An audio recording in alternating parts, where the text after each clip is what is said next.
Welcome to Political Head Trauma, where if Head Trauma had a podcast, it'd sound like this. And Holly's a few minutes late. We got some, flurry going on outside or something. Anyways, no big deal. Yeah, lots to chat about. We've got Ty Jensen coming on. He's running for CD2. He's going to be on in the beginning, and then after him, we'll have on Camille Knudson running for our USBE 10 up here in Tooele. And she was on the last iteration of the show. Excited to talk to both of them. We got mentioned by Brian Schott again. He's I don't know, the guy, he is, maybe it's the things that he's mentioned to me and then the stuff he writes about, I find quite comical. He is very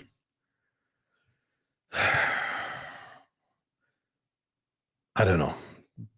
I guess you'd call him I know everyone would want to say rhino or whatever, but I just think it's the conservative and progressive ideals that come from the split between urban and rural populations. And I'm in a rural population, so I'll be that rather individualistic type of person where he will be more of a big government type of person, but teach their own. I don't want to really bad talk him. I want to say thanks for, he didn't mention it by name. He learned that lesson. Now he just mentions that Holly is the chair of the county Republicans out here, and that she hosts the podcast. So in a roundabout way, he mentioned this, but that was pretty cool. But anyhow, enough of just listening to me, wax poetic and kind of drag on. We'll bring Ty on here in just a second as soon as he gets back to his chair. But shout out to Brian Schott. Thanks for throwing a mention out. Anyway, so without further ado, here's Ty Jensen. All right. We're here with Ty Jensen. He is running for Congressional District 2. Ty, go ahead and introduce yourself and kind of take a minute and tell us about your motivation for running. Well, first of all, I must say thank you for having me on the podcast today. That's the first thing. Thank you. And when Holly gets here, I'll thank her as well. My name is Ty Jensen. I'm running for United States Congressional House 2, also National RNC Committeeman as well. That's in conjunction. So the reason I wanted to hop into the race is because political life and big government came after me. I'm not going after it until now. And so what I mean by that is they keep coming after our wallet. They keep coming after our homes. If you believe in a certain thing, like in President Trump per se, they come after you. We recently learned that a Utah man who was not involved with January 6th is now going to federal prison for 7 years. Now, I don't know if you've heard that. I heard Jason Preston. Haven't. I heard Jason Preston. He was on live yesterday, I believe. And that's where I heard the news. I had to go look for myself, and it seems not to be true. He was here in Utah, and now all of a sudden he's going to prison for being 2,000 miles away for no reason. So that's the thing is politics are coming after the everyday ordinary citizen. So now it's going to have to be the everyday working class person going back to DC and saying, get out of our lives, stay out of our wallets, don't interfere with our homes, stay out of our medical, stay out of our education, just stay out. Do what you're supposed to do with small government and leave us the hell alone. And with that needs to have term limits. But the problem is nobody in DC is going to fight for term limits, because that would be exercising their freedom to be exercised out. I don't believe that. I believe that you should be termed as far as like presidential, like President Trump. You have 8 years and 2 terms. Why can't House have 4 terms in 8 years? And the Senate, they already have 6 years and 2 terms normally. Why can't it just be that? Mm-hmm. Yeah, I like that. I'm starting to think that we do need some kind of term limits on, I think, on all political figures. I'd also like to, I don't know, figure out how we can stop people from going from elected politics into one of the bureaucracies too. Absolutely, because there is a big problem with lobbying groups, especially on R and K Street in Washington, D.C., that just go over to like the Cannon House building or another Senate building and just lobbying and giving gift money to push special interest narratives and legislation. That needs to stop as well. And there should be a cooling period, as I call it, that once you're in office or you ran for office and you have your ousting, you should not be going back into the other side as a spinning wheel just in the bureaucracy and the bureaucrat side. So it needs to stop somewhere. Yeah, I completely agree. We need to. I don't know. It seems like our government has become adversarial, and it's become quite the parasite. Yes, it has. And the thing is, they keep coming after us because we want small government, and they don't. They just want to run amok and just keep on taxing us. Well, for me, taxation is theft, and that's how I believe it. I didn't sit here and go to work every day just to be taxed. You hate that as well, I guarantee it. But you're sending our money to Ukraine and now Jordan with the new omnibus bill that was just passed by Celeste. I don't understand why we got to keep having our money go everywhere except back into the pockets of the American people. We should be able to make those choices for ourselves. And Holly is here now, so as soon as she gets up to the mic, she'll say hi to you. But no, I agree with you. The taxes, they keep going up. And I don't know. It seems like every time that they raise taxes, it's targeted in a way that just guts the middle class more. Yes, it is. And the thing is, it's really disgusting. If you're in the working class, everybody, I guess, is the working class. Doesn't matter. You wake up, you put your clothes on, you go to work. You are the working class. Doesn't matter how much you make. You're still going to work. You are still taxed. And I never, ever agreed. I guess in some way I did when I signed my, W-2, W-4, 1099 forms saying I will pay taxes, but knowingly, I literally hate paying taxes because I don't ever see the benefit of having them. And then come tax time, here's the stupidest part. So we're almost at the April 20th or April 15th tax filing deadline, right? So I think this year isn't on the April 11th. Is it next week? I think so. Well, whatever it is. I'm not sure. Here's the thing is let's say you pay taxes out of your check every 2 weeks for the whole year, and then all of a sudden you get audited. How the hell does that happen? How do you get audited because you paid taxes the whole year instead of having a refund? And so I just had a friend that had that, and I'm sitting here like, what is going on? So that's something we got to overhaul the tax code anyway. So we're good there. It does kind of feel like they just want to make sure that once a year you feel the pressure of the general government.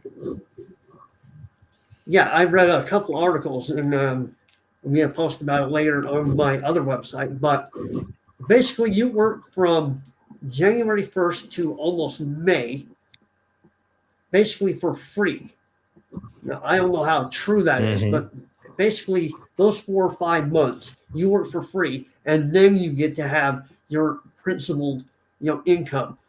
We gotta really deregulate that and get rid of the 16th Amendment that made it so that the Federal Reserve and the IRS can come after us. We need to abolish those once and for all. We saw that we can go through a constitutional overhaul after the Civil War. We saw the Industrial Revolution happen before 1913 when they implemented the Fed and the IRS. So we can live as a society in the same terms that our forefathers did in modern day times. Yeah. So let's say you get elected in. What moves would you do to change that? What moves? Carson's going to share all of this. Okay. What moves would you do to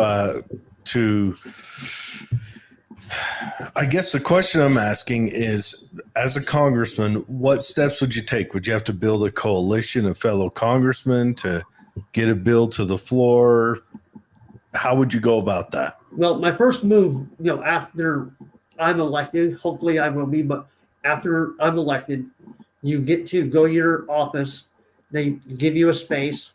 You fill out your staff. And as soon as that's done, you start joining different caucuses, like the Freedom Caucus. That's one that I will absolutely join. So I want to band with them and saying, hey, listen, we can sit here and secure the Second Amendment even more. And we can also abolish the 16th Amendment, which needs to be completely overhauled. We need to also make sure that we strengthen the citizens' rights to the 4th and 5th Amendment, especially after what happened with all the January 6th stuff. So those are just some of the processes that I want to do. And then if you look at my website under the issues, you can see there's a few things I want to do, but under the bills part, and there are a bunch of things I want to implement, like making sure we do not have central bank digital currency, that we stop relying on social credit scores based off ideology. That needs to go. We need to defund and get out of all processes dealing with the DEI. We need to just overhaul that. And I don't know what your thoughts on that are. I believe in individual freedom and liberties as a citizen, as per Constitution, not big government. And so what's your life like there in Tooele? Well, before we do that, let me just say for anyone listening, your website is jensenforutah.com. That is JENSEN spelled out for utah.com. Go there and check it out. And can I say something? Hi, Ty. Hi. I'm Holly. It's so nice to meet you. Right. I haven't had an opportunity to meet you in person yet. So I appreciate you being on today. We're very excited. No, and thank you, Holly. And I appreciate the time you guys are both taking to do this. And I'm very much happy to do this. And I'm very glad we finally get to meet, at least in some aspect, this way. Well, I hope that you are planning on our Meet the Candidate night that's happening on April 11th. I'm not sure if you've been receiving my emails regarding convention, as well as, our county convention, as well as this Meet the Candidate night, April 11th in Grantsville. And if you haven't got any of that, will you please shoot Jared your email, and I will get that info out to you today. In fact, maybe even during the show. But we're having at the Grantsville Fire Station, this goes out to all of our listeners as well, state delegates, county delegates, central committee, and the interested public. We're having an open house forum where we've invited all state candidates, federal and county, to come, and you get to meet with them, talk to them. And hopefully it's another opportunity for you to get a little closer to deciding who you're going to represent your neighborhood by voting for. Also, you will, if you come to our county convention, which is April 19th, we are going to offer booth space, and you'll be speaking, giving a 3-minute speech. We've invited all of our state delegates to that, as well as our central committee and county delegates. So welcome to Tooele County. And have you had a chance to be out here before? I used to go out to Tooele County all the time. Grantsville, I love Grantsville. It's a nice area. I love Tooele and Stockton, been there. Tooele actually has a kind of a very special place to me. So my Uncle Andy used to be a linesman. He lived in West Valley, but he was a linesman that put all of your phone poles in the ground back in the day. So he was in charge of that and assessing the line. And so he would consistently take me from Salt Lake County over to Tooele County, show me all the poles and get to know the people. That was when I was a kid. And when I'm an adult, instead of going through Salt Lake County, I always took the byway of going from Utah County through Eagle Mountain and then looped around. Yeah. And so I would just do that on purpose. It's a fun drive. It's nice. No traffic. Where do you live? So currently I live in Richfield, Utah, which is central Utah. Okay. My mom and dad lived in Elsinore. Okay. Which is just right outside of it. No stop signs or anything. Did you get the picture I sent you? Will you check? Well, I'm excited. I apologize for my tardiness. No, you're totally fine. And I just looked at my Gmail account and I haven't got anything from you. Okay, so I'm going to work on that. It might take her a second. We may have to wait until after the show so we can do the discussion. But yeah, so you were talking about how the government, you're running for office because you feel like the government is encroaching on you. Correct. So go ahead and continue from there and let's catch Holly up on that. So I'm going to catch you and anybody that's joining in right now live. And so I'm just an everyday ordinary citizen who's a small business owner who also works for another small business here in my town. We feel as a whole, as a community, as a district, that the government is coming after us. So let's send an everyday ordinary tax-paying citizen to fight against the big government and the corruption.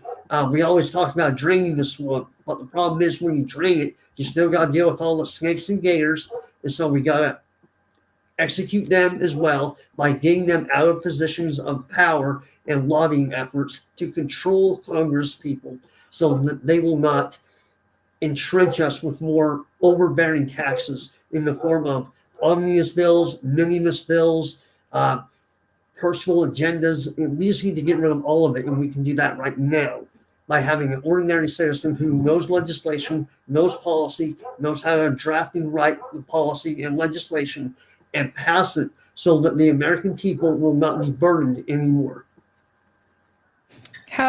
How can we do that right now? We have such a small majority in the House and no majority in the Senate. These bills, I mean, you have to get 100% Republican support. And yes, we need to drain the swamp because we can see which Republicans are willing to do and those who are not. But I'm wondering, how do you, one person, even if you would be voting sometimes against our own Congress people here in Utah, everyone's voting a little different, I'm seeing. So how does one person do that, in your opinion, Ty? Well, if you have to put in some really bad tactics of your own called 3 a.m. inserts, then you're going to have to put a 3 a.m. insert in there inside these bills. But you got to make sure that anything that you put into a bill has to make sure that most of the bill, or if not all the bill, as far as spending, goes to a null and void, which is nobody's getting anything. So it basically kills a 4,000-page bill or whatever it is. You can do that, but in that writing, you can also implement, hey, listen, because we're all going to vote on this, it'll be 2/3 of both the House and Senate, so we can pass term limits, slide that on in there. You can slide in restoring Social Security. We can slide that on in there. So you can do that tactic, or you can just do what Speaker Johnson was elected to do. Same thing with the last House Speaker, which was put line item bills only. Now, right now, you're correct. We have a slim, hardly any majority, and I think it was 218 for Republicans is now 214. And I hate to say that because a couple people are retiring. I think one person got cancer or something, had to stop all of a sudden. And so our majority is really horrible. And right now, I love Marjorie Taylor Greene, but I don't approve of what she's trying to do by getting Speaker Mike Johnson out of there right now. That's a horrible take because now that really opens the door for Hakeem Jeffries to take that spot as Speaker. So we need to just hold Mike Johnson there, gain seats in the House and the Senate, and retake the presidency. We have to have a trifecta to make sure that we pass certain legislation that will be approved easily without hardly any throwback. So we've had a trifecta before when Donald Trump was first elected. And I think a lot of us Republicans noticed right out of the gate that a lot of Republicans weren't supporting our president, the people's choice. And that is why we had so many executive orders, because we didn't have a Senate or a House prepared to back their president. Are you prepared to back Donald Trump? I already am. I've already endorsed him proudly, and I've been a supporter of his since 2015. There's no other way to say it, but we need that man back in office because with him at the helm, it kept all of our resources in check and kept our foreign adversaries in check. And because I know he dropped a bomb called the Moab, the mother of all bombs in the Middle East, and he said, "Hey, look, that was this big. We have other stuff that can do a lot more damage," and they all backed off. Kim Jong-un, how many times has a president or an officer of the United States ever went into North Korea? Never. And so we can thank NBA's star Dennis Rodman for getting that ball kicked down the road, and that was a good thing. When it comes to China with Xi Jinping, Trump is not afraid to stand up to him, where Joe Biden will bow down to him. And so, yes, we need a strong presence in the White House. Right now, we just don't have that. That's an understatement of the millennia, huh? So tell me about you. I noticed I got to watch, I think Republican Women for Washington County held a debate where you and Colby Jenkins and Celeste Malloy were all given an opportunity to debate. How do you think you did on that? I think it was okay. I'm just going to say it was okay. I was nervous as hell. I'm not going to lie. I'm sure. Because all of a sudden you go from like these little small groups and then all of a sudden, bam, there's like 200 people. And so my voice, you could tell it was shaky. It was nervous. And so now that, that's out of the way and that nervousness is out of the way, it's a lot easier to go out and speak to people now. Sometimes you got to rip the Band-Aid off for things to heal. Well, and myself and in Salt Lake County, as well as Davis County, we've been in talks about trying to host a debate here in the northern part of your district. And we would only do it if all three of you agreed. But would you agree to doing another debate? I would say yes right now. Absolutely. Love that. And I know. Well, that's the number one question I wanted to ask. So I would love it too. I think I'd like to know how much time you're spending in the northern part of your district, because the issues of Richfield are not the same issues of Davis County, parts of Salt Lake County, but also Tooele County, Washington County. Our district is very diverse in its needs, and I'm wondering how many local electeds have you had the opportunity to get in front of and find out what the issues are happening in their areas? When it comes to the northern front, I have hardly got up there in the last 4 months. And I hate to say that, but a lot of things are going to be done like this and online. I know you guys are looking at my website right now, and I'll have a lot more stuff on there. It's really hard outside family and work to get away to come up there. But sometimes you gotta, make a sacrifice to do it. But I have found that the more stuff you do online helps a lot more, because what if something happens like to a state delegate, they have a family emergency, they can't attend in person, they can't get away from their work to come see you or come talk to you, ask you questions. Therefore, online forums like this are the best way to communicate with the public. And I hate to say that, but we live in a modern society where that's reality. Well, that reality, I think Jared agrees, that reality is here. And it's actually, COVID has proved to us that our electeds could easily do their job from their own districts. And we don't need the big DC hoorah and the flying back and forth. We should be looking at a way to save taxpayer money and doing stuff online, don't you think? Oh, yeah. I mean, I think we've entered a new world where, I'll be honest, I think we should sell off all the Capitol buildings I disagree. and use that. I don't know. I was just reading on your old website. How about we fund Social Security for an extra year with it or whatever, and then we have a talk to Zuckerberg and build a Capitol on his Oculus and then let him go there. I like the idea of preserving the history of our country, and I think that's what the Capitol and all those is, but it doesn't mean that we'll sell it to private museums.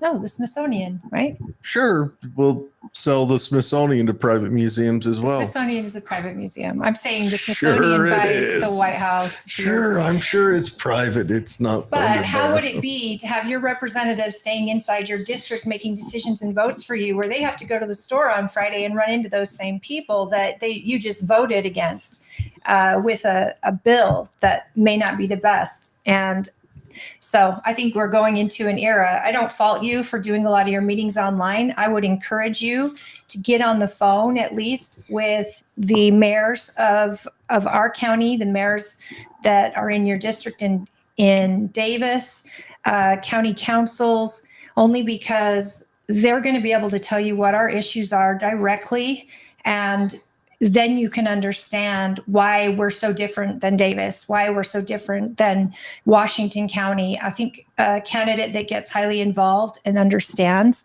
is a much more viable candidate.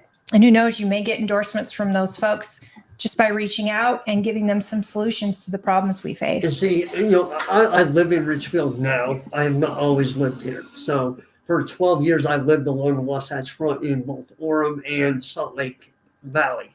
And so I understand there's definitely a lot of difference between the northern, the rural, and the southern Utah. And so I definitely understand that. I spent 1.5 years in southern Utah as well. So I know 3 areas. And so they are very different and they do not like each other. And so. I don't know. I think we get along well, but our issue being, you nailed it. We are rural.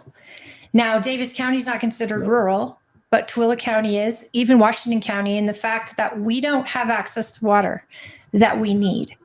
And a lot of the businesses that depend on global businesses are located here in our county and depend on the Great Salt Lake.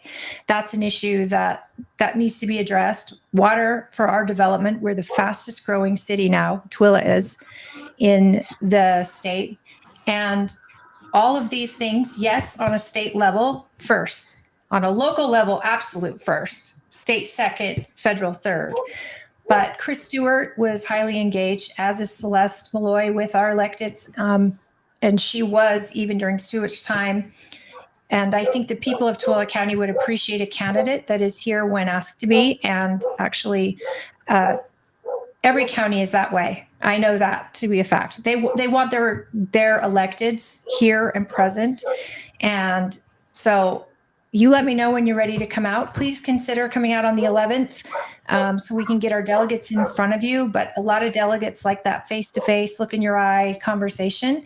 And I want to make sure you get every opportunity to do that. So please reach out to me anytime. And I'm here to help you as a party chair and also as a delegate. And I think a better educated populace gives us a better representation. So no, absolutely. And I think Jared and I both agree with that. No, yeah, I agree with that as well. I didn't know it was on the 11th because, a lot of party chairs have not even reached out to me at all. Sevier County and now you and Washington County has, and that's it.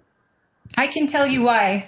Because when I looked up the people running, and normally it's the other way around. Usually the candidate will reach out to party chairs, not the other way around, because you're one person, but we've got so many races, so many candidates.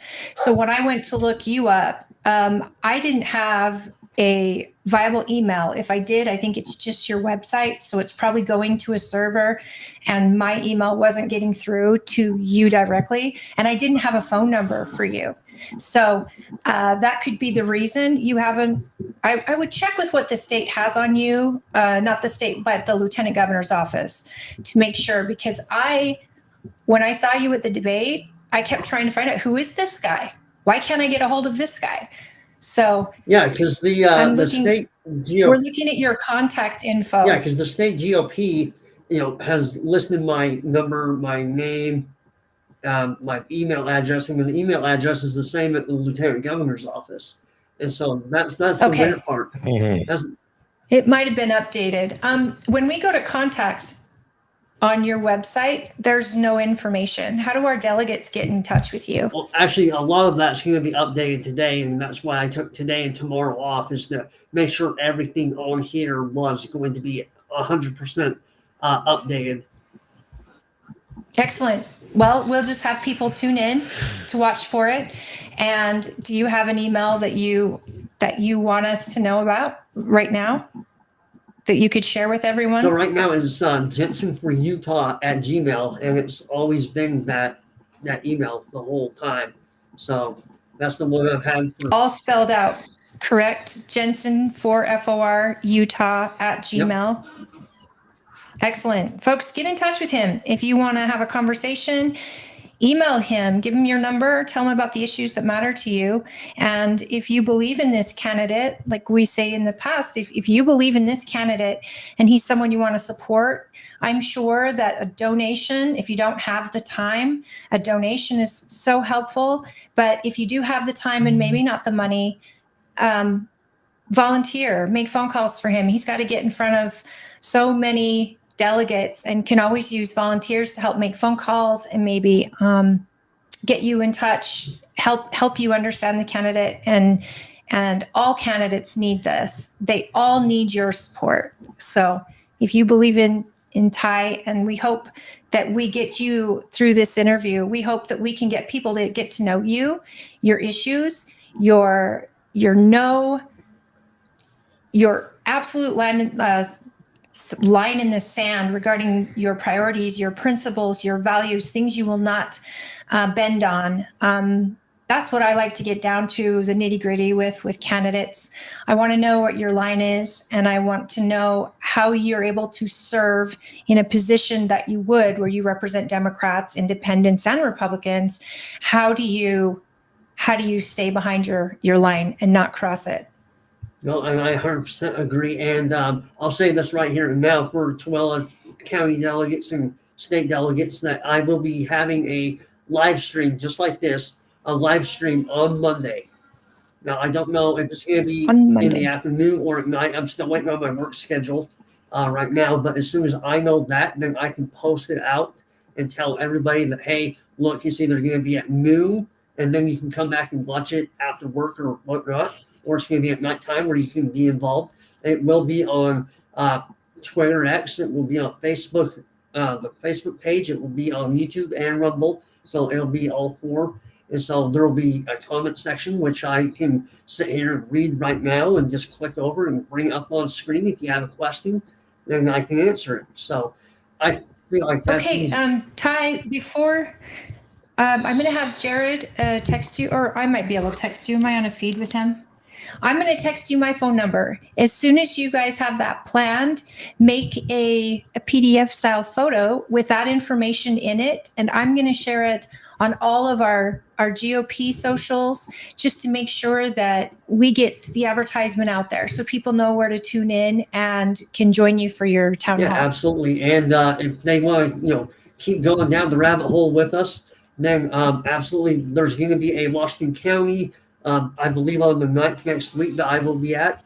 They're doing kind of like a speed dating thing, where it's like you get 7 minutes to have the interview with the moderator, and then you leave the stage, and the next person. So it's not like a debate forum, and so it's more like just a Q&A, and then your next candidate comes up. So that's going to be interesting. I've never had one of those style events.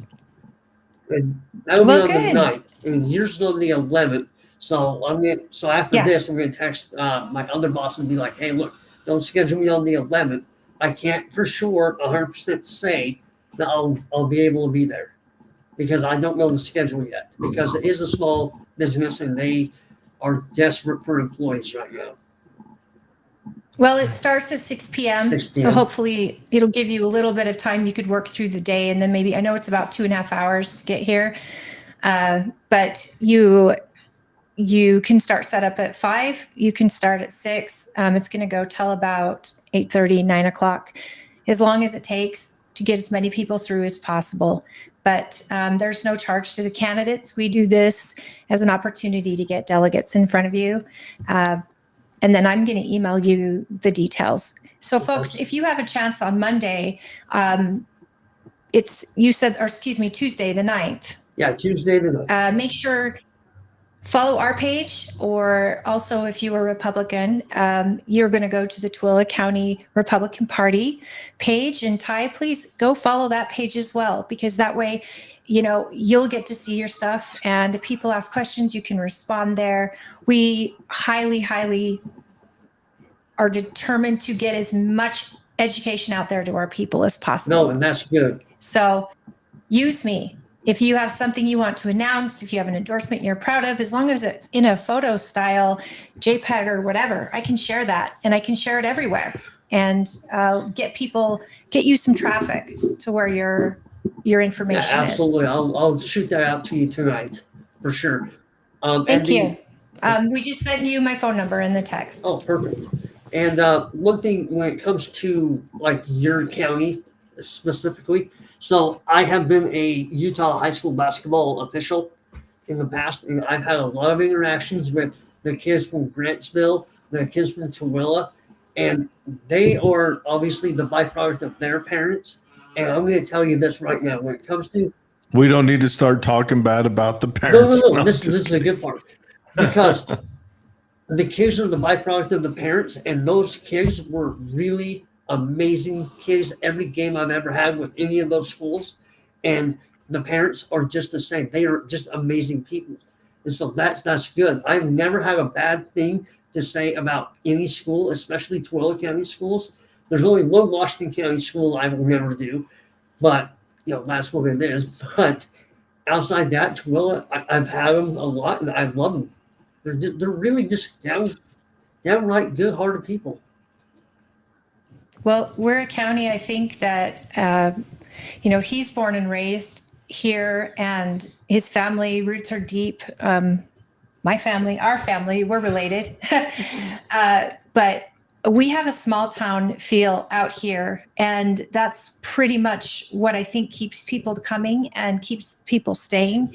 And we still believe in God and guns and freedom, and we're unapologetic about it. And though we are changing, we get a lot of new folks that immigrate here. It feels like they tend to love it. And so we've been able to have incredible representation on the local level, from our mayors to our county council. And so it's a pretty special place. The doors are closed now, though, so nobody else, isn't that how it works? No one can move in here. Where did you go to high school, Ty? So originally I went to Richville High School. Okay. And then after high school, I went to Utah Valley University. Excellent. So, and that's 20 years ago. I still can't believe it's been 20 years, but it's been 20 years. 20 years. You're a baby. Children. Anyways, I was going to say, with the good experience with Grantsville, obviously you weren't there on behalf of Morgan or Stansbury or Park City, because that tended to be, I went to school in Grantsville for a minute while they allowed me, and that was the big rivalry there. Between Grantsville and Grantsville and Morgan, and Grantsville and Park City. Those were the two that always seemed to have the biggest rivalry. Yeah, I think the biggest rivalry I've ever officiated against was like Wasatch and North Summit, because they're just right there by each other. They're two different two different classifications, but they hate each other, kind of like how Richfield and South Severe are. They hate each other as well. So they love each other as a community, but when it comes to that, they hate each other. Well, yeah, high school sports are a different animal. Okay, with your experience in high school sports, how do you feel about boys playing on girls' teams? Let's just get right into an issue that affects everyone in the country right now. So if I say this name out loud, you're either going to nod or you're going to shake your head back and forth. Kara Birkeland. I don't know who that is. Kara Brooklyn, she's a representative. She's also been a high school coach or like a referee for years and years. She's the one that put the bill up to end boys and girls locker rooms. And you know her because they mentioned her in Summit also voting yes by mistake, remember, on the development. Oh. But Kara is somebody that has been pretty unapologetic about putting a line and saying protect the women. Okay. And that's exactly where I fall as well.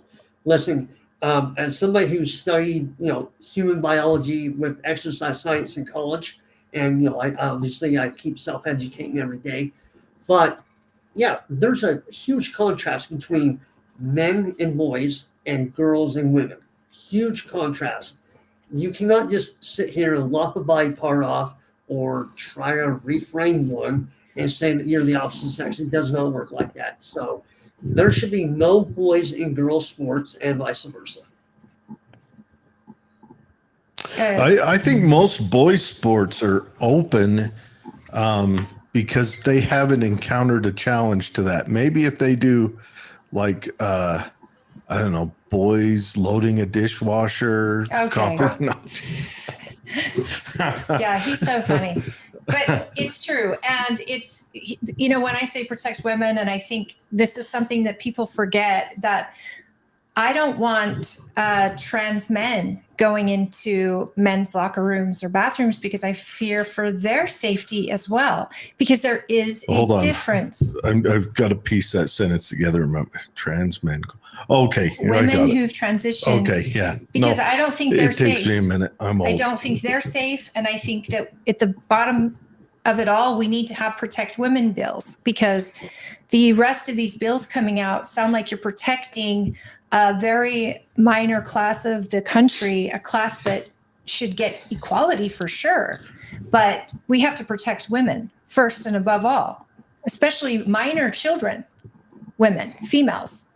And that goes for both sides, trans men. I don't know why there's a push to upset everything for 0.00, lots of zeros, 1% of the population, just to throw a huge upset in there. Just so I agree with you completely. Well, I can tell you why. It's because they're loud, and they're unapologetically loud. So, it's kind of like the loudest voice in the room gets the most attention because everybody looks that way. And that's exactly what the LGBTQ plus community is doing. They want this to happen. And where I'm sitting here, I have played against females, just one-on-one basketball, and I can kick their ass every time. It is not a fair fight at all. It should not be allowed. And so with Leah Thomas, like Riley Gaines and Leah Thomas, that was the most unfair. That's the swimmers, right? And that's the most unethical thing that you could ever do. And to sit here after a competition and tell Riley Gaines, because this is the trending thing, you're going to let her win the trophy and take pictures. Yeah, they actually tied. They come in a dead heat, and they said, we only have one trophy. We're giving it to her because she's so brave. Yeah. No, well, there's that, and there's also, there's a cultural thing. We've got a cultural disease where victimhood is now commended. Victimhood is an honor. Everyone, I mean, with you dealing with high school sports, you probably see more of this than I do. People seek out to find their victimhood and put it on display, and woe is me. And then people also seek out to find victimhood in others to identify that other person with that victimhood. It's a cultural rot, and it's because it's being celebrated when being the kid who gets the most home runs, being the kid that's got the best grades in the school, those used to be celebrated. Now you're celebrated for being the trans kid, the furry kid, the suicide kid. we should do a skit where you're the teacher. But it's too painful to even laugh about, because these are our children, and this mass mental illness is now being celebrated instead of helped. And it's crazy, because if you put any other type of body dysmorphic disorder on that shelf, anorexia, bulimia, and you were to, would you sit down with an anorexic and say, you could lose an additional 10 pounds if you just take your 3 ribs out? Let's do that. Let's cut it out. Anorexics get skinny privilege, so it's the opposite for them. But I'm saying a doctor would never feed that dysmorphic disorder. Well, I don't know. Don't give them any ideas. If there's money in it, they might. Yeah, this is where I don't trust the pharmaceutical or doctors right now, because it's all about money. It's not about the person's health at all. And this is a mental disorder. It is gender dysphoria. It is literally classified as a mental disorder, and we should not be celebrating it instead of treating it for what it is. It is a mental health disorder. And no, men cannot become women. Women cannot become men. There's not enough hormones. You cannot reset your DNA. It's not possible. You can kill your DNA, but you can't rewire it. It's not biologically possible. And that's just... How dare you, sir? How dare you defy science? Hey, as a congressman, now we're going to talk about how you yourself think that you can stop this, because this is just a small taste of what we're seeing in the military, for example. United States taxpayers are funding these sex changes, hormone therapy. We're funding abortions, and it's a loophole because there was supposed to be no tax dollars to fund abortions. That was going to be the agreement.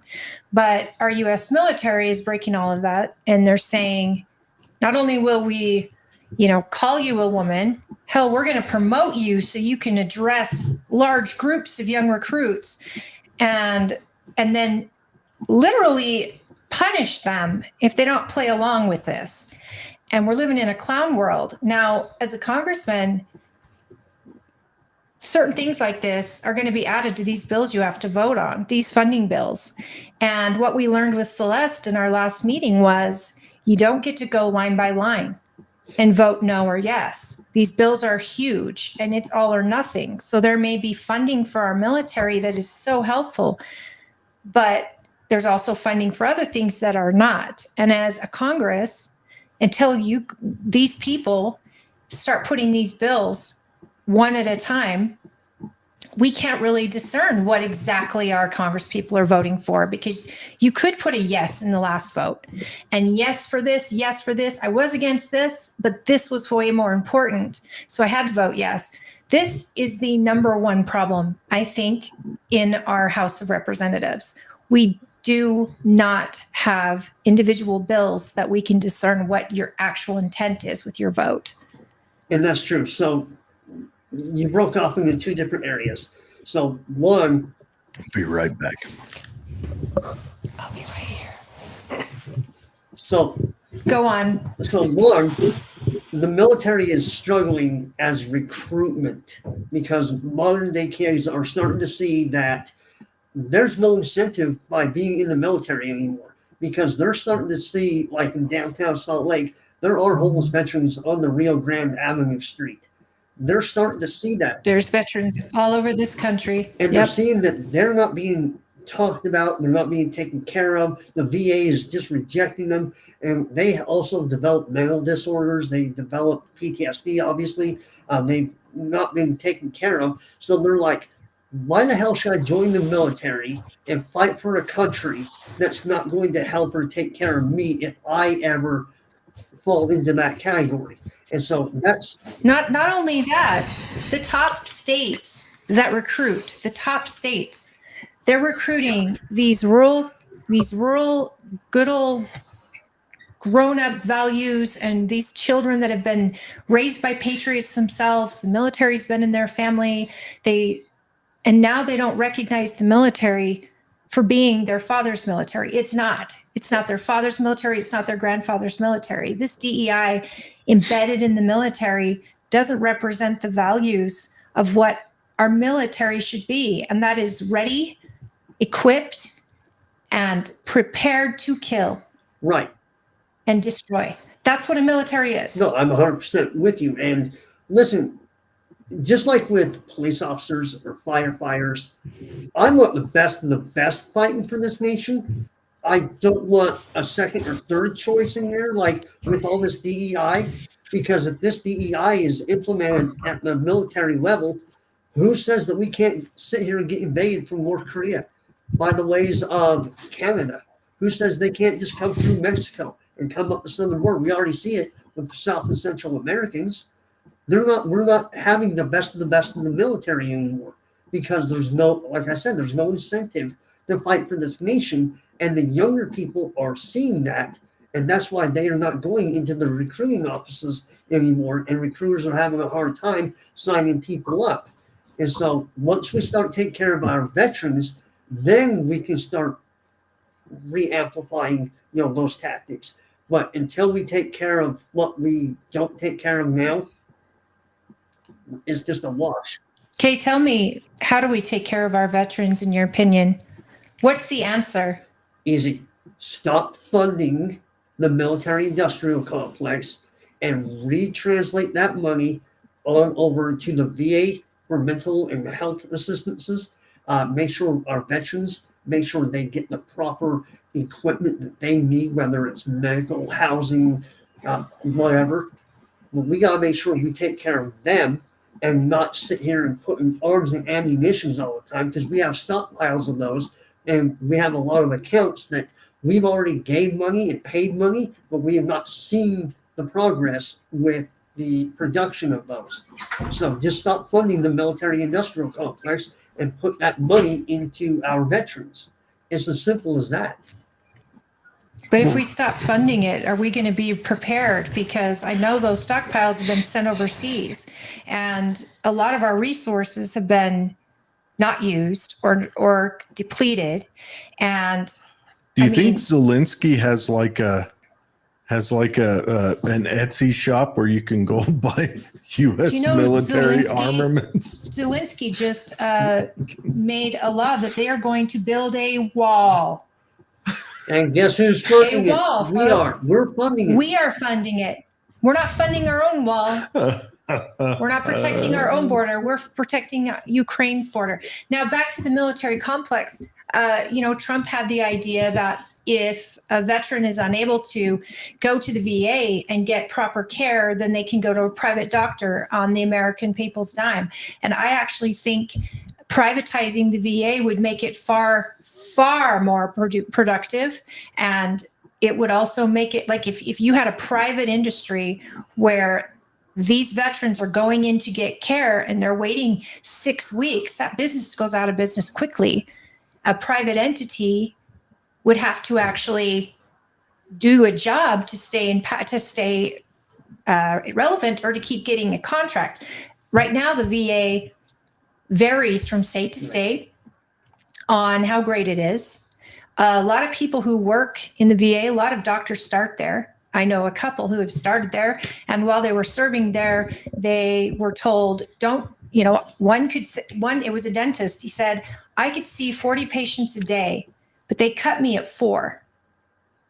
Well, I'm going to throw out one thing. As a veteran, maybe this will be a hot take, but I think the best way to deal with our young men and women who join the military is to quit sending them off on boondoggles. Period. What are boondoggles? BS wars.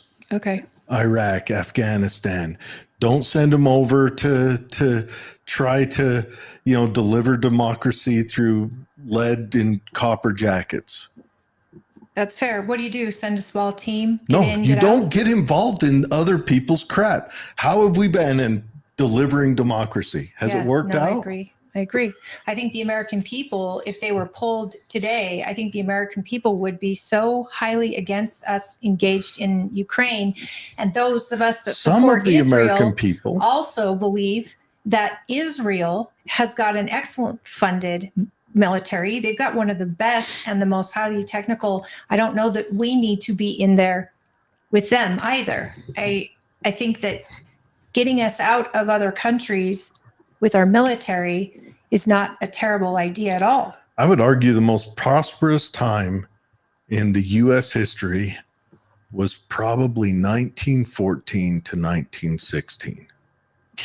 That's a little when we were selling guns to both sides and let them just waste each other. Well, as a congressman, you would have to decide when to go to war. And are you a veteran as well? I'm sorry, go ahead, Jared. When do congressmen decide when we go to war? The Constitution says so. The what? Are you a veteran, Ty? I never got that opportunity of serving the military because of my vision. After 9/11, a week after 9/11 happened, I literally went into the Salt Lake County Marine Corps and the U.S. Army recruiting offices, and because of my vision, I was never able to sign up. So I wasn't able to do that. My dad. You're a patriot at heart. Well, my dad. So here's how it goes in at least my family. My uncle Keith served in the Navy. My dad was serving in the United States Army in the 82nd Airborne. All of the rest of my uncles were also U.S. Army. And so, yes, there is a lot of patriotism in that way. But, we don't need to be in Ukraine at all, ever. That's not our fight. That is not our fight. Our fight should be with Mexico, not holding people in Mexico until we can properly vet them. That's the problem we're having.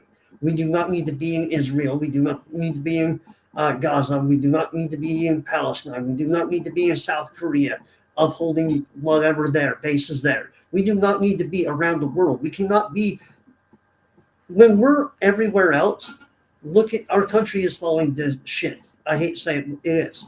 We need to be here at home taking care of us first and not being the world's police. We can't do that. And second of all, we can't afford it no more. What does that, here's my problem with that. What does that look like? Does that look like American soldiers on the streets of the United States? Or does that, because that's everybody's fear also, that we have our own soldiers patrolling our country, whereas that's what our law enforcement's for. That's what border security is for.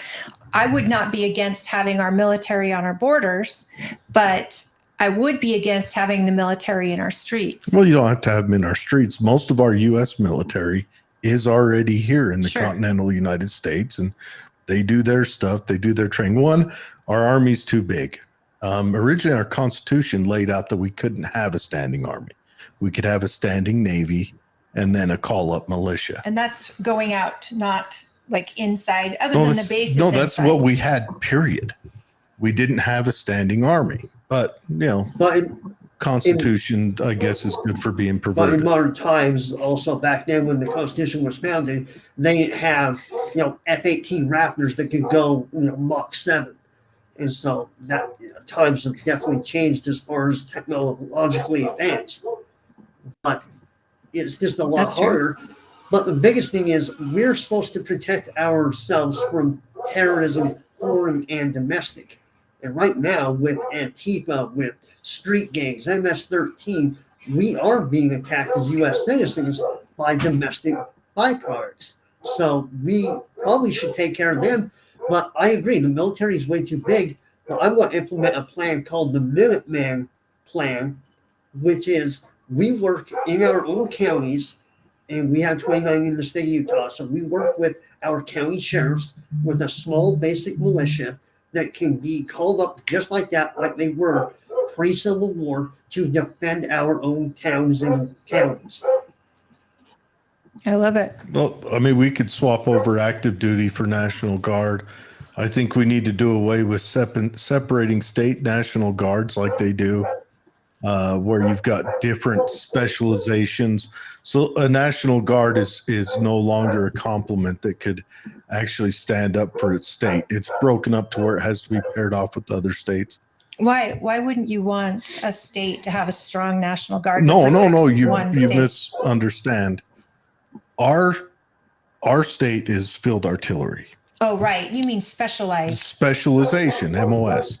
Our state is field artillery, California's infantry, Idaho's armor, so on and so forth.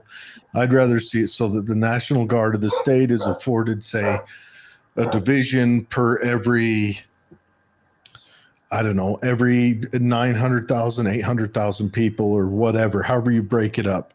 They all start off with the division. And once they breach that level, they can seek out to find another division. I'd rather see the states pay for it. All of the individual National Guards in the individual states would be equipped with all. Yeah, they'd be with all acting as a division. Yeah, I would love to see that. And I'd too. make it like the 2nd Infantry Division, where it's a mixed division, where we don't have, like right now, the way our Army's set up is you kind of have divisional specialties, whether they're going to be like mounted infantry or some are light. I'd rather see it like 2ID, where they have a cross section. They have mounted and light air, a mix of everything they have. Hey, I don't know if it's outside. Is there a dog barking outside? It's my dog. She barks at anything that moves. That's okay. Her daughter's cradling mine like a baby. A fresh baby with a diaper on. Did you see the diaper? I saw that. She in heat. Yes, she's in heat. So wears these. So, yeah, I would love to get into more talk about dog heat, but so what I was interested in too, now as a congressman, again, you're one of 485 people. You could try to get on with the Freedom Caucus. That usually means you're going to vote a certain way all the time and in unison with all of them. It also means that you run the risk of never getting reelected or chosen for a committee if you're not playing by the rules.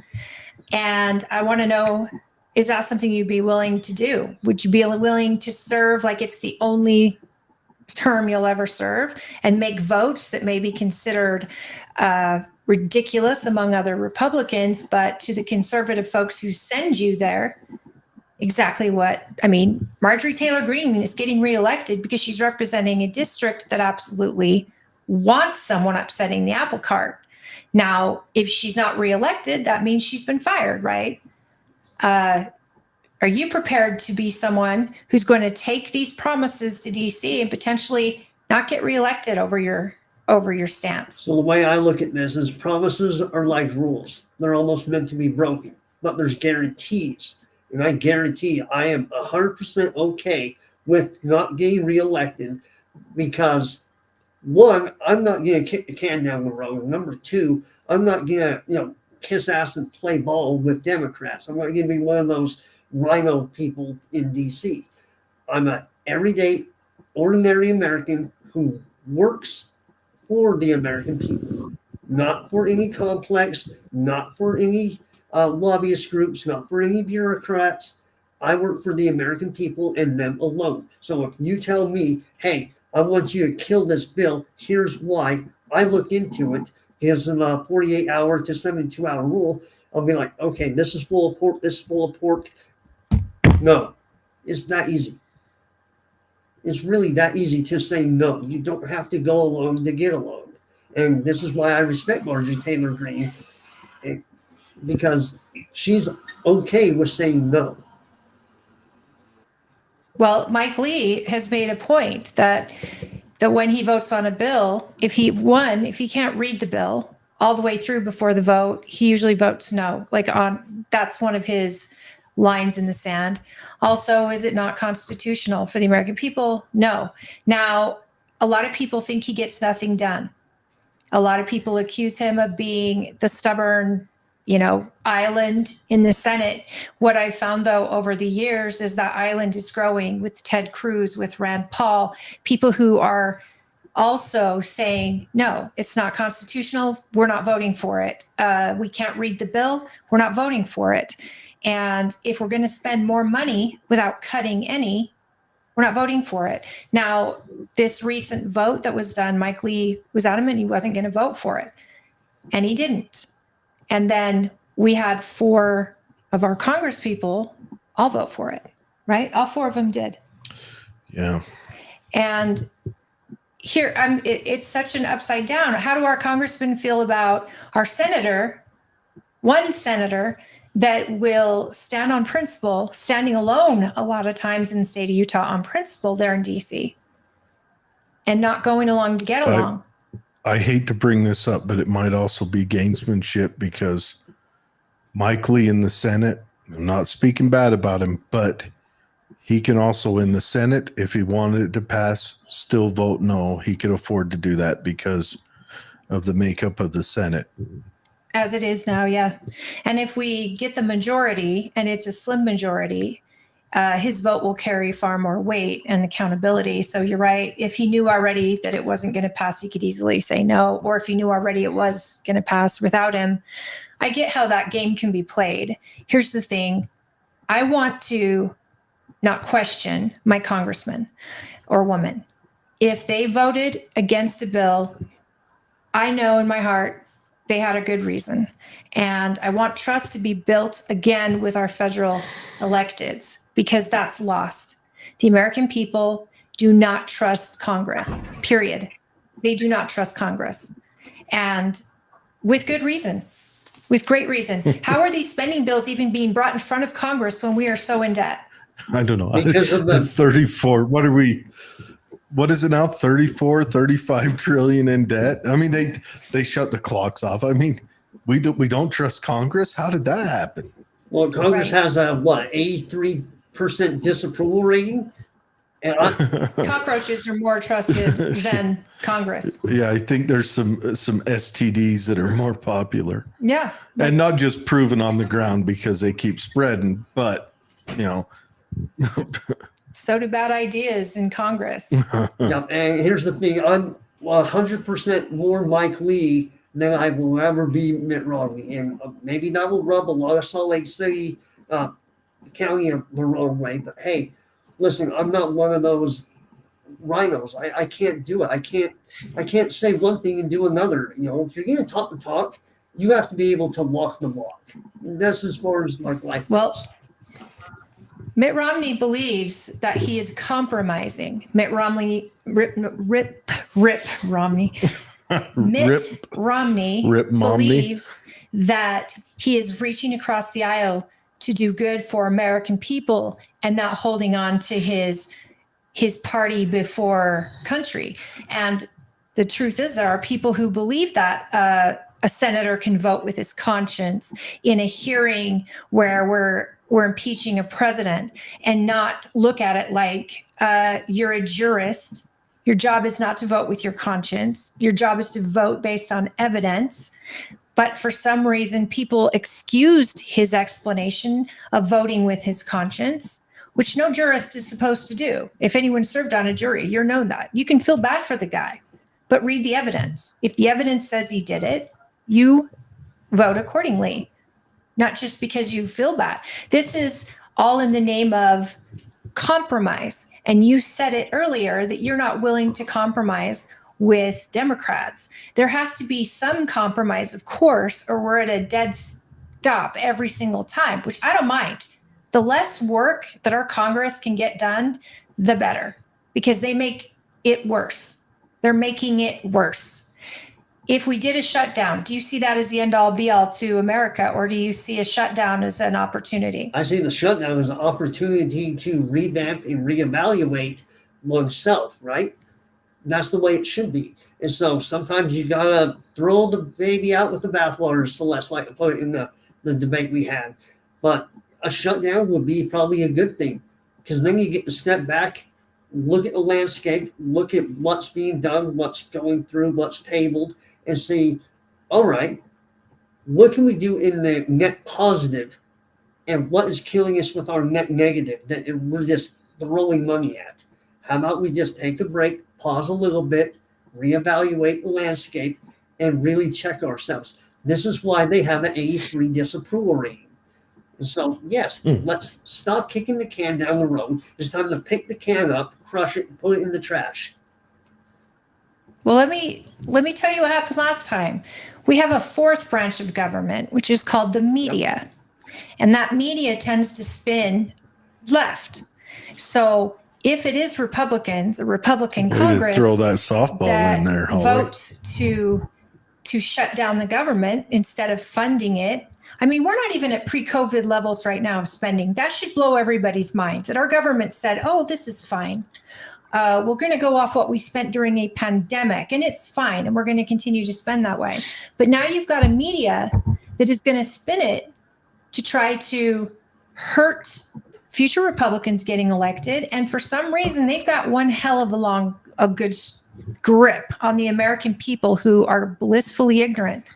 And so the last shutdown under Obama, Ted Cruz was the one they accused of shutting down the government and all this other. I mean, he had a really tough election after that because the American people don't understand that Social Security will still be funded. Our military will get paid. A shutdown, it should be an opportunity to reform and audit. I think every congressman should be pulling audits on every ABC agency in our government and finding where the money is going, where it's gone. I want to know an audit on Ukraine. I want to know every penny where it's gone. Because if we are building a wall for Ukraine and we are paying for biological weapons, which we know there is a biological weapon lab that we fund in Ukraine that could exactly lose the next virus that's deadly. Why? Why are we funding these places outside of our country, these lemonade stands out in, Sada, Mora, whatever? We're funding these things with our taxpayer dollars. I kind of blended the words. Yeah, you're good. You're good. We're funding all this research outside. We have AI right now that could cure cancer. I mean, there's AI that has come up with a way to cure cancer. And yet we're spending so much money to figure out what a shrimp does on a treadmill. This stuff, and I don't care if it's just $1 million grant. Grants aren't free money. Grants are yours and my dollars that is a gun to our head we have to pay. And yet our Congress is not calling for an overhaul audit. And why? Why not? Yes, I want to know what happened with Hunter Biden. Yes, I want to know what's going on in the Biden family.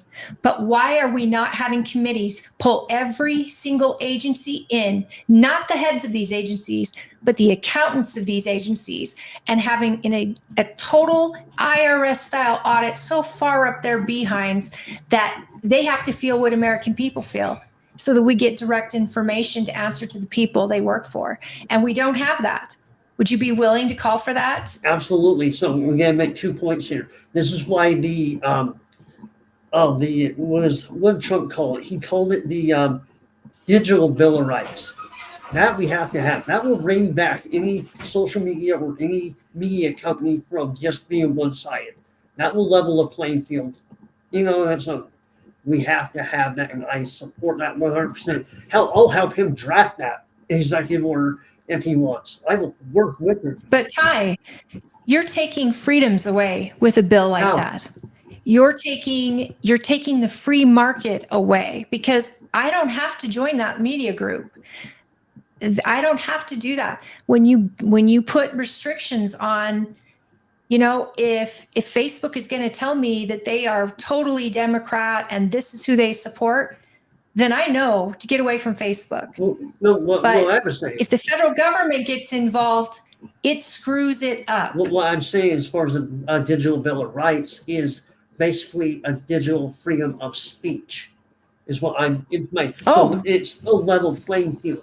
Right now, it's so far left that they just keep a thumbs up on the scale. So let's level it back to where it should be. So both. Nope, I get that. That's where I was going with that. And so I'm 100% in agreement with you. Listen, when I go to the grocery store and I buy certain things, I know exactly what I'm paying for and how much it costs and what the bill is at the end of the day. Now, I say Congress is the same way, but they're not. They throw money at things. We don't know what penny goes where. We just know a certain amount goes to this group, certain amount goes to this fund. But what is the line item with that money allocation? That's the problem. The Congressional Budget Office just says, hey, here's this, do whatever you want. But the problem is when we take in money, the United States government only takes in $4 trillion a year. We need to know where every single penny of that $4 trillion is going. 100%. Absolutely. But here's the problem. How is Congress going to be united on doing that? First of all, you have to draft a bill, author it, co-sponsor it, but you have to kill the lobbyist state. That is the number one thing you have to do. You have to put a moratorium on the lobbyists because the lobbyists work for the bureaucrat state. And so once you kill the lobbyists, it will be a lot easier to get things done. Until that time is done, congressmen are going to be bought and paid for. Media is going to do whatever they want. And so if you do not have these checks and balance, then it's just a free-for-all like it is now. Reining back the power of the federal government should be the number one thing that we get done in D.C. But so far it's not. So, Ty, when you say the bureaucrat state, lobbyist state, I think the fact that these agencies are given basically a blank check or a check that's just so astronomical, it's only empowered our bureaucrats because I've said in so many shows, bureaucrats outlive politicians. They sit through new presidents, they sit through new senates, new Democrats, Republicans, and their job is nearly impossible to lose. And they know the game and they know they don't have to play it because there'll be a new guy or new girl in even if the fit hits the sham and it's their fault. It's the person accountable. It's the person's responsibility that's elected that gets fired, not the bureaucrat.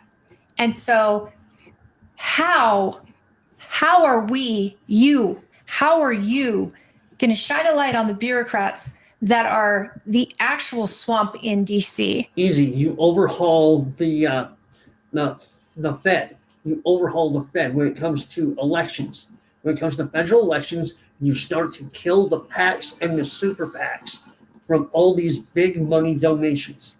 That is how congressional members are bought and paid for, because they will sell their soul to the devil just to get elected and then be their slave to do their bidding. That has to stop. And if you don't put implementations in there, you're going to get screwed every single time. Doesn't matter who it is. We've seen Blake Moore do it. And if you We've don't seen put Romney do it. It's got to stop. If you don't put a stop to insider trading on congressional levels and in the Senate, in the House, I mean, right now you can literally be an insider trader just by funding behind the scenes. I'd love to have Paul Pelosi's. I'd love to see his investment portfolio, because you follow that, you'll become a billionaire.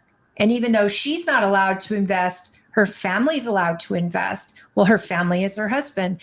And many, many, many, many of our representatives who are serving go in, like you, who is a hardworking small business owner. You maybe make six figures, one vacation a year, maybe you're investing your money or time into your children's schooling or potentially savings, whatever. But then you leave, and not only do you have a lifetime of retirement benefits, right? Mm-hmm. But medical as well. Yep. And all of a sudden you're worth $7 million, and nobody's accountable. Well, I'm 7 million if you only serve 3 years. Yeah, I mean. Oh, but you get a job as a lobbyist immediately waiting for you, and then you'll step out of your job or not serve again, or a place in the media as an announcer, and you'll leave your job and you're getting better jobs and you're getting ridiculous amounts of money. all in the name of, well, I served and, I believe in this and I'm going to be a lobbyist. And yet you're right. There's also the lobbyist side where a moratorium on lobbying sounds great, but it also, I know there's a lot of causes that need lobbying in DC. There is definitely a place for lobbyists. Right. We need law enforcement lobbyists to protect law enforcement. We need lobbyists for the right to life. We need people lobbying for freedom in general, lobbying against what's happening in our Department of Education. I mean, would you vote to dismantle the Department of Education? As far as the Department of Education, hell yes, I would. I like that. Hell yes, I would. The thing is, like a couple of years ago, I was a substitute teacher locally, right? And when you're behind the desk, you get to see the plans and you get to see what the agendas are for the year and stuff like that, right? And so you look at these and you're like, why the hell are they learning this? This is the dumbest damn thing ever. Because it's people back east, 2,000 miles away, that are telling our local, superintendents and our teachers and everybody else what to teach, how to teach, go line, step in line, follow the guide, whatever. No, get out of the Department of Education, get out of the Department of Higher Education, bring it back to the individual states and have an interstate compact with us, with Colorado, New Mexico, Arizona, just everybody around us. It should be an interstate compact, not a DC telling Utah what to do. I'm sick of hearing. Absolutely. And so another thing is when it comes to lobbyists, we've got to really be like, like the right to life. Yes, absolutely. They can come lobby, but they should not be allowed to be like, here you go. Here's $10,000. Do what we want. We got to end that. You got to stop the money trail in its tracks with that. It's true. Yeah. Now with the Department of Education, I could see totally getting rid of it and giving it back to the states. Absolutely. Because, I think a lot of locals better know how their kids should be learning than someone 2,000 miles away. I could not agree more. What I would like to see is some funding maybe withheld from Ukraine and put in to every school in America to protect it, to make it a safe place for kids, to maybe employ some veterans, to employ some law enforcement, to actually work on campuses of schools all around and actually make it safer for our kids. I think that's somewhere where a Department of Education could come in handy, but that also could be the FBI, that could be Homeland Security. We have so many different organizations who do some of the exact same thing. Alcohol, tobacco, and firearm. Why are they just not the FBI? Why do we need separate? Why does the FBI not have the ability to dissolve into individual states and work amongst the state and the elected sheriffs and actually reach across other states to assist and maybe keep Quantico as a place for, very, very great research and crime research, whatever. I'm picturing but the FBI itself, a low-income apartment complex with a rent by the hour shooting range next to it. Anyway, the FBI itself has gotten so many bureaucrats, and I'm not talking about the agents here, because I know the FBI agents that get into that world and they work tirelessly to take down drug cartels. Grandmas that wandered into a building on January 6th. And those are the air marshals that are following those folks around. But what I'm saying is the praying grandma just got convicted. The bureaucrats that are appointed by terrible, terrible electeds, and they get to keep their job, and there's no way to fire them, and yet they have their hands in so many ops that are just loaded with entrapment, loaded. Domestic terrorism, and then you break down all this domestic terrorism and you find out of the 12 domestic terrorists, 7 were FBI informants. or actual agents undercover. This is insane. This is actually abuse on the American people, and we're paying for it. And it's coming from the top down. So I agree with. It's coming from the top I down. agree with Vivek Ramaswamy when he said we could easily kill off literally 70 to 80% of all the alphabet agencies, or we could kill them all together and repurpose it, like basically a Phoenix effect. And that much I agree with. We do not need 70 to 80% of the FBI, the CIA, the NSA. We have to have them for checks and balance for domestic and foreign terrorism, but we need to stop having all these agents out there in the field. We just hired 89,000 more agents, Armed IRS agents. Yeah. Now, would you be down to eliminate the Patriot Act? parts of it. What parts? I don't know the specifics, but I know I had this question a couple of years ago. But there are some things that are good, but most of it is bad. So just take out the bad and just keep the good parts. So take out the TSA, Yeah, take out they've never the been- spying on American people's cell phone calls. I don't know. The TSA is emails. how some lonely guys get action every couple years.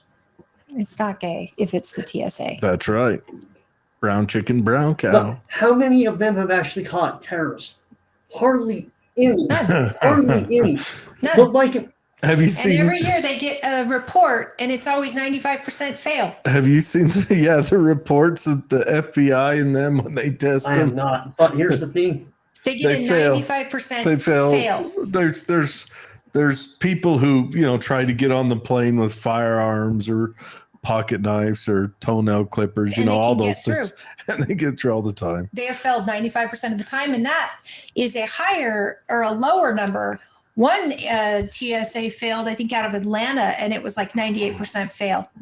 And Atlanta is one of the biggest hubs in the country. Yeah, same with Denver. I mean, And Salt Lake. But here's Yeah. the thing: we have one major airport in Salt Lake. So why can't Salt Lake City? Why can't we just have local funding for Salt Lake City because it's in their city, it's their airport. They fund it. We don't need the federal government having TSA agents in there. why don't we have private? I would rather see the Privatized. airlines do it And they- like Let it the used to be. airlines own airports and Well, I'll tell security. you why they don't do it, because they would jack up our rates to fly.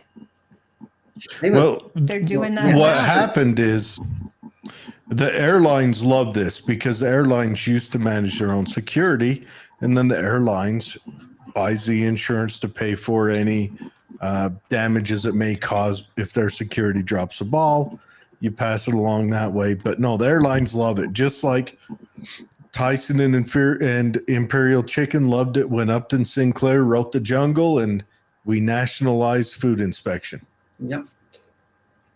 The Patriot Act, and with FISA courts, and with the absolute lie that was told to those FISA courts by our own FBI in order to destroy a political opponent, all under the office of President Obama, who was illegally spying on a campaign, who they created a fake dossier, who they lied to a FISA court in order to get more information. The American people still don't know.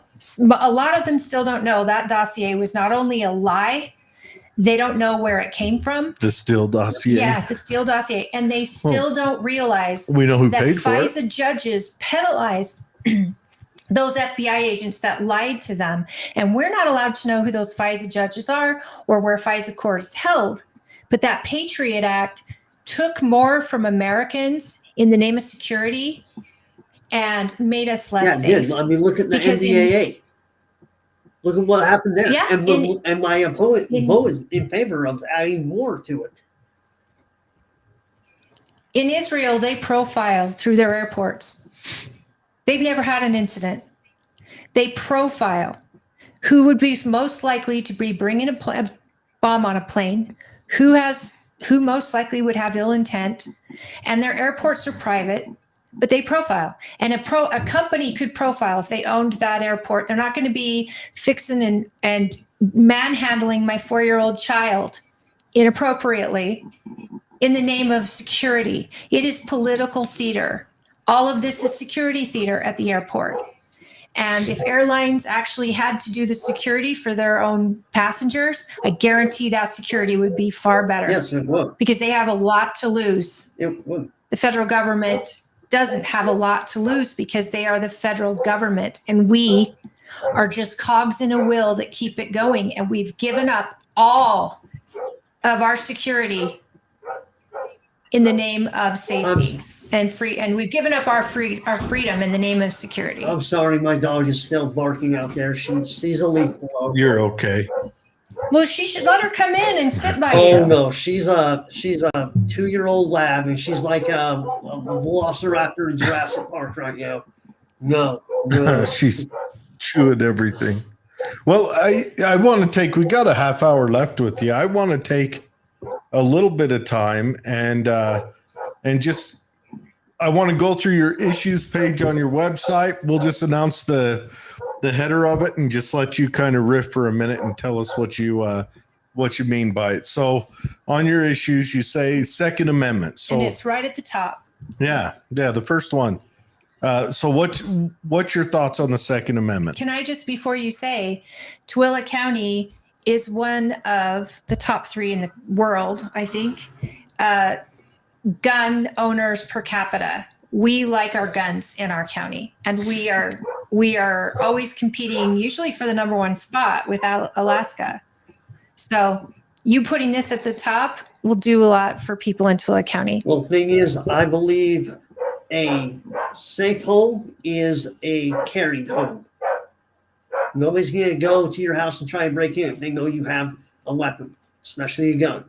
So I believe every citizen should have the right, regardless. And I'm glad that Utah finally got on board with dual carry, because conceal and then non-concealed carry. Constitutional carry. I'm very happy that we finally got that done. Every citizen has the right to bear arms, except for people with federal crimes. So that is a great thing. I approve that thing. I want that to keep going. I am so sick of safe spaces. I hate them. I hate safe spaces because what are safe spaces? Open range targets for domestic terrorists.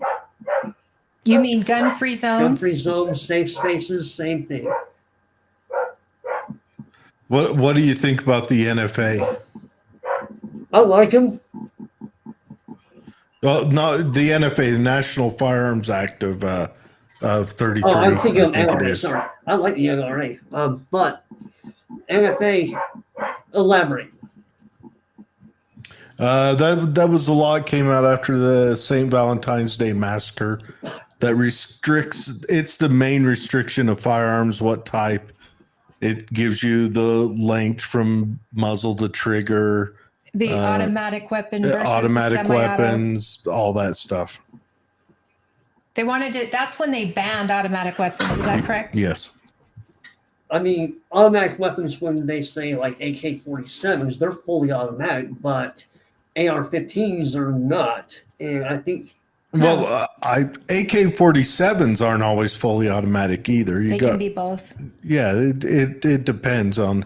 I think what he's getting at is that the government's place to decide which weapons that we can own when we shall not be infringed.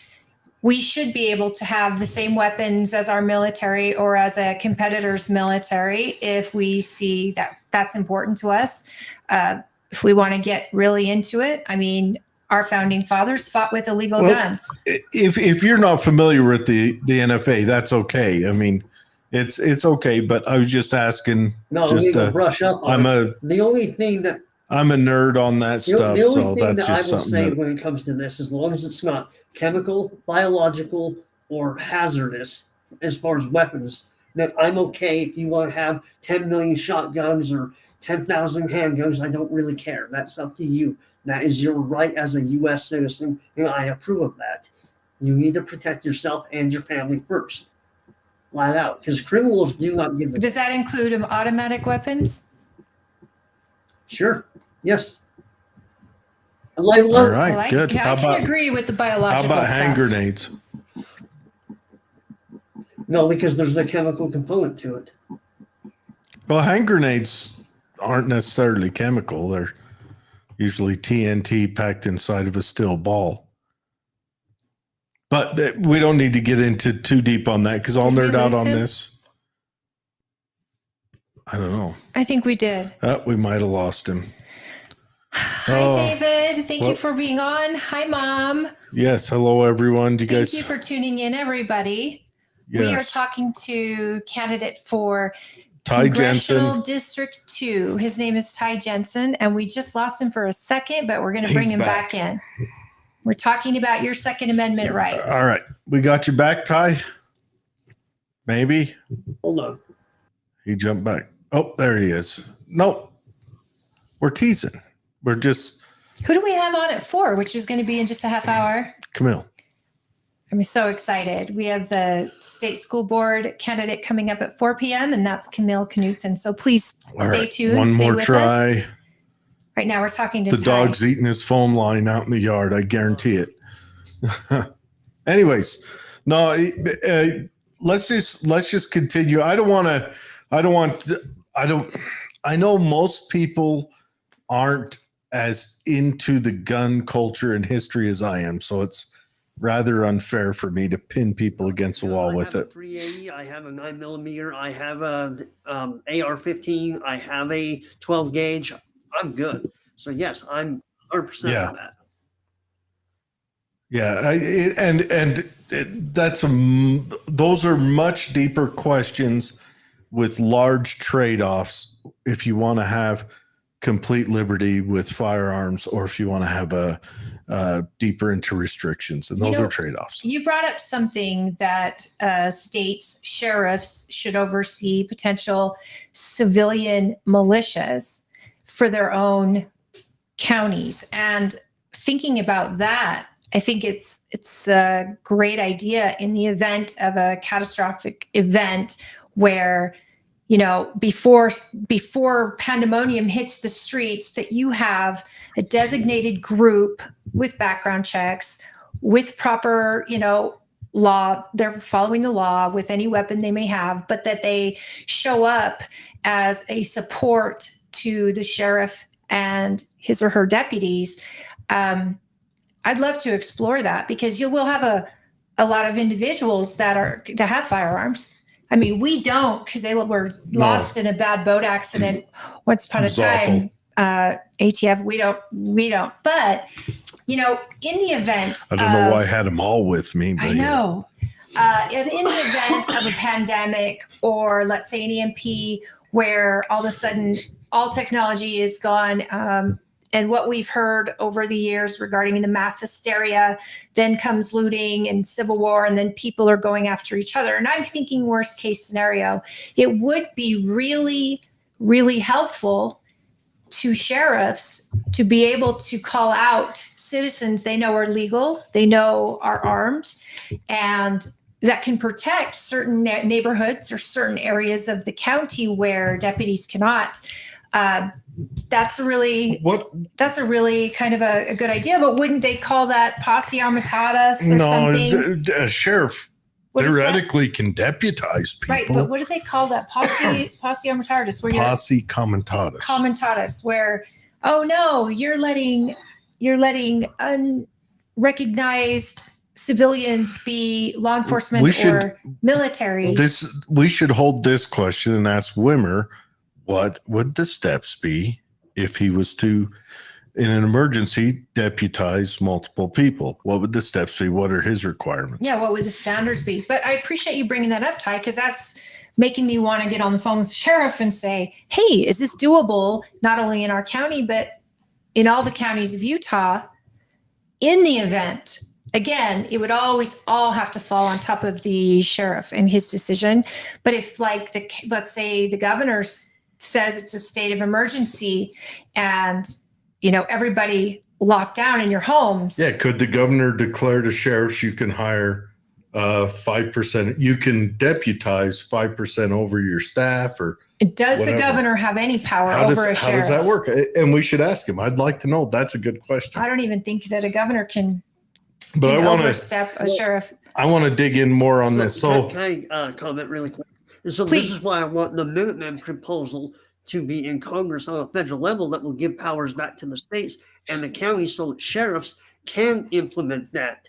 Because a few years ago, we were all scared of Antifa and just coming into whatever town and county. And if they come into this county, our sheriffs and our local PDs will be overrun already. Yeah. And so it would be people like me that would be like, hey, neighbor, guy, let's go. Antifa's going to crack down over here. So let's go fight them. Let's go. And so we need that response. And I agree. It's a great opportunity to share with you what happened after the BLM riots in Salt Lake City. BLM came out to Tooele County. They were going to do their march. And our sheriff was extremely accommodating. You know, our deputies will be out there. But what was different than what happened in Salt Lake County is so many of our citizens showed up with their firearms on them and just stood all along the routes, were in front of all the businesses, and they were only there to keep the peace. And there was not one person got out of line, not from either side, no one from BLM, no one that was anti-BLM. It was the most peaceful protest and parade they essentially did. And they still got to speak their minds and all of that, but there was no businesses burned.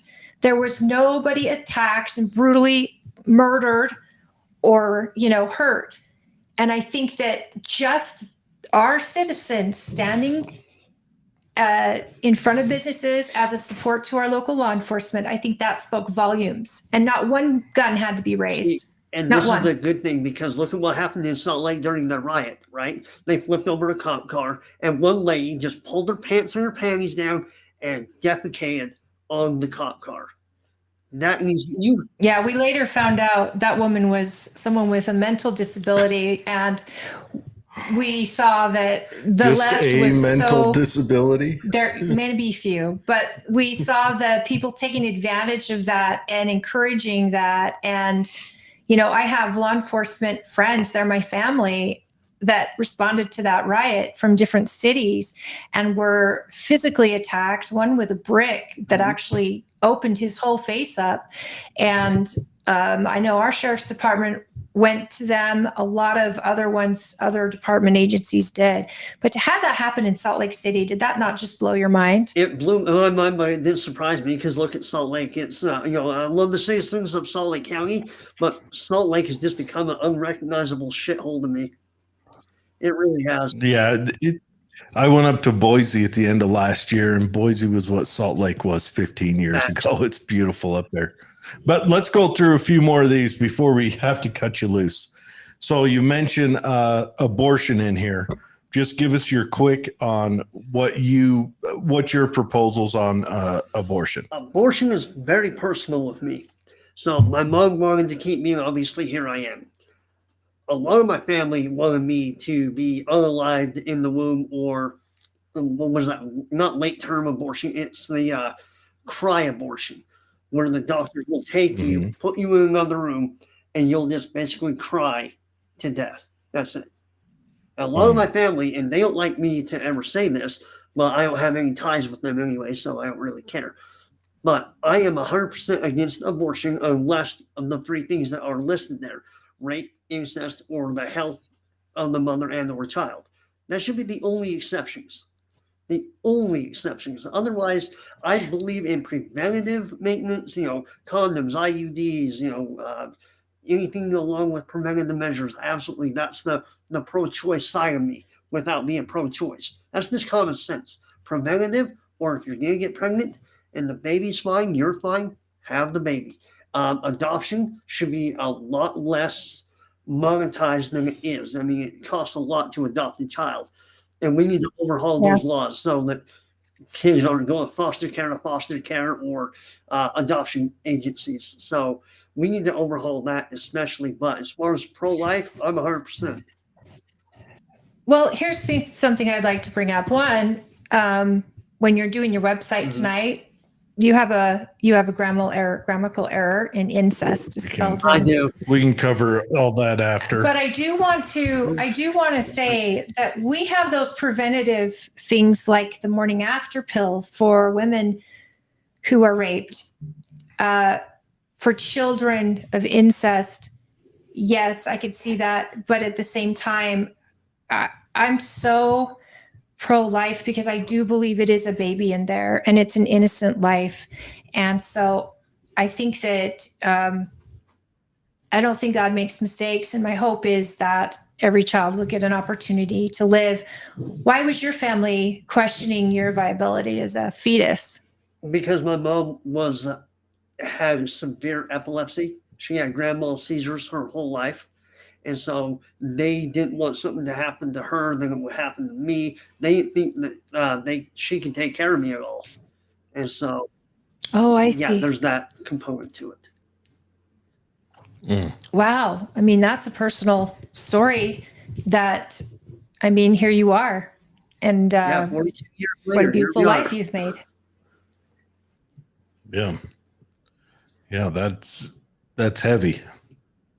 And then you say pro-choice issue side. I think I don't even think you're pro-choice if you believe in preventative measures. I mean, you're basically pro-choice as like prevention only. Right. You're basically telling people pro-choice to get it on and not make mistakes. But you're actually saying in this sentence, which is how I read it, the accountability is on you. Mm-hmm. Because there's so many ways to prevent pregnancy. And if you aren't doing that, then surprise, you're pregnant. It should never be a surprise, right? And if you are pregnant, then be accountable, but don't punish a baby that had no say. Exactly. Know ahead of time. We need to educate young people that is a baby in there and not a bunch of broccoli or a bunch of cells or a Volkswagen, that if you do end it, you have killed a baby. Yep.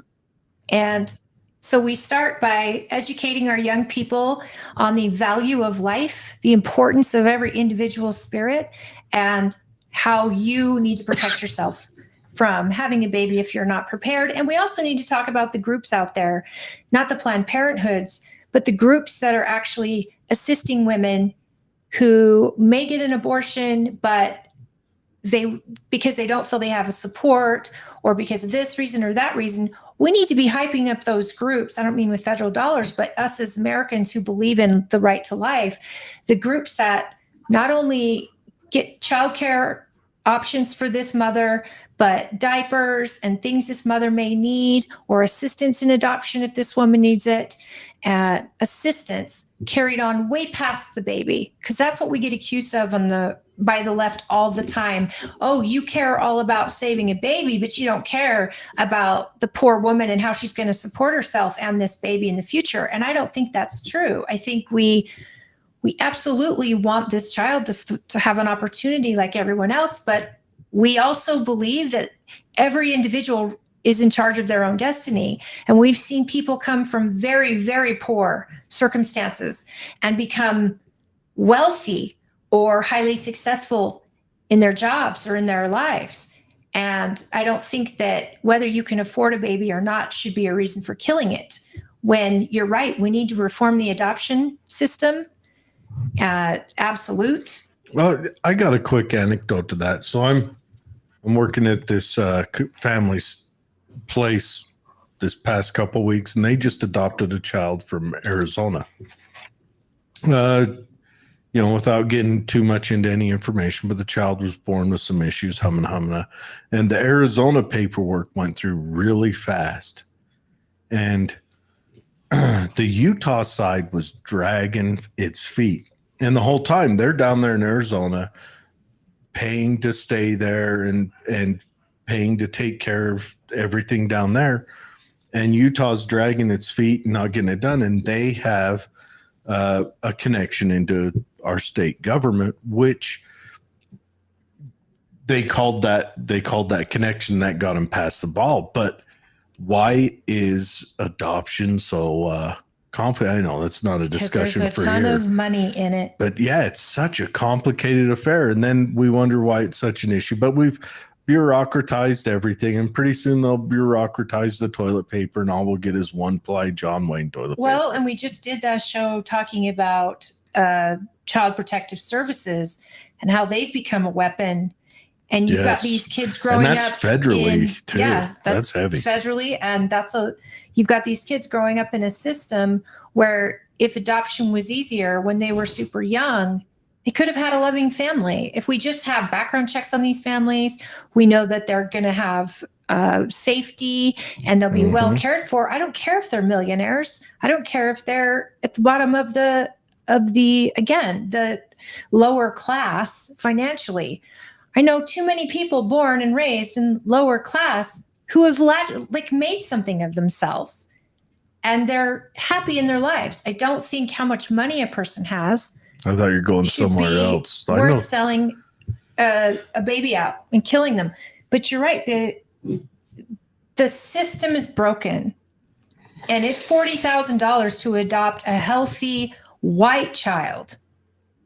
I mean, that should give us all pause. A child's a child. 40 grand. You see, you just said, for white child.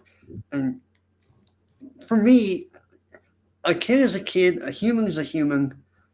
I hate this whole race bait bullshit. Like, just who cares if they're black, white, Indian, whatever, who cares? It's 2020. Anybody wanting a baby, that's all they want. They just want that little soul in their lives. They don't care. Look how many people will try to adopt from China, who will adopt from all over the country because it's too hard to adopt in the United States. And they're not picky. They're not asking for, I want a blonde hair, blue-eyed white child. No, they're saying, I want a child. Right.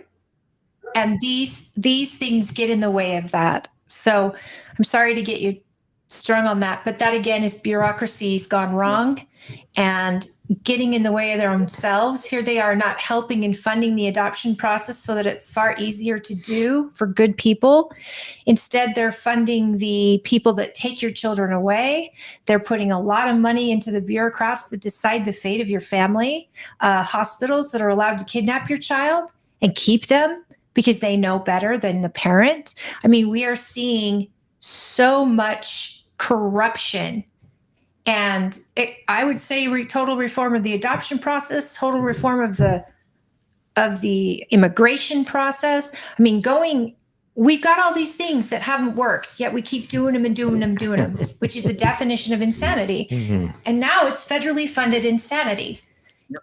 You're going to be a congressman. You're going to have the purse strings, and the only thing you can do for Utah is, it's very small. You're doing it for all of the United States with your decisions. Right. And so to reform these type of programs, you've got to be on top of it, and you've got to get, common ground from other people, have to see the importance. And the way you do that is by listening. You have to listen to the people. A lot of Congress does not do that. You don't say. Throwing the softball across the plate there. It's true. Anyways, we got 7 minutes left. Just give us your last elevator speech, what you're going to do for the populace. Why you're the best person for this job. Like I've said for weeks now, I never wanted to be in politics. Politics got into my life, turned it upside down. I never wanted to do it until it forced me to get into this position. This was not something you just go after. Listen, if you're craving power, then you're the wrong damn person. So just for you guys. Did you guys have any other questions on the website? I'm very fast at wrapping up, but if you guys have any other things, I'm curious about your border issues because that's been a hot topic. Okay, and it's the number one concern of the American people right now. We'll hit the border, but I'm sure we'll have you on again before it's all said and done, and we'll go through the rest. Yeah. Oh, also on the 11th, we're going to be there, and we will be talking to each candidate on the 11th. So make sure we're in your schedule to come out to Tooele County, and we'll be able to talk more with you. But right now, Democrats and Republicans both feel the border is the number one issue in this election right now. Mm-hmm. And we have a massive problem with that, with this administration. This administration just wants to have the floodgates stay open. Did you guys see that viral video of the migrant surge at one of the borders? I believe it was in Texas or Arizona, but it was like Eagle Pass. a mass of them. And here are these maybe 20, 25 border security people saying, hey, no, get back, get back, get back. And they were just overwhelmed and ran over. They broke the one fence down. And it's not working. We don't have money to keep throwing to other nations when our nation is being depleted and invaded. This is a flat out invasion, and the Democrats are celebrating it. What the hell is there to celebrate? Giving more money to people that didn't come here legally, didn't go through the ports of entry? We got to shut it down. And look how they're undocumented Democrats, sir. I completely understand that. And this is why they want this to happen, is because they fear a constitutional republic. They want a democracy. Therefore, they're going to make sure they stay in power forever. And it should not be a one-sided game. And that's why they're doing this. It needs to end. It's bullshit. But here's the thing. We worry about the southern border, right? But all you got to do is fly up to Canada, come in through the north. Or use the Pacific Ocean, use the Atlantic Ocean, or the Gulf Coast. Either way. So we need to make sure all of our border is secure, not just the southern one. So, you can fly in on an airplane and overstay a visa. Exactly. I went to college at SUU for a year, and there was a lot of international students that were just like, hey, look, my visa expired. And guess what? I'm not going back because I like it here. I get all this free stuff.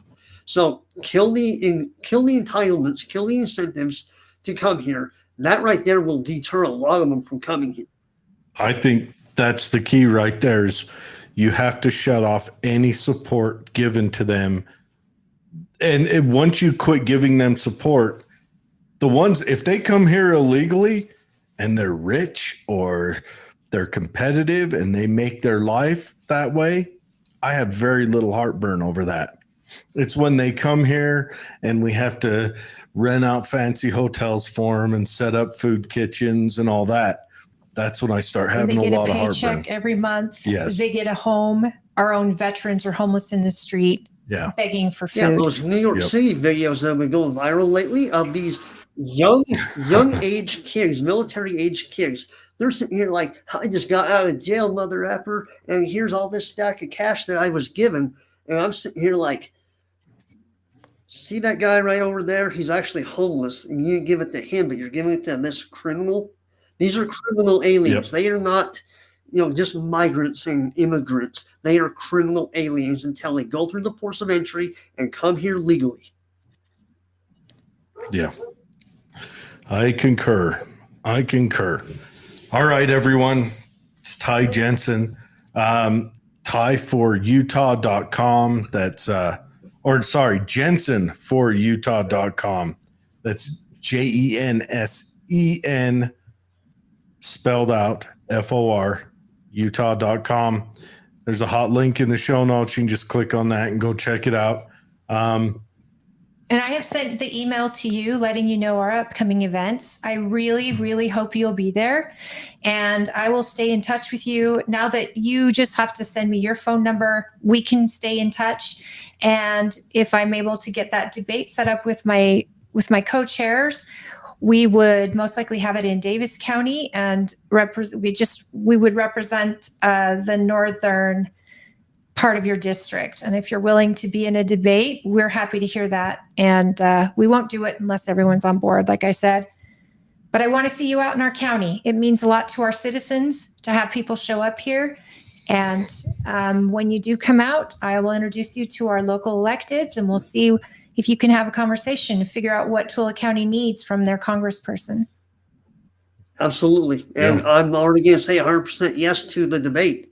So if you guys can get that hammered out, if you got to talk to Yemi or Chris Knoll, I believe is the Salt Lake County chair. Yeah. You can reach out to them and say, hey, look, we got at least one. I know Colby would probably most likely do it. I think it would just be Celeste would be the holdout, kind of like how Chris Stewart was the holdout 4 years ago. And so I know me and Colby would be on board. Yeah, and like I said, I am working with Chris and Yemi right now to make it happen. But again, it's it's expensive. It costs money, time, and energy. And all of you are on the trail right now. Are you running signatures and convention or convention only? I signed up to do both, but I said a quick hell no to the signatures because as a state delegate, I was 2 years ago with Mike Lee. As a state delegate, I believe it's a slap in our face when you go get signatures. I understand that what happened with Celeste and all that stuff that was shotgun through at the 23 convention. That's why people are starting to look at signatures a little bit more. But I view it as I go to my neighborhood caucus. I'm the one who gets elected. It's on me to represent my people at the state convention. If you go get signatures, you slap us in the face. And so, no. Well, you make you make it so none of us were irrelevant at that point.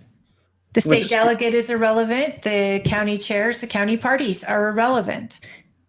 They are if you gather signatures because you can circumvent the whole thing. Yeah, if you have enough money. And that's the other thing.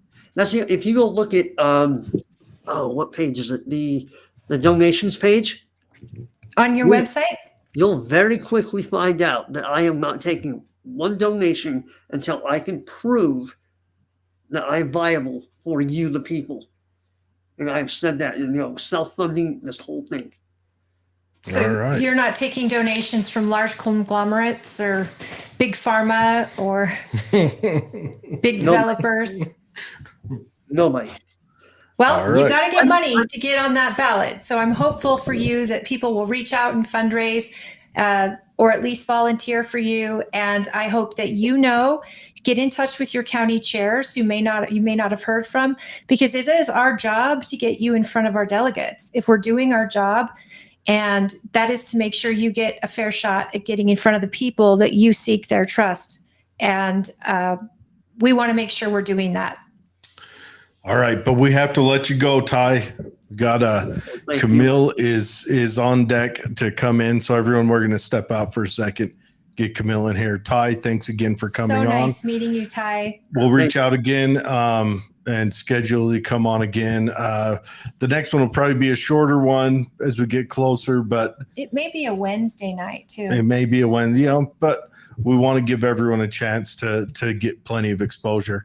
Have a good night. Thank you. Good luck with everything. It was a good conversation. Go play with that pup. Yeah. Get that energy out. Take the dog for a run. All right. Have a good one, sir. Thank you guys for your service in this running. Not easy. No, it's not. Oh, I lost him.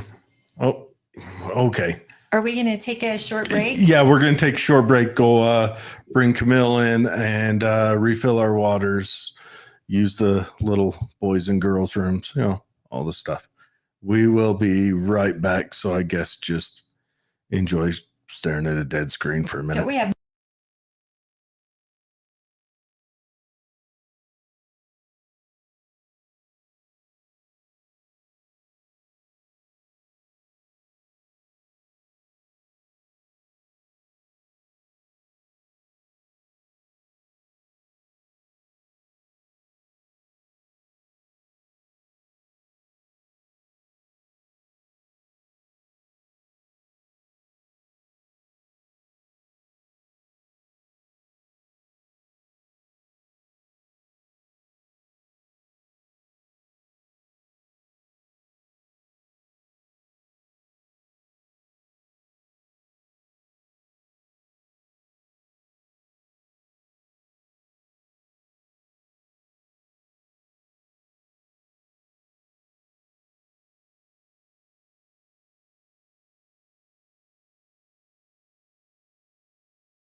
All right. Back on with Camille. And Holly has a prepared speech. A prepared speech. I'd like to thank my God and my family for this opportunity. Actually, I'm so excited to introduce Camille Knudson.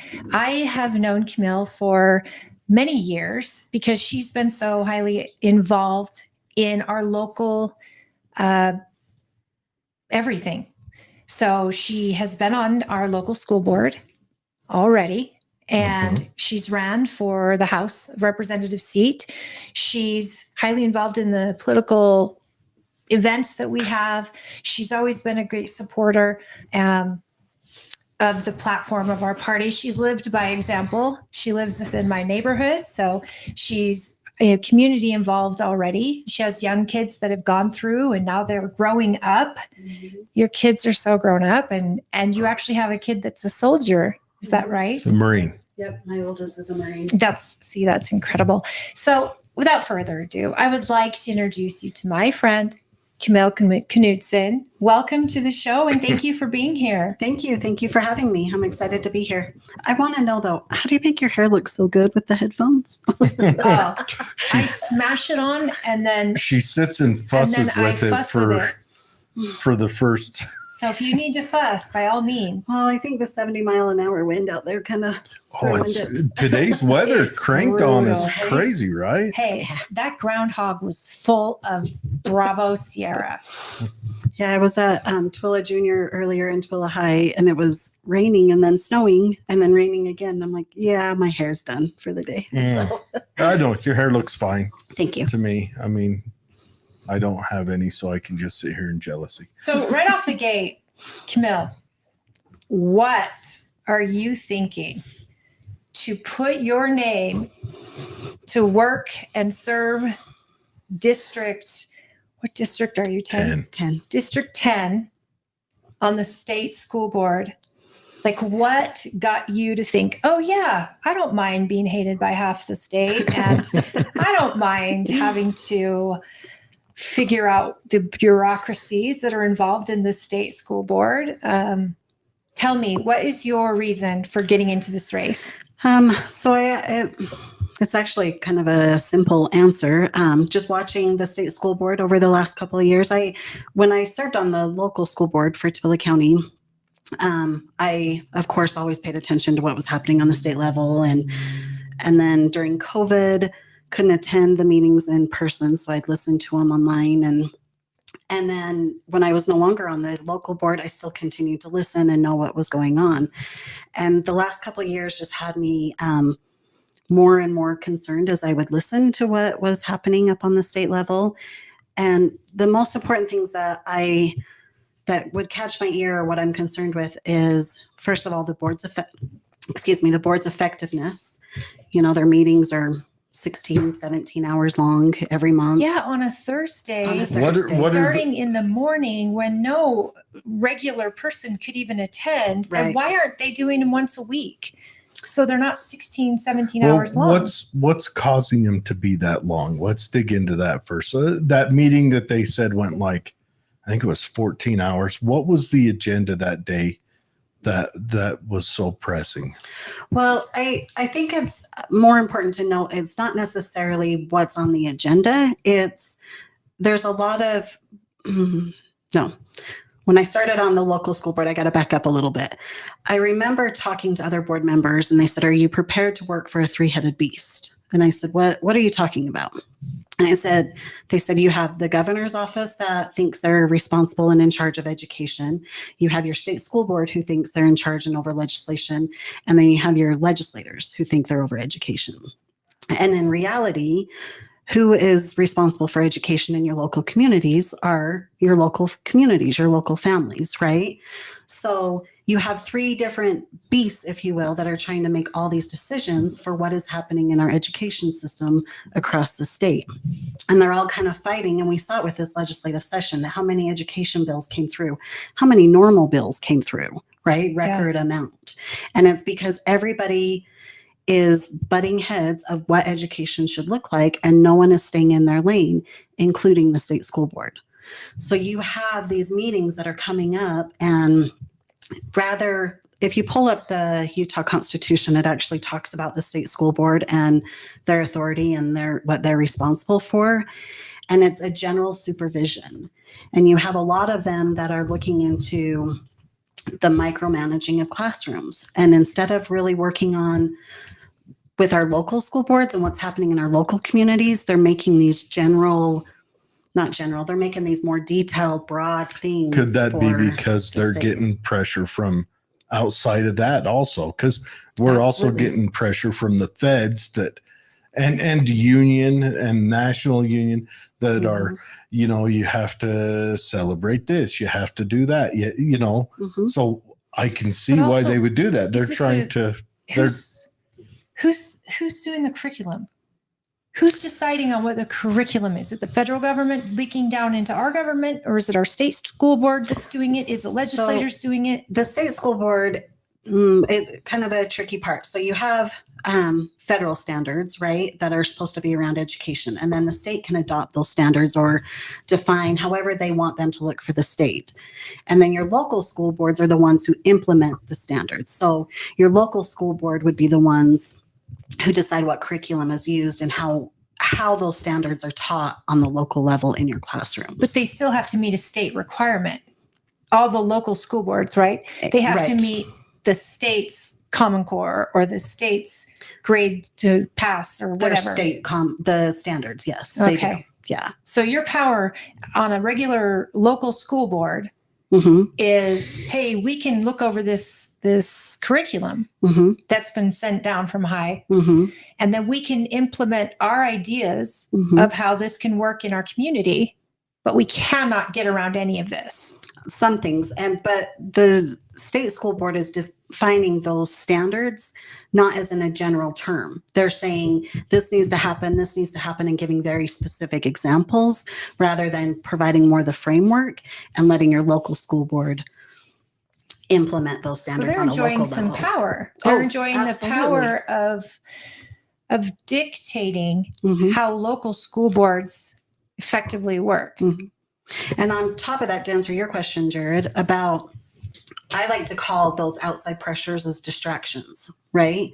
The local school board really should be talking about what are the standards for our state, or how are taxes impacting, funding for schools and those kind of things. But they're so busy focusing on these outside influences that they can't get their job done. It feels like, just reading into it and what I've read about it and listening to people who are on the school board, it feels to me like they're acting like firefighters, either to implement what the national union sends down or what's brought down by the what do you call it? The Education Administration. What is it? Are you talking about the Department of Education? Yeah, Department of Education, which, fun fact, they're established in 77, and not once has the level of education gone up since they were established. It's gone down every year. Right. Like they've failed every year. But anyways, that aside, but it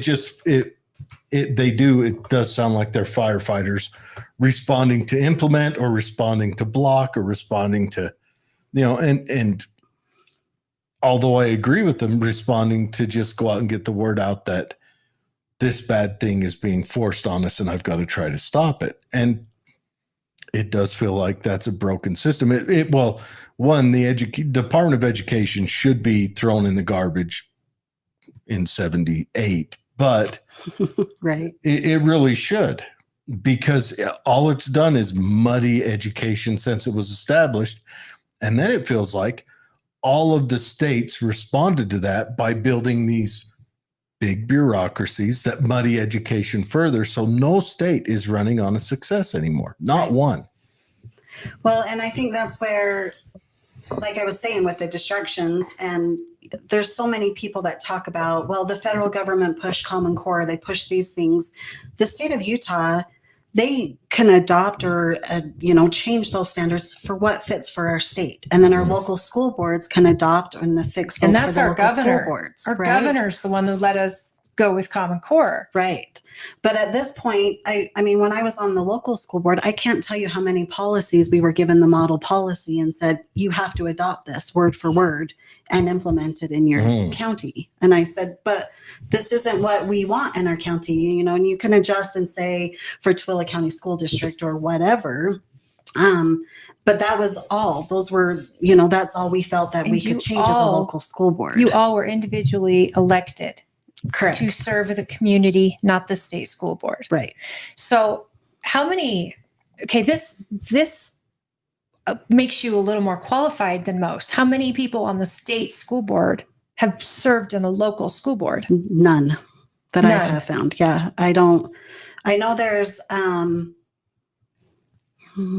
there was someone that was telling me that, I guess you could say they have served in some capacity as far as being like a previous teacher or a principal, something along those lines, but none of them have ever been local school board members before. So they don't know what it's like to get that letter from on high that dictates how you, an elected, right, how you, someone that's going to be accountable to me, right, implement their rules that don't reflect the values of Tooele County. Right. And also, I don't think a lot of people realize too, your state school boards members represent more residents or more people than our state senators. And so a lot of times they're not familiar with what's going on in your local communities. They're not familiar of how to interact with taxpayers when they say, yeah, we're going to cut income funding taxes or whatever it is, because they've never worked with the community that way. They've never worked with the residents, and they don't know how to interact and what to do. You actually had to try to raise money for a school bond here in this county. Yeah. And that was a nightmare. Yeah. Because you have a lot of angry people not wanting to give another dime to education because it's doing the insanity. They're trying the same thing over and over. And here you are thinking, well, we're going to need a school because we've got all these junior high kids coming up. We're going to need additional high school. These things don't magically appear. It is quite it's a tough. catch-22. It is quite tough when every year when you look at the report card of our education system, and it drops down another grade or percentage of a grade. And every year they say, we need more money. Right. And that'll fix it.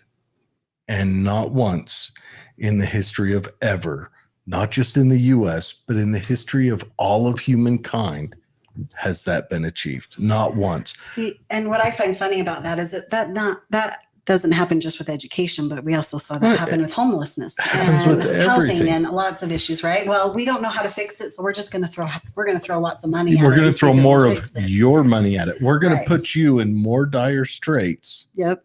We're going to make it so that maybe you have to cut your caloric intake for the month, or you have to shut off one of your luxuries so that we can boondoggle and not fix anything. And that's what we get. Then you get the governor, not this governor, but Governor Herbert, who's doing a State of the State address and mentioning $6 billion.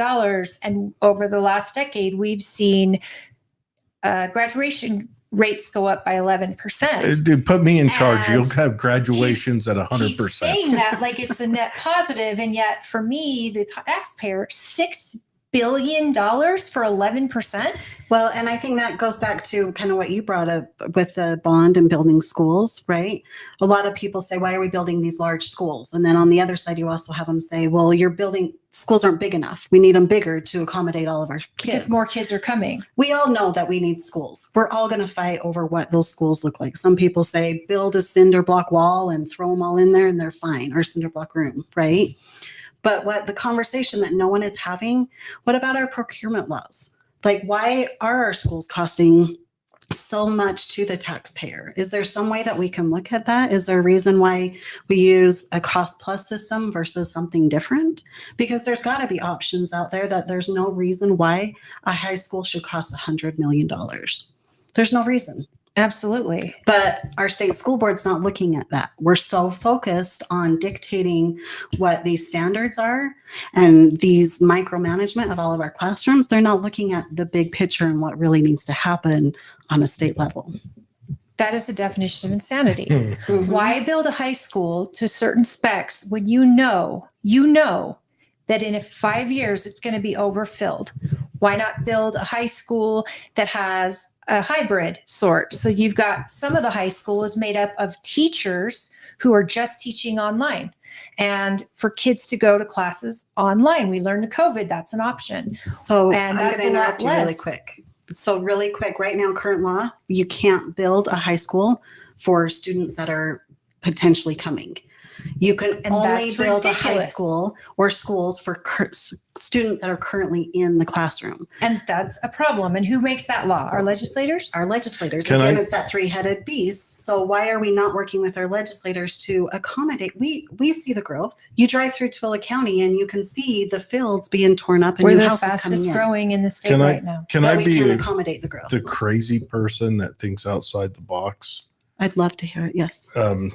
I'm tired of being violated by the government at every turn in my life. hmm Yet, here in a few months, all these big schools are going to sit empty for 3 months. hmm Dead empty. You might have a janitor in You have there summer painting a school. wall. Our high schools aren't. So that's part of the, and I don't think a lot of people realize, Yeah. especially in our rural schools, our high schools are community centers. Yeah. And Okay. they do summer schools and Why? teaching. Yeah. And At what sports capacity? Well, I mean, here's you're right. Not 100%. word for There's word, definitely or some. even 30%. I'll bet you Oh. don't reach 15% capacity. I'll bet you don't. Because know if you had Stansbury, I summer would say school, 50%. If you had summer school at that rate, there would be a revolution on the other side. Yeah. 100%. Parents and kids. Well, I'm saying it's more But- than just the schools that use them, though. It's Sure. the communities that Sure. are using them, right? We need to expand on that. Mm-hmm. Well, that You or know, you go why year can't round. Why can't which would piss a lot you of can people go off. year round, and there's again a revolution. You want to see teenagers take arms to the streets? That's how you get teenagers on the streets with guns. But Lots I mean, of schools go year round. why can't you? Yeah, elementary schools when they don't know any better. No, I mean, some districts are year round districts. I know in Texas, they have year round school. In Salt Lake, They- there's a couple of districts. They also Aren't have to they air elementary though? Mhm. They don't have any high schools in No. year round. Right, have to just have- elementary. Yeah, They have to spend because money on air conditioning and on heat year round, which gets expensive. high schoolers are dangerous. Don't be pissing off no high schoolers. Let's just calm that talk down. We don't want to burn the city down just today. Maybe next year. But is there any other ways we can think outside the box to use that property? Maybe on a rental system. Well, I can give you an example. So, Yes. Little right closer. now, we have 3 high schools that use Pratt Aquatic Center for their swim teams, Mhm. right? And then when Desert Peak comes online, that means 4 high schools at one swimming facility. But Deseret Peak facility is making a pool that could be used by all 4. Right. But before that agreement and before that change happened, there was a lot of talk with the Stansbury Service Agency about using one of their pools. And then there was also talk about building a rec center out there, right? So that possibly Stansbury and Grantsville could use that pool, Deseret Peak and Tooele could use Pratt, whatever the circumstances were.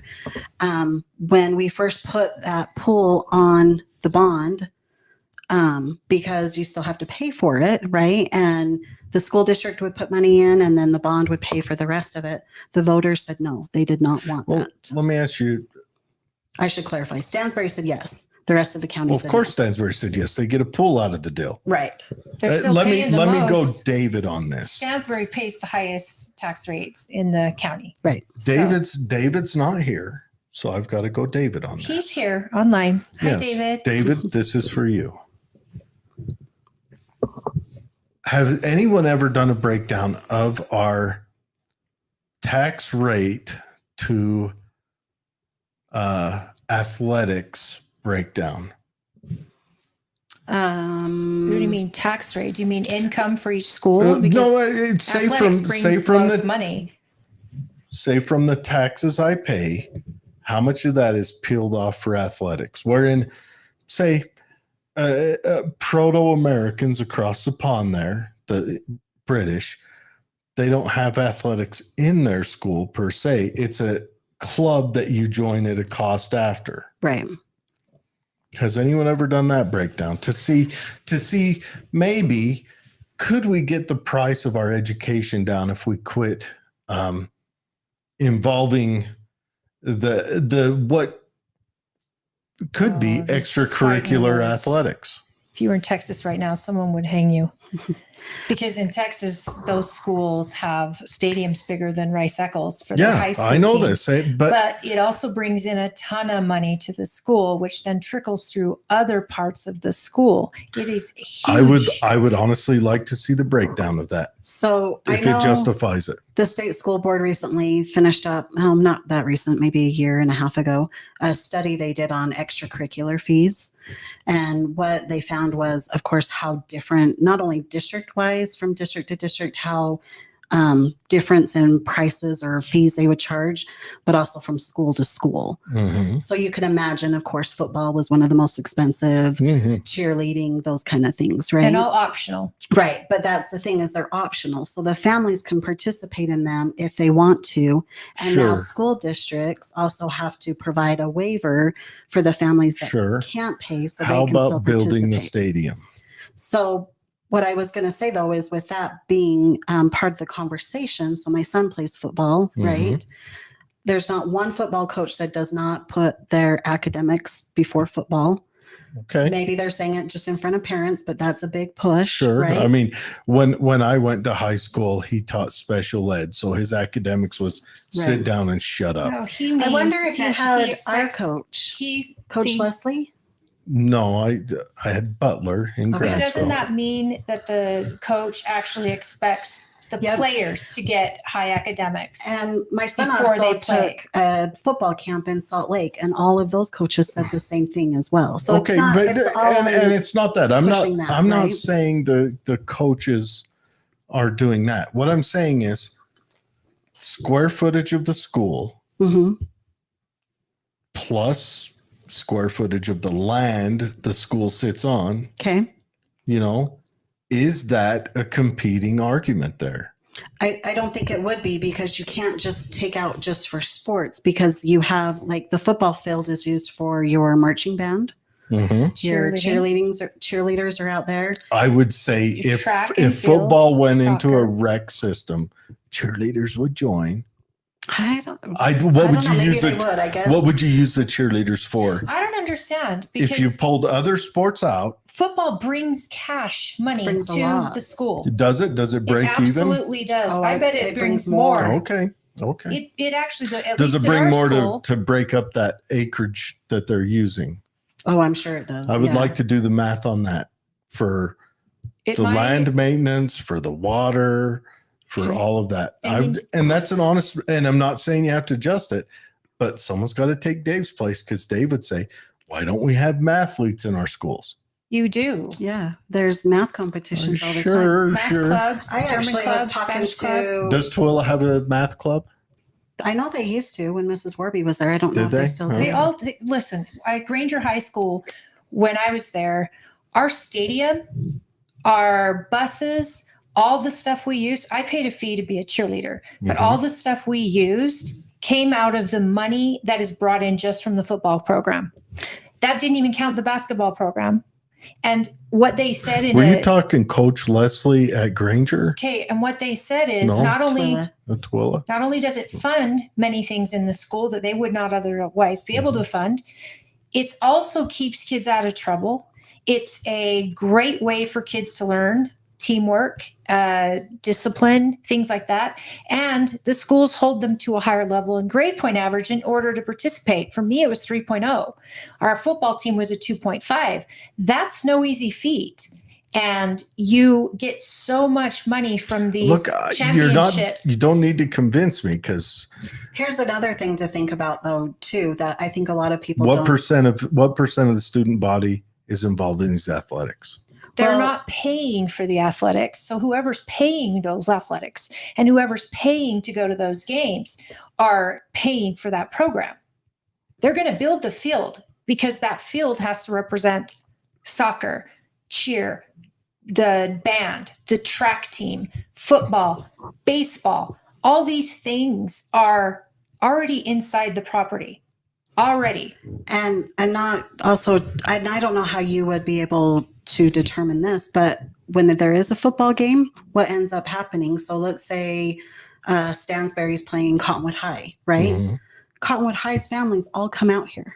Mhm. They buy gas, they buy food, they spend time out here. I'd like to say they go shopping, but we know that's not true. They Right. spend time and then they Yeah. leave and we benefit. Every game my son had a football game, we went to Logan, we went down to Provo. Every single game we went out to dinner because he would have to be there early. So we would go, and then we would have to go eat afterwards too because he was hungry again. Do you think, just going to throw this out there, Cottonwood High to Stansbury Park, what percent of the people who drive around that mountain stay for dinner on this side of that mountain? I don't know. guarantee a large percent. I think a lot more than you think because you end up sitting here for a while I waiting for your player. guarantee the old man's like, that little bugger better get in the car quick because I'm driving around the mountain and I'm hitting a real restaurant. Well, then what about when they do the big soccer tournament down at Deseret Peak Okay, They run in, they grab food. They or the come back. baseball tournaments down there? that you may have. Actually, when they did the baseball tournaments, they didn't have enough down at Deseret Peak, so they had to use all the local high schools. Yeah. Or like next week, drama, state championships are coming to Stansbury High. They're going to be there all day long. Yeah. They're going to have to eat out here somewhere. And it's true. When I would go to away games, I always got something to eat by where I was. Where was your away game? Well, we had one in Tooele, was an away game when we Okay. played Tooele High School. And it's the only time in my young life, but I went to the Dairy Delight place and I fell in love with the ice cream. Mhm. Never anticipated eating at I Dairy just Delight. promised the families that come out here. I would bet if you Oh, got I think you're wrong. 5% to eat on this side of that mountain, you'd be doing good. I think you're wrong because you don't One, understand that If they're playing in Stansbury, what do they got? Hug Hess? Yeah. Well, I always tell They've everyone got- to go to Vista Linda, but They've that's got 'cause that's the my yeah, pizza favorite. place. But then they've got to drive further into the county. They've got Right. home style pizza They've got to place. drive. If they drive 10 minutes more, If they're they're driving, eating on their they side got of the mountain. McDonald's, they've Do got you Taco know Bell, what a they've got, 14-year-old is like after a football game?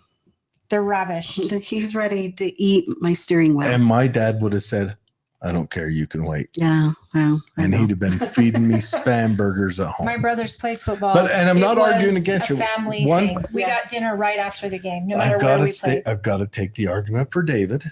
I've got to. Well, Me. David, make your own argument. If I you're am. watching. David made this argument all the time. Probably made it to you last time around. Yep. But He did. it is like right now, here in a couple of weeks, that big old building right there is going to sit dormant. Deseret Peak? No, High school. there's the elementary school right there. It's just Oh. going to sit dormant. Well, Yeah. as somebody who has rented space from every high school, I have rented it in off season and on season. I pay money and I use their space. Here's another thing. If you eliminated high school football, soccer, any of these I sports, turned this argument into that. your graduation rates will drop. Mhm. And here's why. Because people who don't have a means to get scholarships by their skill, and maybe they're better at football than they are at physics, and this is an opportunity for them to get scholarships, for them to have a reason to keep their grades up.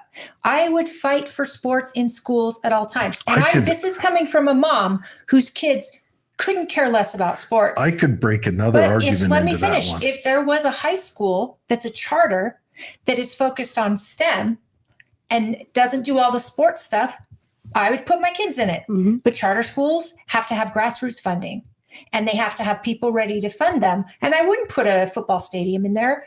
However, even the charter school that my kids are in now have a soccer team, have volleyball teams, and they are doing wonderfully. And the kids involved have far more interest in keeping their grades up than the kids not involved. And it gives them an outlet and it gives girls especially opportunities for scholarship. Absolutely. And I think, especially in our rural communities, I think about Wendover, right? Yeah. Oh, yeah. What else do those kids have to do out there? right? right? What do But those they people play have to basketball. do? They That's- play basketball. I went and to that's what their focus I went is. to the convention. You were there in Delta. Mhm. Did you look at the size of their gymnasium? Mhm. It was giant. Do you know why? I've been to Delta on a weekend, on a Friday night. Everyone in town is Yeah. at their local high school game. Yeah.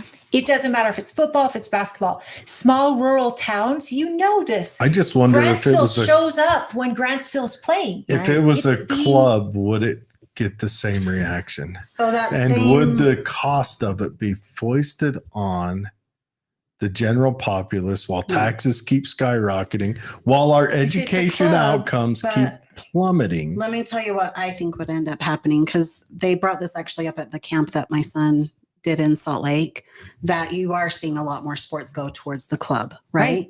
But then that ends up being just for the families that can afford it. Yep.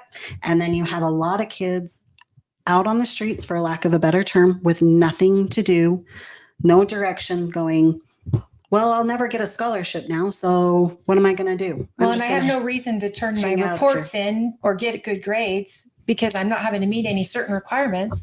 Why- And a coach will demand requirements, schools will demand it. And the club for the soccer club that Real's private academy, Mhm.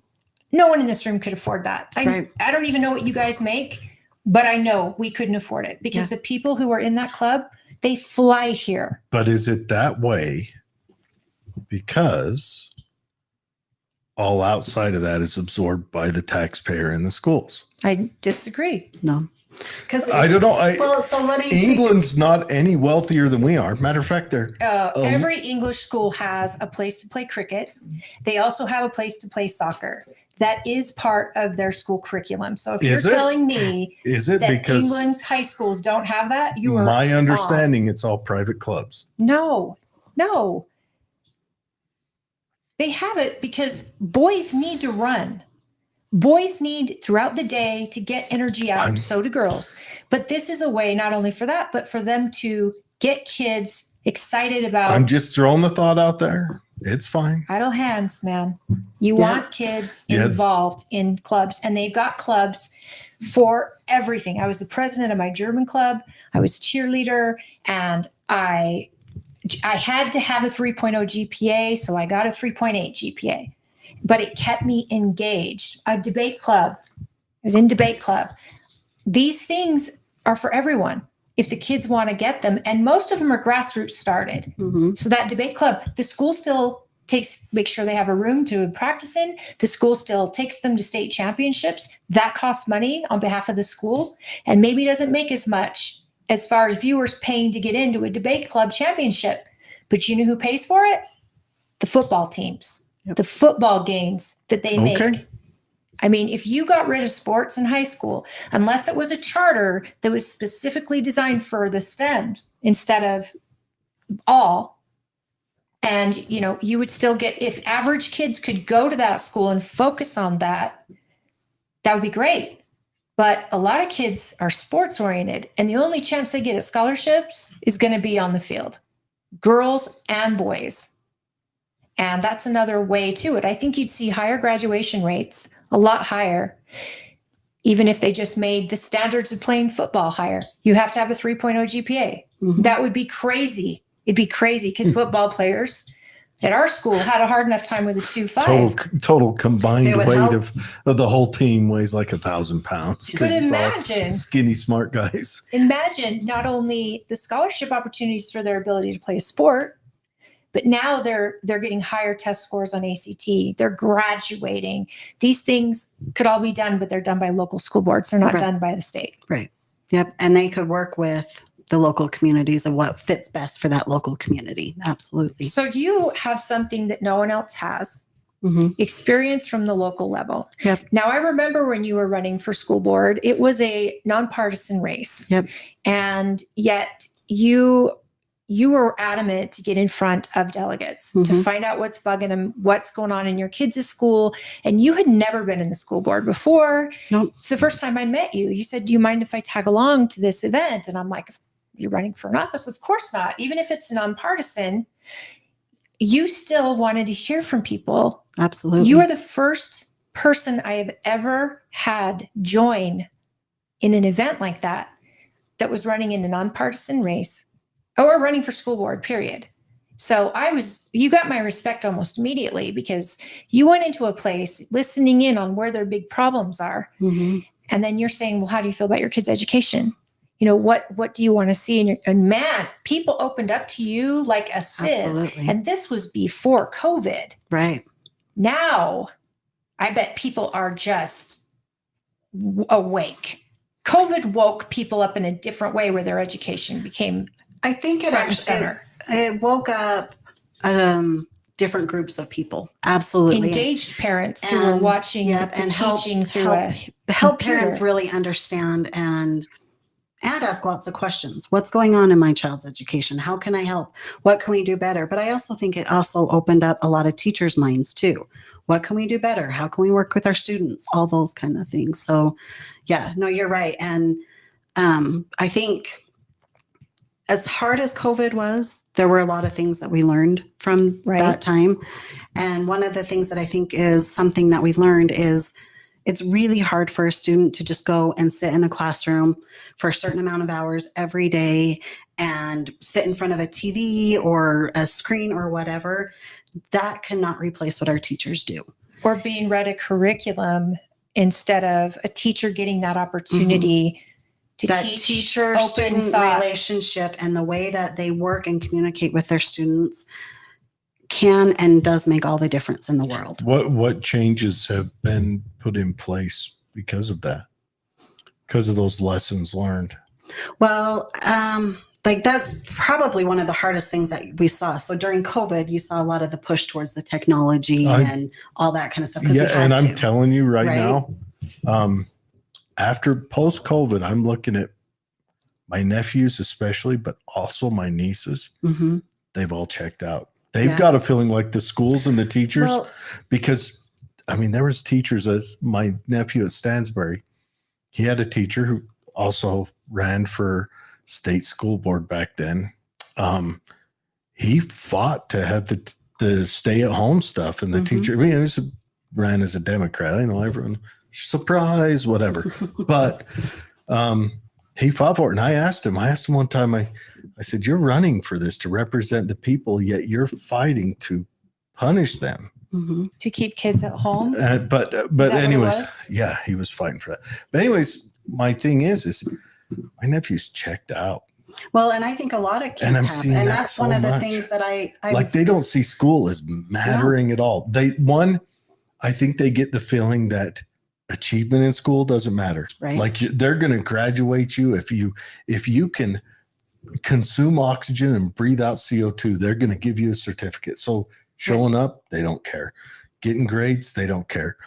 And we've kind of perverted our society to where now, like a bachelor's degree is your entry into a life that a high school diploma would earn you 20 years ago. That 20 years before that, back to the argument, just being able to follow instructions would earn you a good life. And then they perverted that to where high school diplomas, you have to have that to meet this level. And now it's the bachelor's degree. In another 20 years, what? You got to pack a master's around to get a job driving a forklift? And a lot of those degrees aren't about the actual education. They're about social issues, and they're fluffy. Well, and I think one of the things that, because I agree with you, right? I see it with my freshmen every day. Mom, I don't want to go to school. Well, what do your grades look like? I'm getting straight A's. How do you fight that? Like, you're doing well in school. How do I say, well, I guess you can miss today, or no, you can't, whatever the circumstances are. But my question is first, why as state school board, even local school boards and parents, why are we not looking at this situation? Yeah. Why don't our students want to go to school anymore? I think COVID, with them being rubber banded to where before that they're told you're the most important thing. We're all here for you. Oh, there's a flu that hurts people. Right. 1 in 800 million. We got to shut you down, send you home. Right. We got to forget about you. The kids are like, oh, Kids aren't dumb. Kids miss Right. their own graduations. Kids- They missed proms. it's not they just missed such important moments in development with their friends and Yeah. their It's social. not just My that. daughter was in kindergarten, and so every time she's like, "Mom, why do I have to go to school?" Because she missed that last half of her year. It's and not she just can't that. understand They someone got- through a they got- mask. Right. That's critical. They got told you're coming back in. Oh no, now you're going back home. No, now you're coming. The kids, they're not dumb. They Right. look around. They said, "Oh, it's like, say you fed your kids when you felt like it. hmm Do you think the kids would look at you like you're a means of sustenance?" Well, but I think That's how they see the schools, I agree. and they're not voicing it. No, they're I not. think But they're I also missing think But I something have else. I have a plethora of nieces and nephews, and I'm looking at all of them.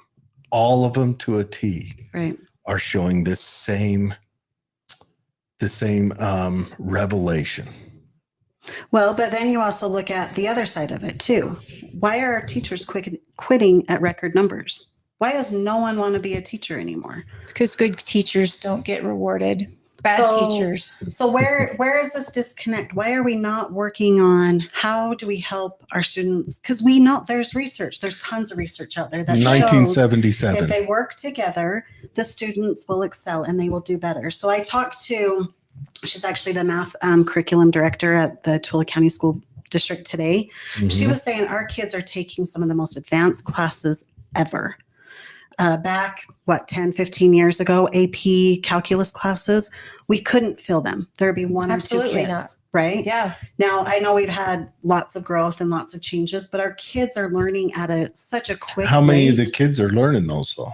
Their classes are full. She's every year adding a new Okay. calculus class because they're doing so well in these advanced math classes. I have to know. Okay. I've seen how charter schools follow a child. hmm It's not by the masses, it's per child. Right. So if your son is coming home with straight A's and he's bored out of his mind and hates school, why?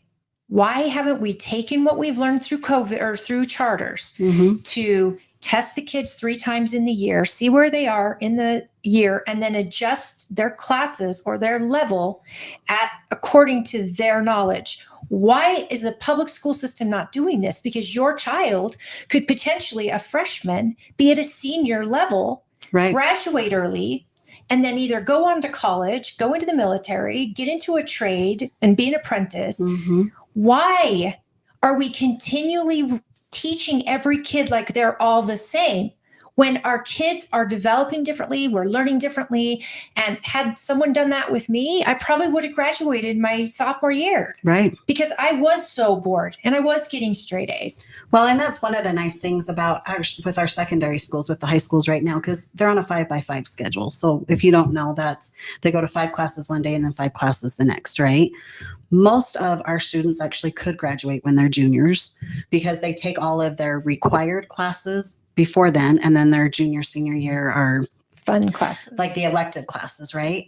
The way that it's kind of set up and the idea behind it, though, is that they would take classes at Tooele Tech or the CLC. So then that way they can learn those trades or those Mhm. certificates so they can get jobs that maybe don't require a degree of some sort, or they can kind of, pick and choose.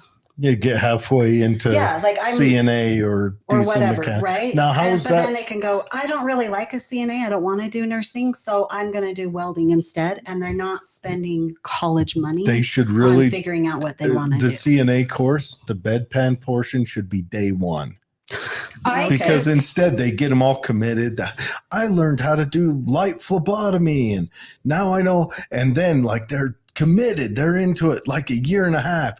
And then they change a bedpan. They go, Nope, I just don't wanna wasted do a it. So year when and a I was half. in high school, our school was the first school to allow college classes on campus. Mhm. We were the very first school, and I was able to take my English courses. I paid for the class, but I paid like Probably $50, $60, yeah. and yet it would have cost me hundreds in college. So that when I graduated, I was so close to my associates hmm at graduation that I went right into college and could finish my associate, start on my bachelor's in the first 2 years. Right. That should be in every high school. And it is in most of them. And so but then again, I still think they should be watching children testing, RISE testing. So the beginning of the year, they know where your level is. Right. You never change their grade. Right. So they're always in 9th grade, 10th grade, 11th grade. But you go, oh, this student understands trigonometry. Let's put him in a senior math class. And that's just where he goes. Right. And then our AP class is still a thing. Yep. Yep. So you have college classes, you have AP classes.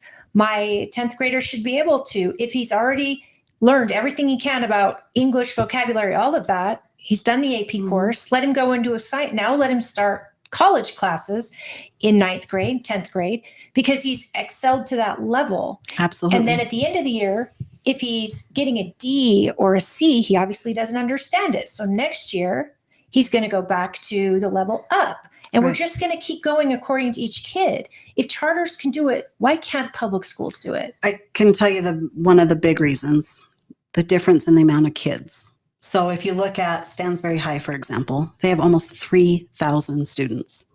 There are almost 700 kids over capacity.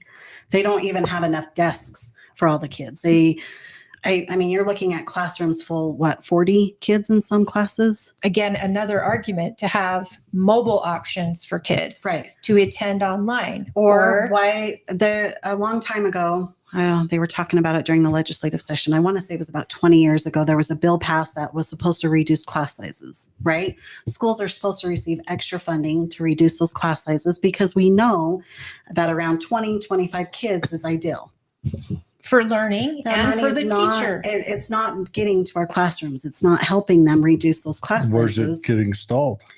Well, that's administrators if you ask some people, it says, well, it goes to this program, or it gets lost in the WPU, or it goes towards scholarships. It goes to all these different things, but it definitely doesn't go to reducing classroom sizes.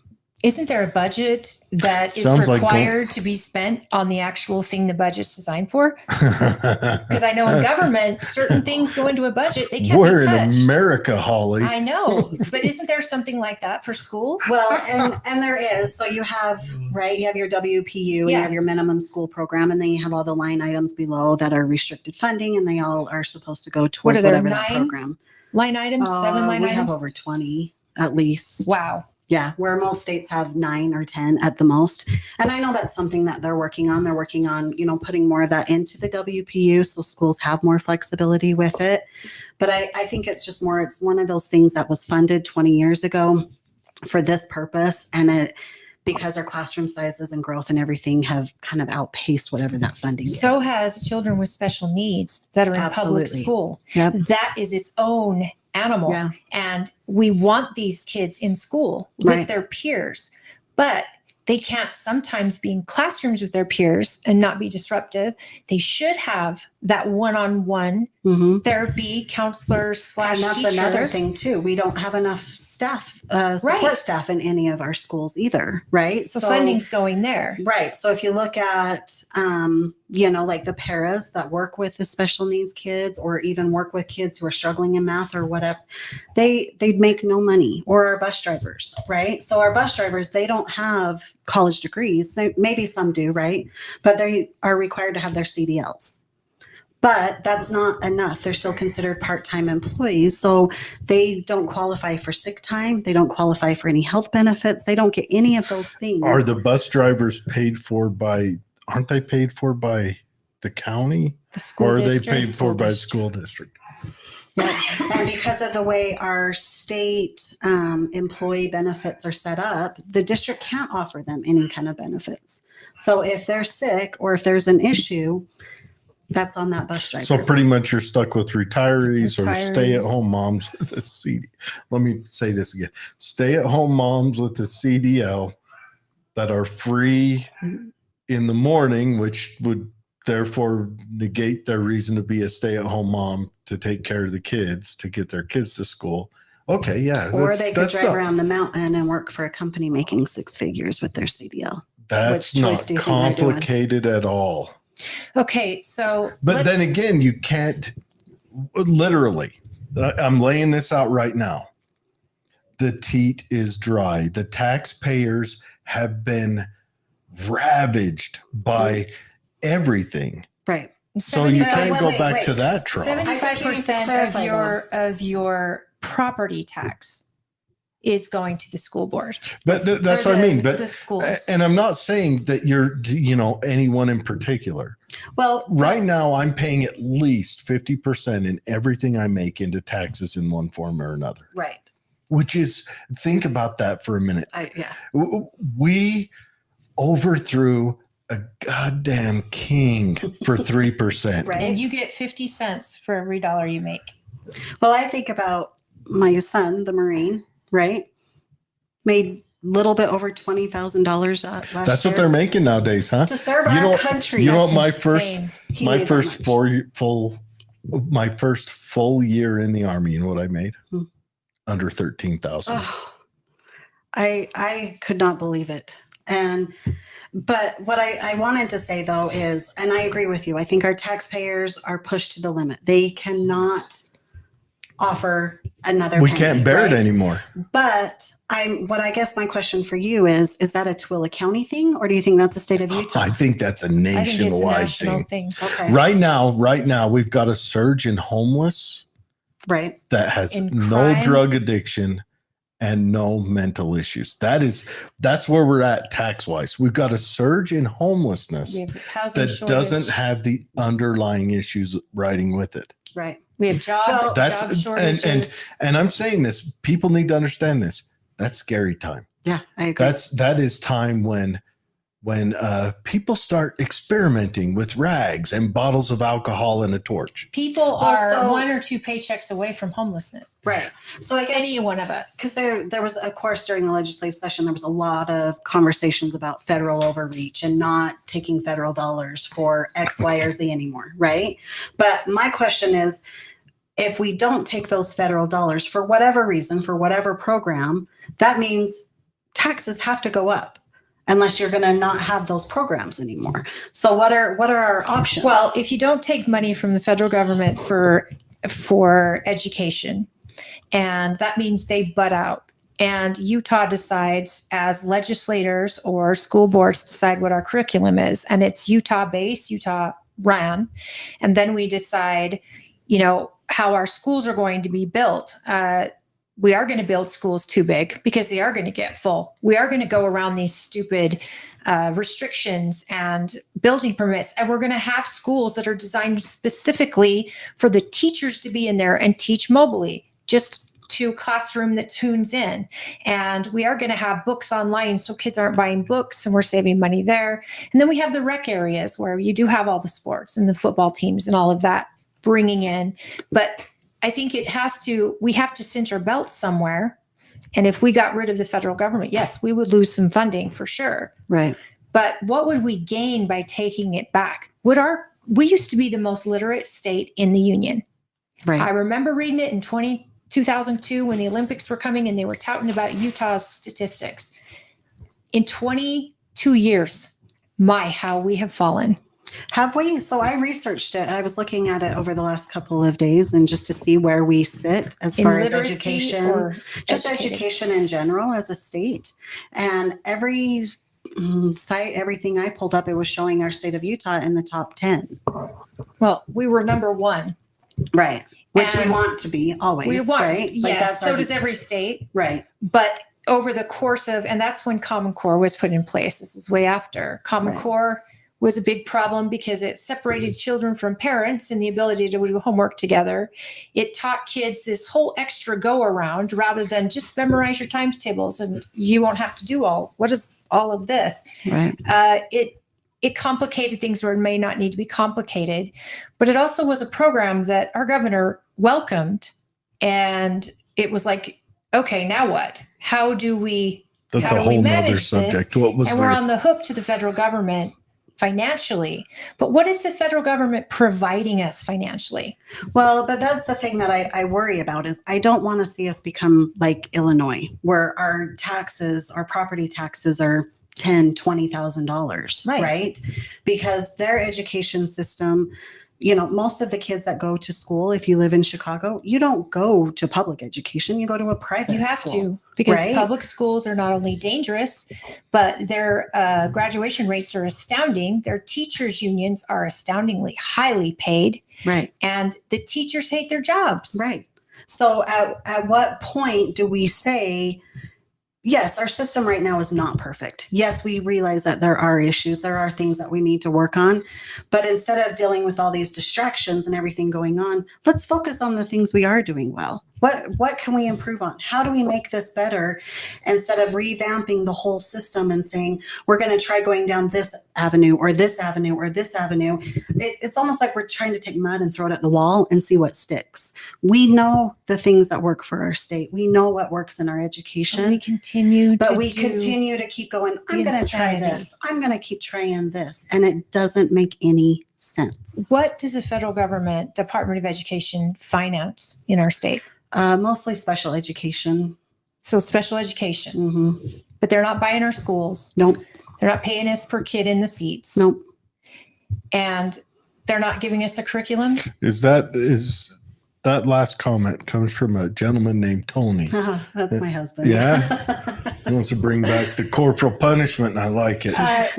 So O'Malley says, how do we compare to other countries? Sadly, the United States is not high compared to other countries. There's a whole lot of other countries, though. And in Asia, I mean, they go to school on Saturdays, and education is, I mean, demanded, required. They have a whole different culture. Well, I think that brings up also a good point. So you mentioned earlier you were president of the German club. Is that right? Something? Das ist richtig. Yeah. So I don't know a word of German, but my 14-year-old is fluent in German. Volkswagen.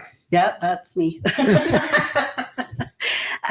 Because of the dual language immersion program, right? Yeah, in our county. which I think is awesome. I do too. I agree. I think that is, I know my niece and nephew, they're doing the French.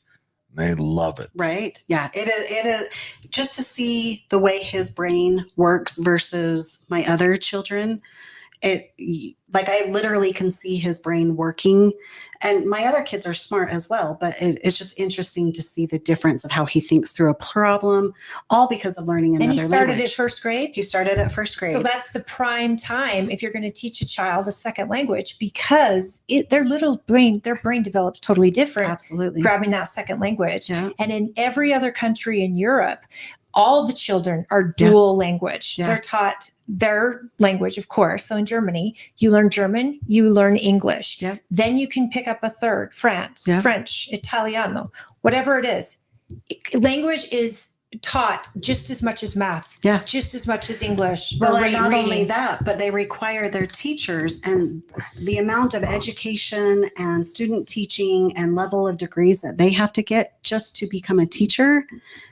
So one of our German teachers that's actually at Twilla Junior right now that teaches, they teach English half the time. Well, I guess not at the junior high level. Either way, she's a German teacher. She has 3 master's degrees. Yeah. Well, but let's also say this, okay. In Europe, you're going to learn more languages, because that'd be honestly, it's like comparing what we speak here. Say Colorado has a separate language, and Nevada has another, so they will learn it because of that. Also, please don't anyone fight to turn us into that shithole Europe.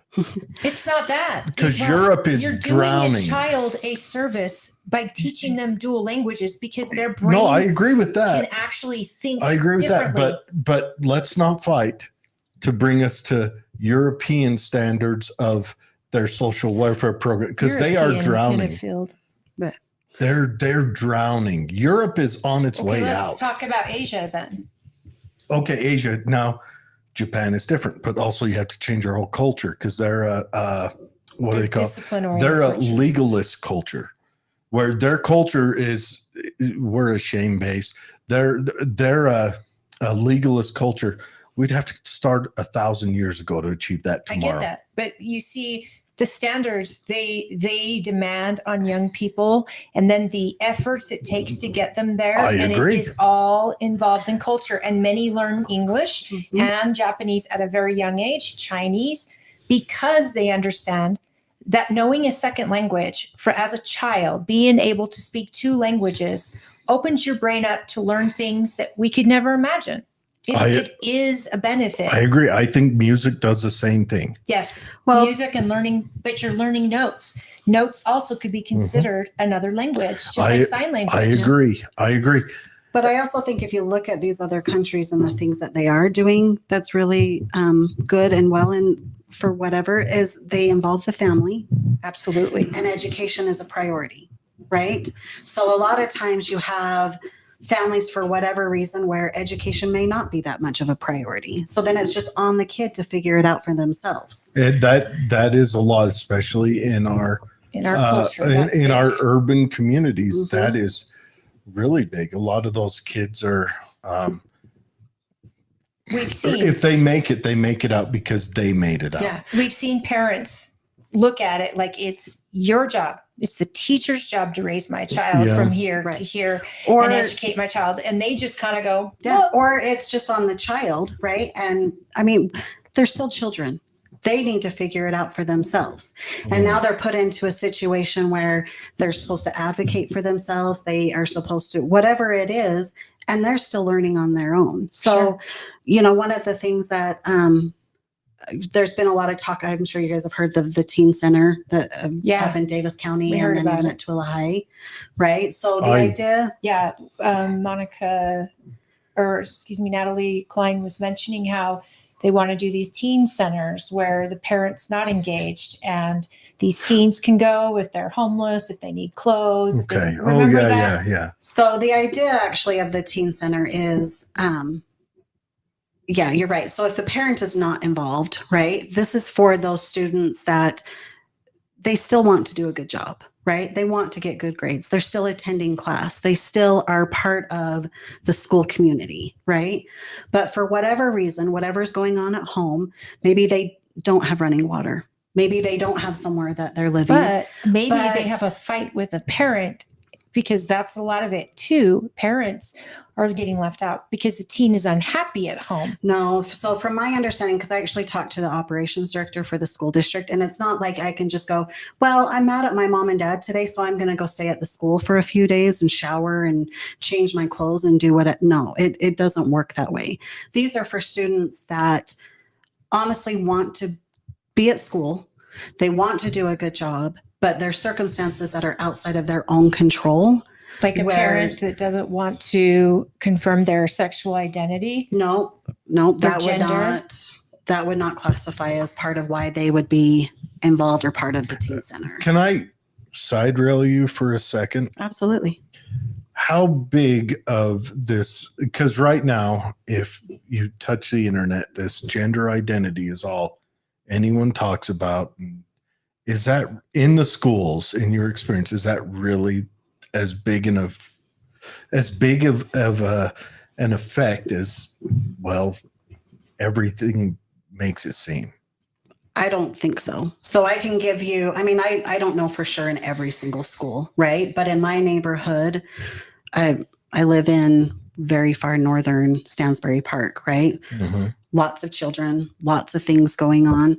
And I know of one child that is transgender out Okay. of probably 1,000 kids that live in that neighborhood.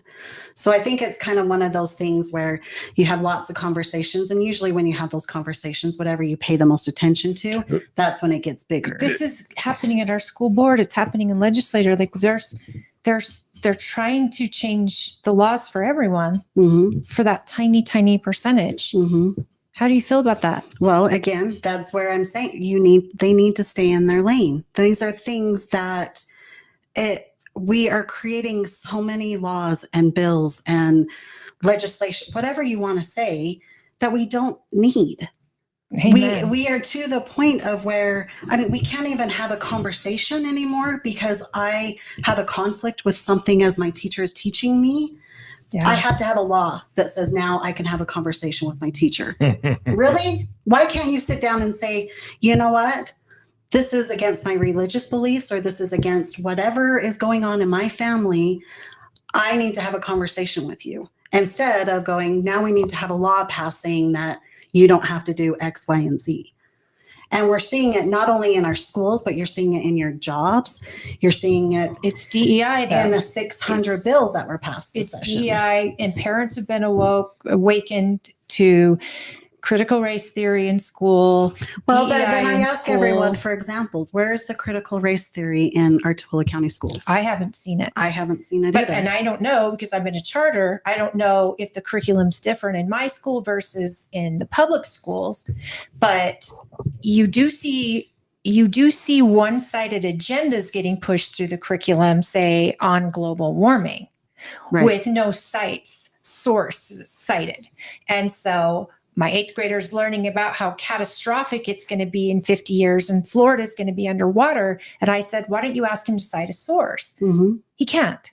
Yeah. And he won't, because this is the curriculum. Well, I'm sorry. There are scientists now saying that is actually untrue. And if you cannot predict what my weather's going to be like tomorrow, and you're listening to a groundhog who lied, how are you going to predict what the weather's going to be like in 10 years, 20 years, 15 years? And everybody who has predicted this catastrophic global warming or ice age has been wrong. Right.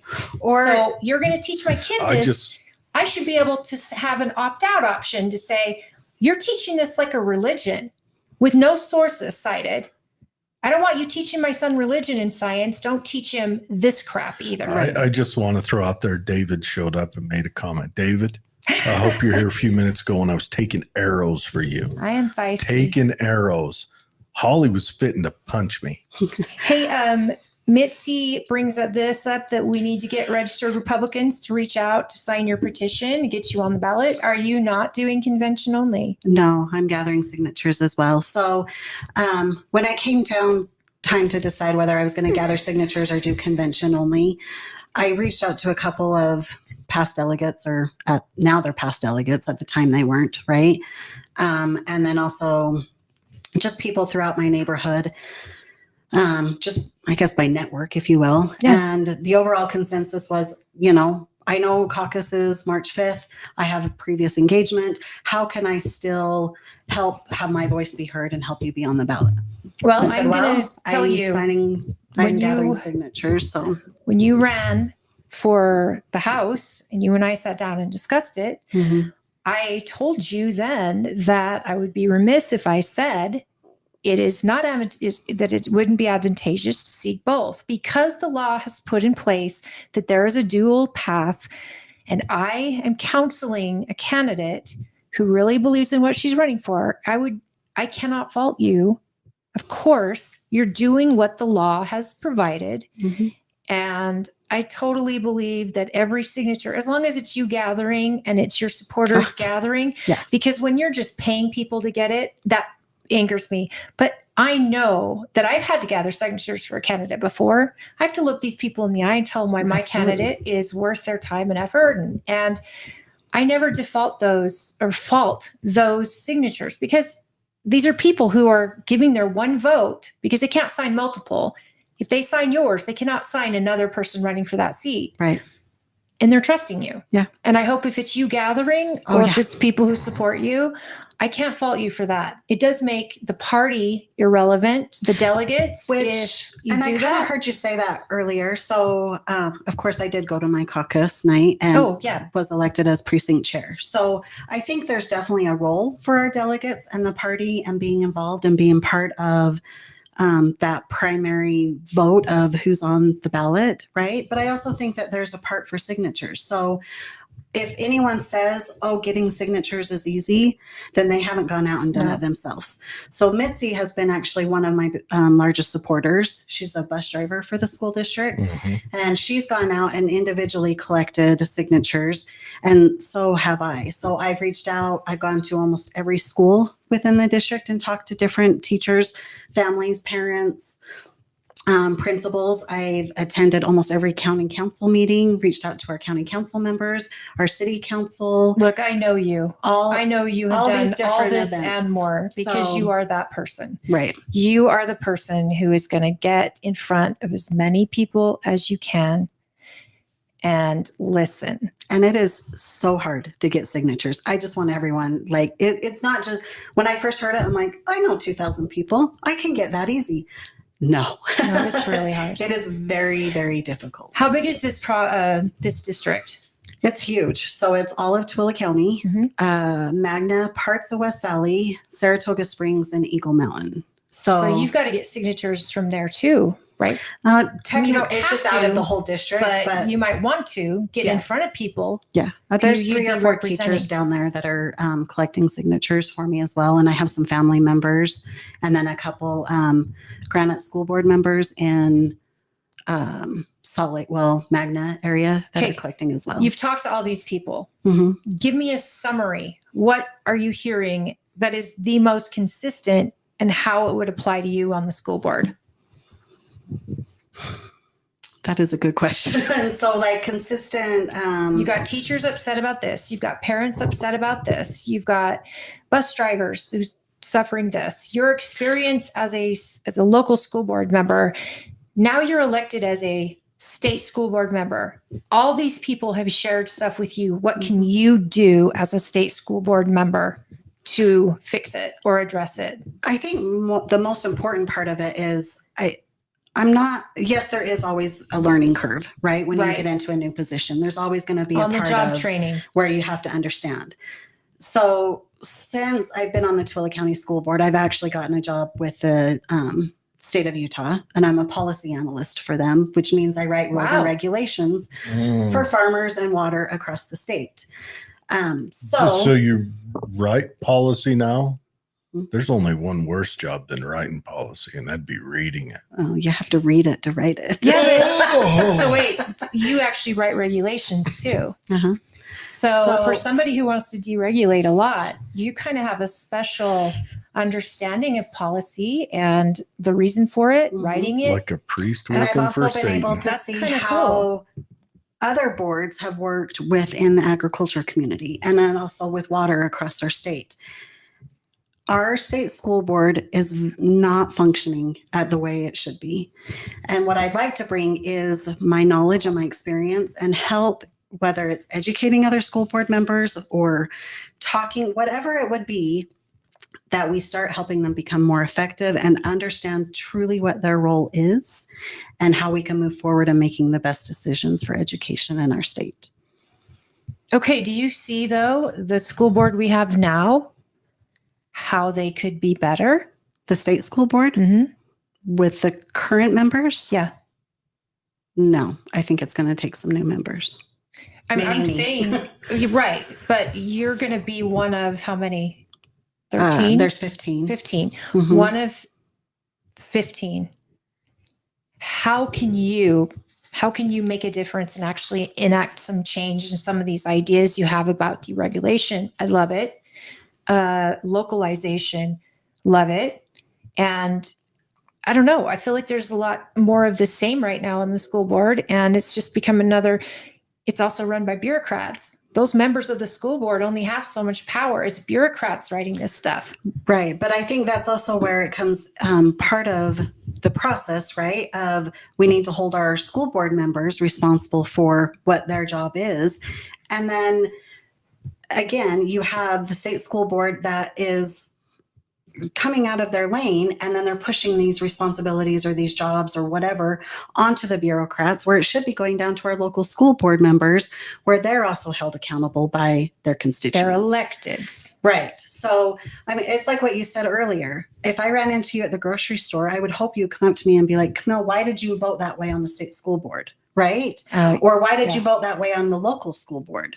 Right now, they can't even get votes through because they're focused on so many kind of nitpicky things that they can't accomplish anything throughout the day. A lot of it's social justice oriented anyways. Yeah, It's and I not think that's looking at the where majority. It's looking at a tiny Yeah. minority. And if we look at the state school board as a whole, and I would hope that someone either could lead by example or educating the other state school board members, that's not your job. This is where we need to have this conversation.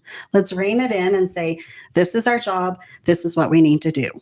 So Instead of veering off this way. Lori Higgins, thank you for tuning in, Lori. She says, hi, Camille. We've talked before about pornographic books in Tooele County school libraries. Mhm. You indicated when you were on the Tooele County School Board, you inquired about implementing a notification system, but that was not possible at that time. Can you tell us if books that contain sensitive material were in our county at that time, you indicated you were aware they were in other districts in Utah, but not specifically Tooele. And what was done about it if they were in our district at that time. This is now relevant even now with the books and everything else. Yeah. But so the idea that I actually had when I was on the Tooele County School Board, and so right now your child goes in the library, right? And they check out a book. I don't know if yours do this, but my daughter, she's in 4th grade. She comes home once a week with about 15 books. yeah, She Mine too. doesn't read half of them, but I'm telling you, I couldn't read it. I learned to read when I was like 30. well, she can read, but she doesn't read through all the books. Yeah, I was like 30. she just couldn't decide. I honestly right. didn't read my first book until I was in the Army. Wow. My first full book. Okay. I passed some of my books. Anyways, but it's a free thing that you can get and explore. Right. Whether it's just a tidbit here and there. That's why kids that age nab it.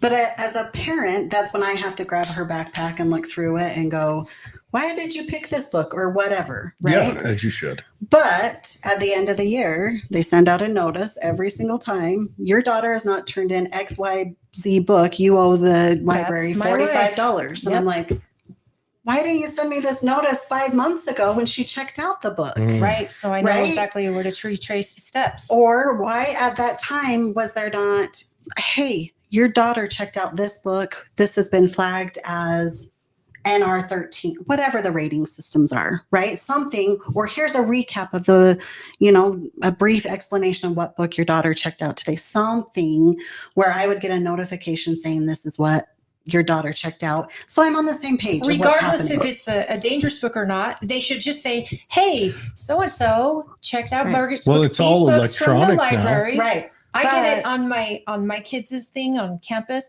but it said so-and-so checked out this book today. Well, that alerts me that my kid has a book. Okay. It's due in 2 weeks.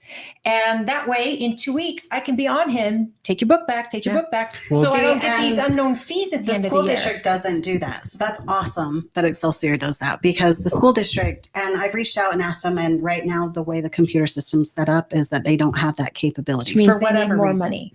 right? My thought is, I wish I was a computer program. I would make that computer program. That and sounds do like it'd right? be simple for whatever logging system there is, because Right. it got to log the kid's name, got to log the book into, just shot an email to the parent at the same time. Yeah.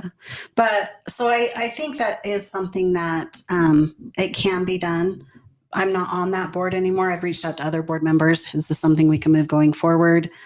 Since then, I don't know what other school board members' priorities are, but I know that hasn't been the top of their priority to What work on about, that. So. which is top of mind right now, is these pornographic books. Right. So right as I was coming off the Tooele County School Board, that's when a lot of the conversations were blowing up, and we were finding, they were saying that this book was on the shelf, this book was on the shelf. And at the time, there was an organization that came out with a list of all of the different books. I went through that list and checked what I could in our school district books. None of those were, according to when I searched through them, they were in our libraries. Since then, I actually talked to somebody at the district office today. There's been a bill that was passed just this last legislative session that talks about, they clarified the definition of pornographic material. But now when when 3 school districts deem a book as pornographic, all districts have to pull it off their shelves. When I talked to Tooele County about it, they said, that's fine. Most of the books, if we ever did find one that was on one of our shelves, hadn't been checked out in 5 or 10 years. So if other districts are now, saying this is a pornographic book, let's pull it off the shelves. Hold on. So 3 districts can say, Here's what books are in your schools. So it could be, the Dr. Seuss Redfish Bluefish. Is there a check on that if 3 of them say this is pornographic? I'm sure there's It a automatically I mean, gets- they have to meet the definition of standards. sensitive Okay. materials, but it's still hard to say, because what may be pornographic. I mean, yes, nobody wants porn in our schools. I know nobody does, right? But there may be something that, say, Washington County, for whatever Are their you there, culture God? is, It's me, Margaret. right? I read that book as a kid. It it was very enlightening on what a 12-year-old girl goes through and all of that. But I wonder if that book would be deemed inappropriate now. Yeah, I don't know. That would have to be something, and it could be, right? But even like think about Shakespeare. Shakespeare, you have men dressing up as women, and You have beating women. incest, and you have murder and all suicide. sorts of things, right? So then if they, I mean, we even Davis School District, they pulled the Bible because they said it was inappropriate. They did that because of the other books. Right. That was bullcrap. But then if you have two other districts that say, I want to prove a point, again, That's the concern. right then, where is our local school board a part of this Because conversation? honestly, you could probably just by the words written in the Bible, there are parts that could easily fall under that. I mean, there are a lot of them. But it's that three-headed beast again, right? Yeah. You have the legislators saying, we know what's best for the state. We're going to pull and say that all of our districts need to follow this. Man, it'd almost be easier to just say, these are the books allowed in this school library. Yeah. That'd be the easier way to do it instead of chasing down what you don't want in there. Either way, I think it's a difficult predicament, but I think it still should have been left up to our local school boards and what 100%. I think abilities everything they should have. be left up to a local school board. I think the state Yeah. school board should be there to handle the administrative part of, okay, these boards need this curriculum that we approve. They tell us the curriculum we approve, or this school needs this attention, this school needs this attention. But I want everything as local as possible. See, and I'll actually go a step further. I think our state school board should just look at funding and go, all right, Twilla County, this is how much money you get. Alpine, this is how much you get. Yeah. You decide what's best for your community. Yeah, I love it.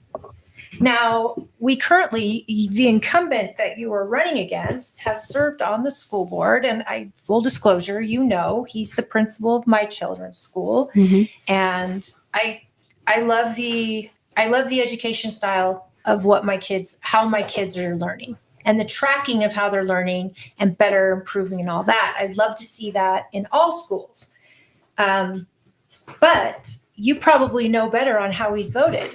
I'm assuming, since you've paid close attention, because I don't care who you are, parents, until COVID or until these books or until transgender kids were in bathrooms, we didn't see parents blowing up school board meetings. And this has just evolved over the last few years. So we're learning a lot, and we're only seeing the worst. But there are people like her here, Camille, who has purposely tuned into these meetings or ran for a seat on the school board years before this became a hot topic. So I have to give that to you, because if She's no one else punishing is herself served, for something. She feels guilty, so she punishes herself. She says, "You know what I'm going to do?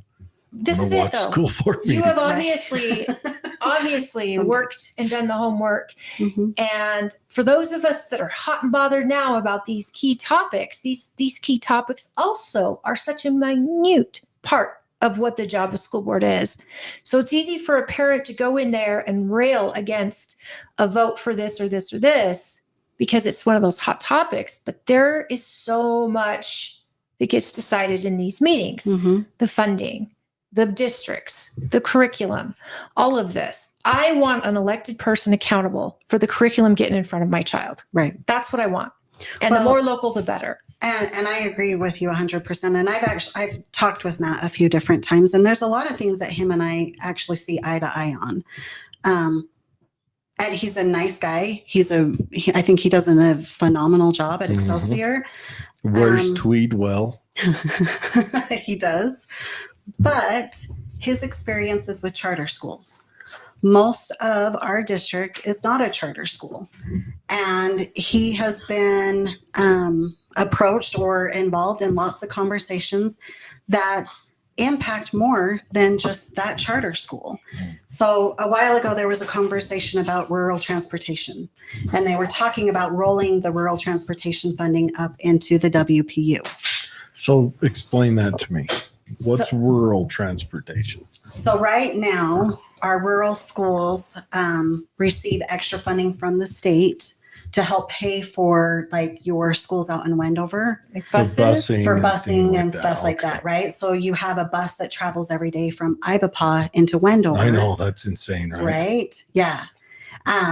And That'd be a fun School- ride. field as to a trips. Winterville. district, right? As a district, we shouldn't be penalized because we're a rural community, That is right? true. So the state helps provide some of the payment for some of those schools and those different things. Not so much field trips. Field trips are usually funded through like your teacher parent organizations, Now- those kind of things. What's the WPA that it's? It's the WPU. It's the weighted WPU. pupil unit, and that's what It's the what? weighted pupil unit. Weighted. Okay. Weighted. Yep. So it's basically it's So a number make that more fat kids, people. no, it's a number that legislators use, policy analysts with the legislators to determine how much money a school district should get. Mhm. So it's based off of how many students you have enrolled, how many teachers you have. There's lots of things that go into the WPU, but it's just that formula. So they say, Tooele County has $1 million this year because they have 100 WPUs or whatever. Do they count actually are. charters or just public schools? They count charter. Well, charters is separate LEA, so they get their own funding. There's a lot of they use a acronyms today. WPU. So I'm back in the when Army. What's an they LEA? give, Local Education Agency. so Okay. when they give choice and they're giving vouchers Mhm, to homeschool, mhm, so they get their own funding, mhm. and then you've got private schools that probably get funding or no? They can use the scholarship money or the voucher money now to pay for private The schools. individual can. Yep. But the state doesn't give the funding to the public schools. So with the scholarship fits all, I mean private. yeah, the way that that's set up is the private school has to be an approved vendor, and the money actually doesn't go to the individual. The state will directly pay it straight to the private school. Right. So, but either way, I Yes. get to decide. I don't Where it like goes. public school. I'm taking my kid to a private school. Yep. And I'm taking that $8,000 or Yep. whatever that they deem him being in the seat in a public school. I'm taking it towards my tuition in Right. this public school or Which private. the WPU is half of that. Gotcha. So our public education schools are getting half of what the scholarship. So students tell receive. me, do you like that? Do you like the voucher program where parents can choose their own education level for their kid? That's kind of a trick question. I hate to say education level. That's Right. not fair. The facility that they want their child educated in. So again, I think it goes back to we're throwing mud at the wall and trying to see what sticks. So our parents have lots of options within the public education system. The idea now that we're taking tax dollars to pay private organizations with no accountability to the taxpayer is really frightening But to the- me. But the taxpayer is me and Right. the child is mine. And I'm putting my child into a private school, Hmm. getting that money that you would have gotten if I'd had him in public school. Right. So I see that it And shouldn't generally be most- considered yours. It's not your taxpayer dollars. It's my taxpayer dollars going into And educating my most child. people who Right. would take the effort to put their child into a private school are probably a parent who is present.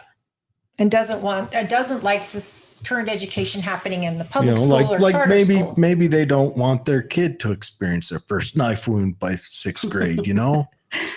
But you see what I mean? Because I look at I it do. like it's my tax dollars. Right. I want to put my Whoa, child easy there. using my allotted amount. Holly, Because if I I, think put him in public school, that public school is getting $8,000 for my child being in that seat. But the public school doesn't get $8,000. $4,000. Right. They receive 4. And that's what I was going to tell you. So I then think there's the the line government items that sees goes it underneath as their Our money, child. and we get a little stipend of it when we donate our labor to them. But I think kind of going back to what you're saying though, Holly, is then if the private organizations can still receive the taxpayer dollars with a third or no accountability, why do our public schools have to jump through all of these hoops and have all of this accountability to who? to the taxpayer? But How? there's also a second layer on the schools, because the schools also get taxpayer money to be built.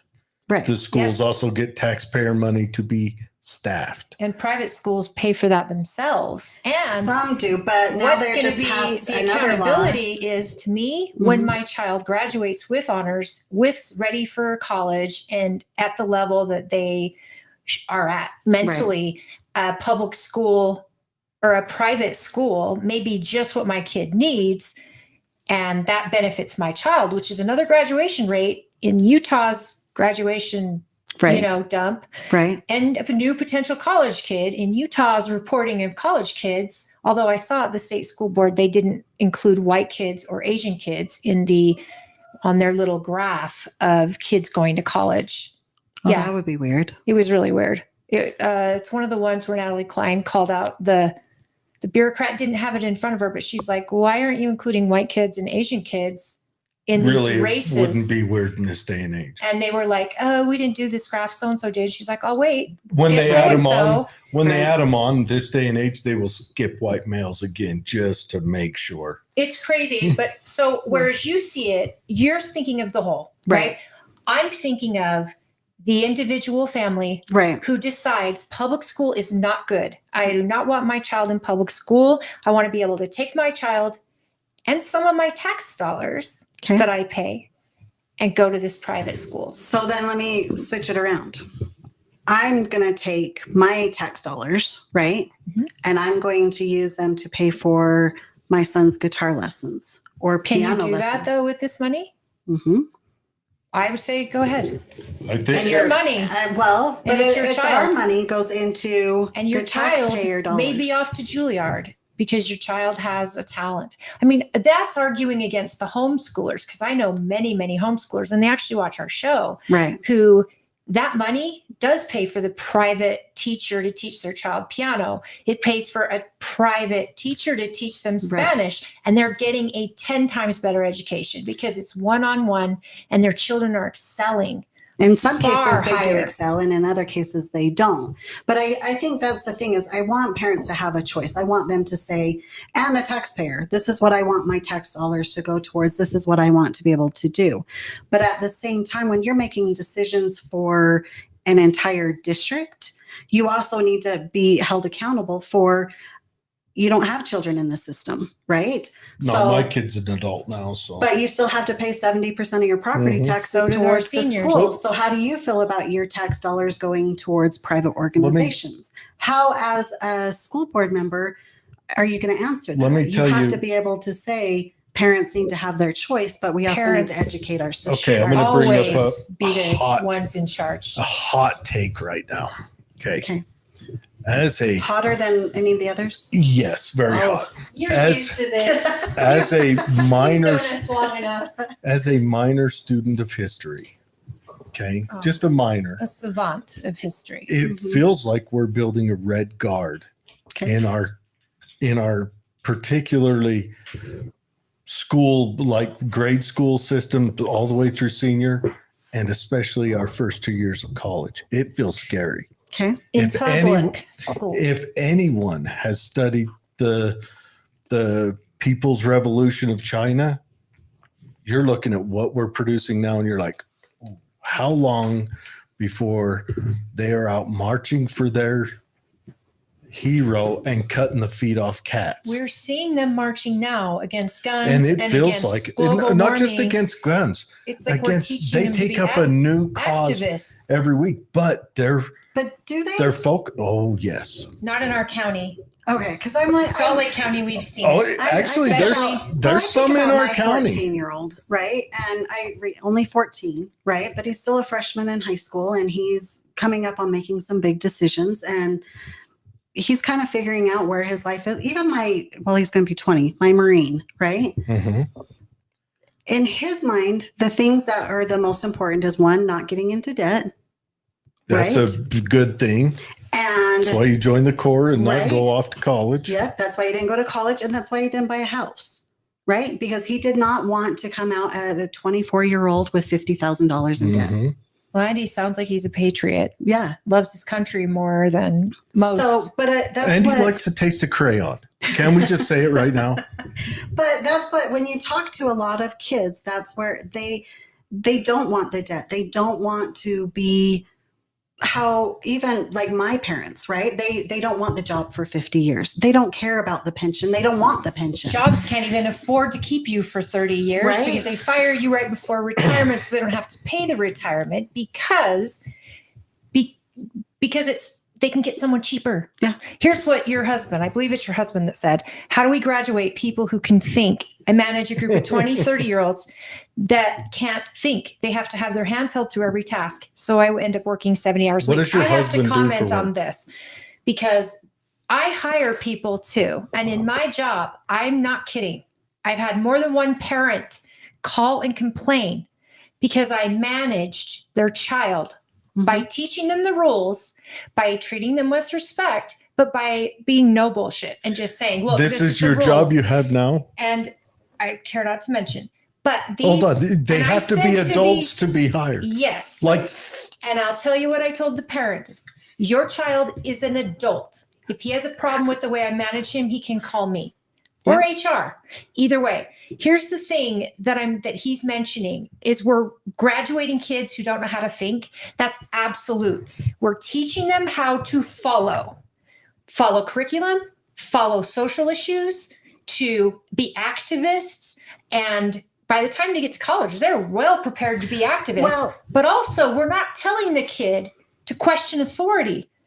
Like my son asking a science teacher, can I see your source on this statement right here, Florida underwater in 10 years? I'd like to learn more. That scares my son to even ask him. And I say, there's our problem then, because you're being told to trust this teacher. If you can't, my daughter's in debate. She's got a teacher that fills her mind full of questions just to get the school kids excited, and they challenge him every single day. My daughter is getting far better at negotiating where it comes to mom and dad time because she is walking all over us. Right. Because her logical arguments are there. Right. I love that. Yeah. My son too. I've always told him, question with boldness, question me, question your teachers. Yep. Some kids will, but we are raising so many kids to not question. Yeah. And teachers are just teaching curriculum rather than creating conversations. So let's flip it around though. Let's say that you're that teacher, right? And whether you follow the state school board meetings or not, or you follow your local school boards or not, let's just say you follow the news and you hear time and time again. And I get there are some teachers out there that don't always follow the rules, teachers being fired, teachers quitting, all of these things because they may or may not have said the wrong thing in a classroom. So you're going to follow this micromanagement classroom curriculum to the T to make sure that you're doing a good job. In my opinion, you could not legally be called a teacher. And then how do you go to your local school board and say, I want to appeal being fired for my job from X, Y, and Z? And they go, well, it's out of our hands because we have to do what the state says. Well, and the state will do this too, because they have to do what the legislators say. Right. And here's the thing, people, we've got to have accountability. There's a three-headed monster. And the more local we get, the more freer we are. And if I have one kid or, one teacher at school that is growing my daughter's mind in a way that is so beautiful because she's questioning and then she's researching because she doesn't want to give the wrong answer, but she's being taught how to think critically for herself. And to me, that is the opposite of what the education system in this country wants. Because like he says, we are seeing it in our schools, small activists who are going along to get along, and they're buying every damn thing that curriculum teaches them, and the curriculum's wrong. Right. Well, but what I was going to say earlier, so I have my oldest and then my freshman, right?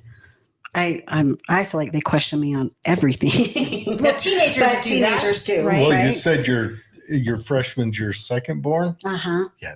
It's normal, right? And he questions everything. And how many?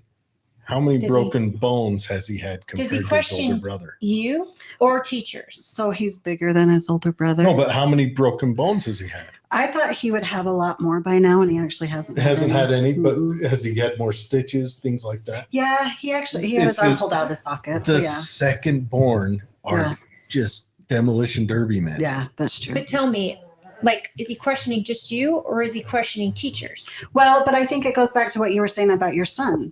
For whatever reason, I don't know if they're scared or if they don't care. At least with both of my boys, it was like, I'm here to do the motions. I want to get my grade and graduate and move on and go from there. That's my daughter. Right? She'll do and say, I'll give you an example. I know you guys have heard this before, but second grade, my children are learning, my son's first, learning about the form of government for the United States and all of that. One of the questions was, what form of government does the United States have? Was it a communism, socialism, or a democracy? Mhm. My son put D, a republic. Nice. He got that one wrong because that wasn't an option. So I take it to the I teacher. see. I was The like, wait, teacher what? who I love dearly. Right. I said, you marked this wrong. He's not wrong.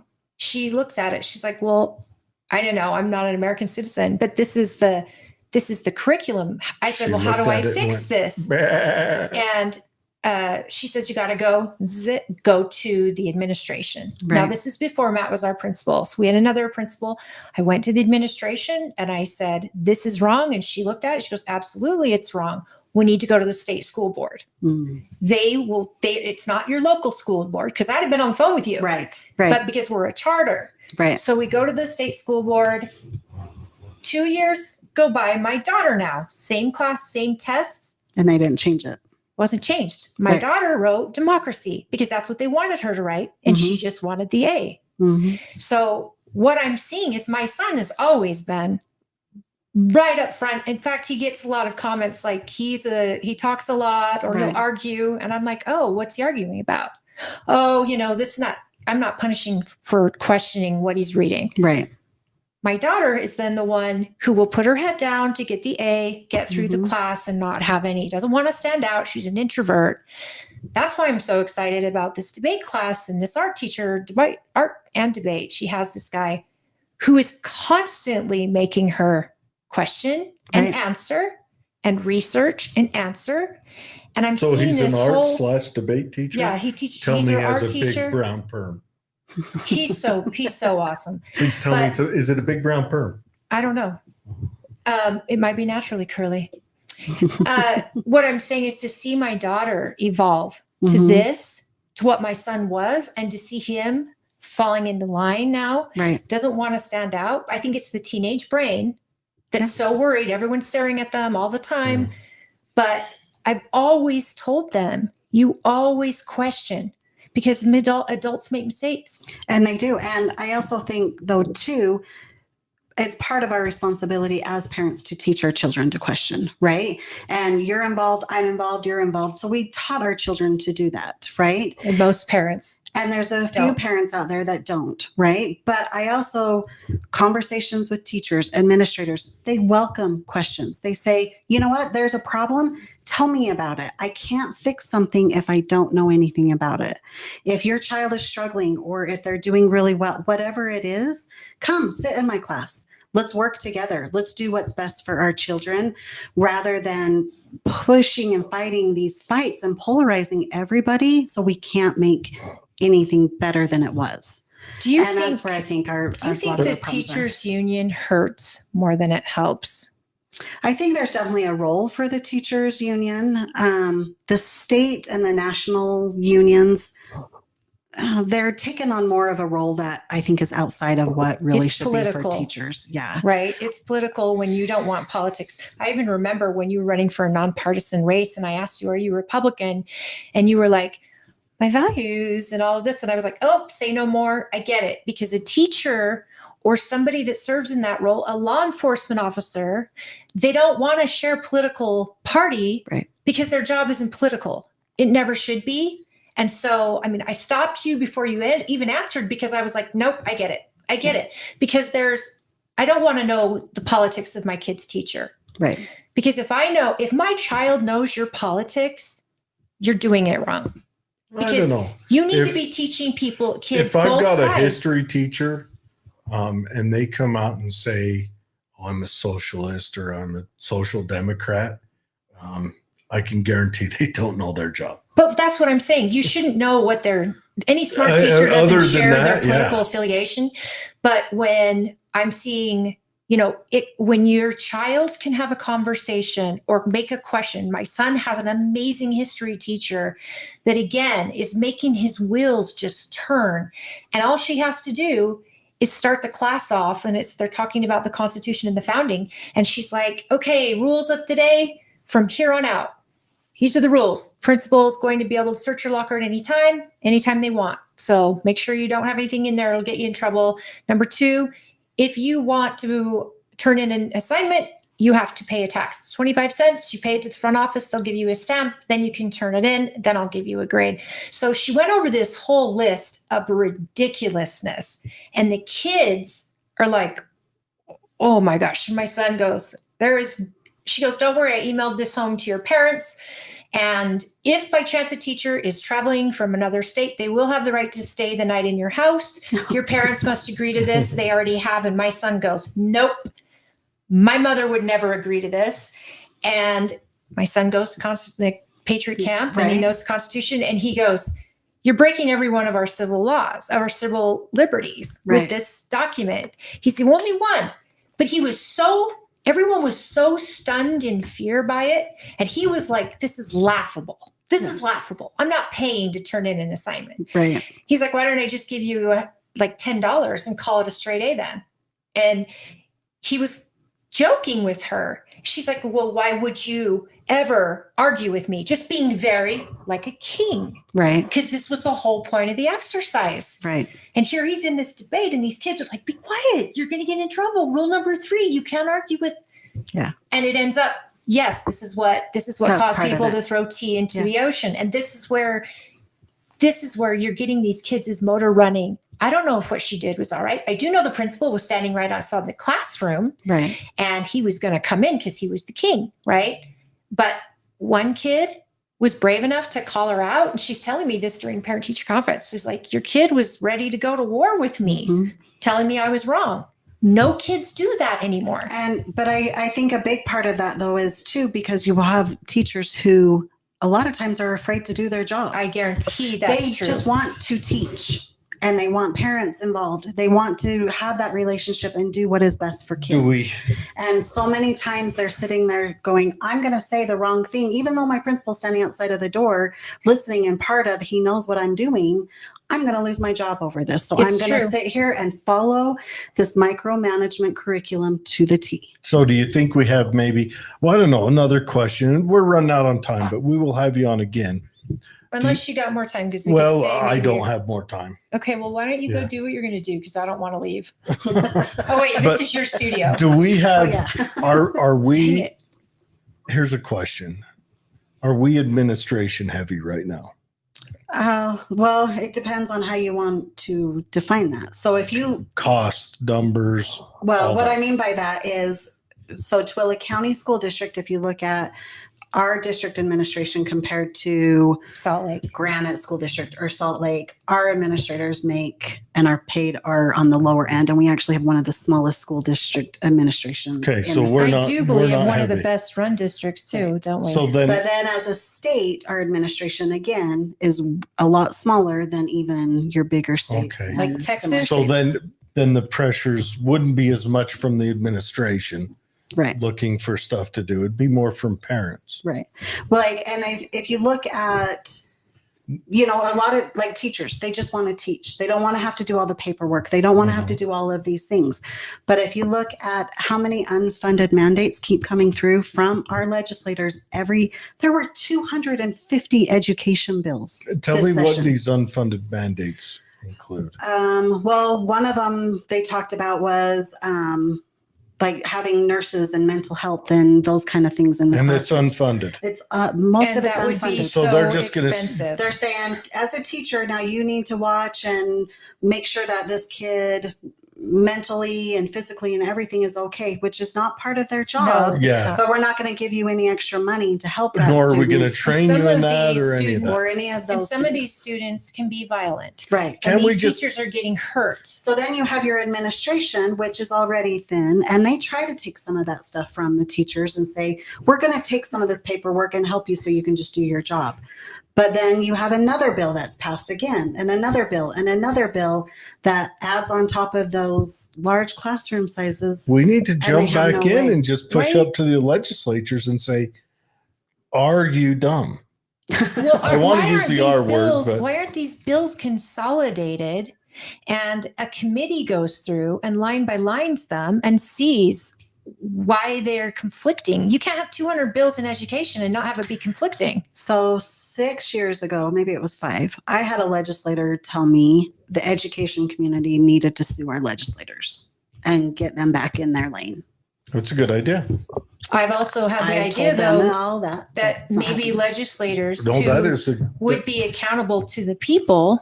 Maybe legislators, like in Florida, where they're having legislators accountable for curriculum. Mhm. So they put together parent and school committees to build curriculum because it's their ass if it's bad. Well, I guess my other question is, though, too, is as a parent, I have a problem with curriculum, right? And I Yeah. go to my legislator. Why is there not that conversation of, well, you need to talk to your local school board. You need to talk to X, Y, and Whoever Z. is writing the curriculum. Whoever it is, right, to fix your Who is problem. writing Because their I don't know why curriculum? we need to have another bill that comes through and says, we're going to do it this way. We're going to do it this way. We're going to do it. How many more bills do we need? Who is the person who writes the curriculum for the state of Utah? Well, it depends on what the curriculum is, but they come from vendors, from private companies. From outside of the state of Utah? In some cases, yeah. So I would like to get down to it. At the end of the day, I want the curriculum to come from one place, and that place, school board, has Mhm. decided it's good enough for my kid. And that way, when I have a curriculum issue, I have to spend a Thursday morning and go take the day off and go to downtown and sit through a meeting and stand up and go, you all approve this curriculum. It's crap. You're crap. You're crap. You're okay. You're okay. You know, do Right. one of those. But right now, who do we hold accountable for the curriculum? Well, I know with the school district, a lot of it is going to be your local school board. And then whenever they adopt new curriculum, they issue it out for public So for comment, and they me, work with teachers and parents. In a and, charter, it's going to be the charter Mhm. board Mhm. and then the state school board. Right. Okay. People, we want to empower you. There is so many good comments on here, and I'm sorry that we have to cut her short, but hey, you have a website? I do. Yep. Okay. Mail4schoolboard.com. Yep, I've got it pulled up. I'm going to share it real quick. I also would love to give Camille. Is it FOR? It's this one No, right here. number 4. Number 4. Okay. I'd like to give Camille a few minutes. We don't have to cut out right away for her to just kind of give a good elevator speech for the people. So I just want, do you guys know where that is? I'm sure you do. Yeah, Yeah. Salt Flats. So do you want to hear something fun about the Salt Flats? It was during COVID and Wendover had their graduation. So of course it was only That's behind not- camera.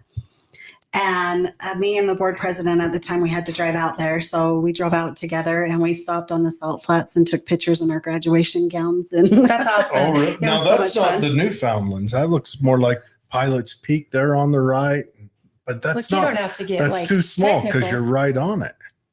yeah, That we might were be- standing. that on might it. be I have the a picture of Newfies. my son when he's 1 year old. My friend's a photographer and wanted to do an artsy piece. Mhm. So we went out there, and it's funny now after COVID, Right. but he had toilet paper rolls all built like a fort and all Oh. over. So much toilet paper. And there's my little 1 year old playing in it with the Salt Flats and everything. Nice. It was an arts piece. Now I'm thinking that would be funny expensive. during COVID. Camille, Right. you have people right now that are supporting you and are gathering signatures on your behalf. Yep. As a party chair, you know I'm unhappy about it, but as a logical individual, I understand the state has provided a dual path. You're taking it. So I don't hold that against you. I just Thank asked you. if you are ever in the opportunity to vote it out. See, legislators talk all about how they love convention only, but they're not up there voting to get rid of SB 54. Right. Because that would make people like you, grassroots, be able to fund your campaign with the same money your competitors are funding with and not have this big money getting you on a ballot. Right. I know it takes time and effort. If you go to her website, I know Camille, I know her family. They are extraordinary people. And I have the pleasure of calling you my friend. I have learned so Absolutely. much from you. And I can tell you are one hell of a good listener. Thank you. That is something that you have that obviously I don't have. But if you cannot give your time and make calls for her or maybe get a petition for her, petitions are legal documents, folks. If she trusts you with that petition, you must witness every signature and put your name on the back that you have. That is a legal document. You are representing her. you make sure you do that and follow the laws. Okay. That's something that could really go Absolutely. bad for her. Yep. And if you don't have the time but want to donate some money, please consider donating to her if you believe in what she's doing. And I just wanted to lastly ask you, you had the debate in Utah County. Mhm. How did that go? I attended a Meet the Candidate night. They didn't debate. No, we did. Oh, I'm like, So it wasn't a debate, it was a meet the candidate. it was like a forum to get to know Well, you, or? No, it was considered a debate. I didn't realize that, and a lot of this was on my own fault. And I should have thought about it. Our responses would be limited to only 1 minute. For some reason in my mind, I thought we would have at least a couple of minutes for responses. Please call me anytime. If you have any questions about anything, if I can help, I will. Right, and I know you. And honestly, I got the questions. I went through them all. I'm thinking I'll be all right, right? But 1 minute responses, that's tight debate. And not only that, what's really difficult is education. And you guys know it's not a black and white decision. No, it's And not. there are so many things that are in the gray. And so there were a lot of responses or questions that are gray answers and are difficult to answer. And so I don't know. It was a good evening. Let's just leave it You at learned that. a lot. I did. I had a teacher actually come up to me afterwards, and she said, "Thank you for coming. You can tell you've spent a lot of time in a classroom. You know what families and parents need in our classes." So We have 3 great candidates in this race. I have to say, I've seen our current member, the school that he's run. She's right. He's got charter school experience. That's different. Monica, we've had on the show, and we've seen her as a parent advocate and a teacher from that perspective.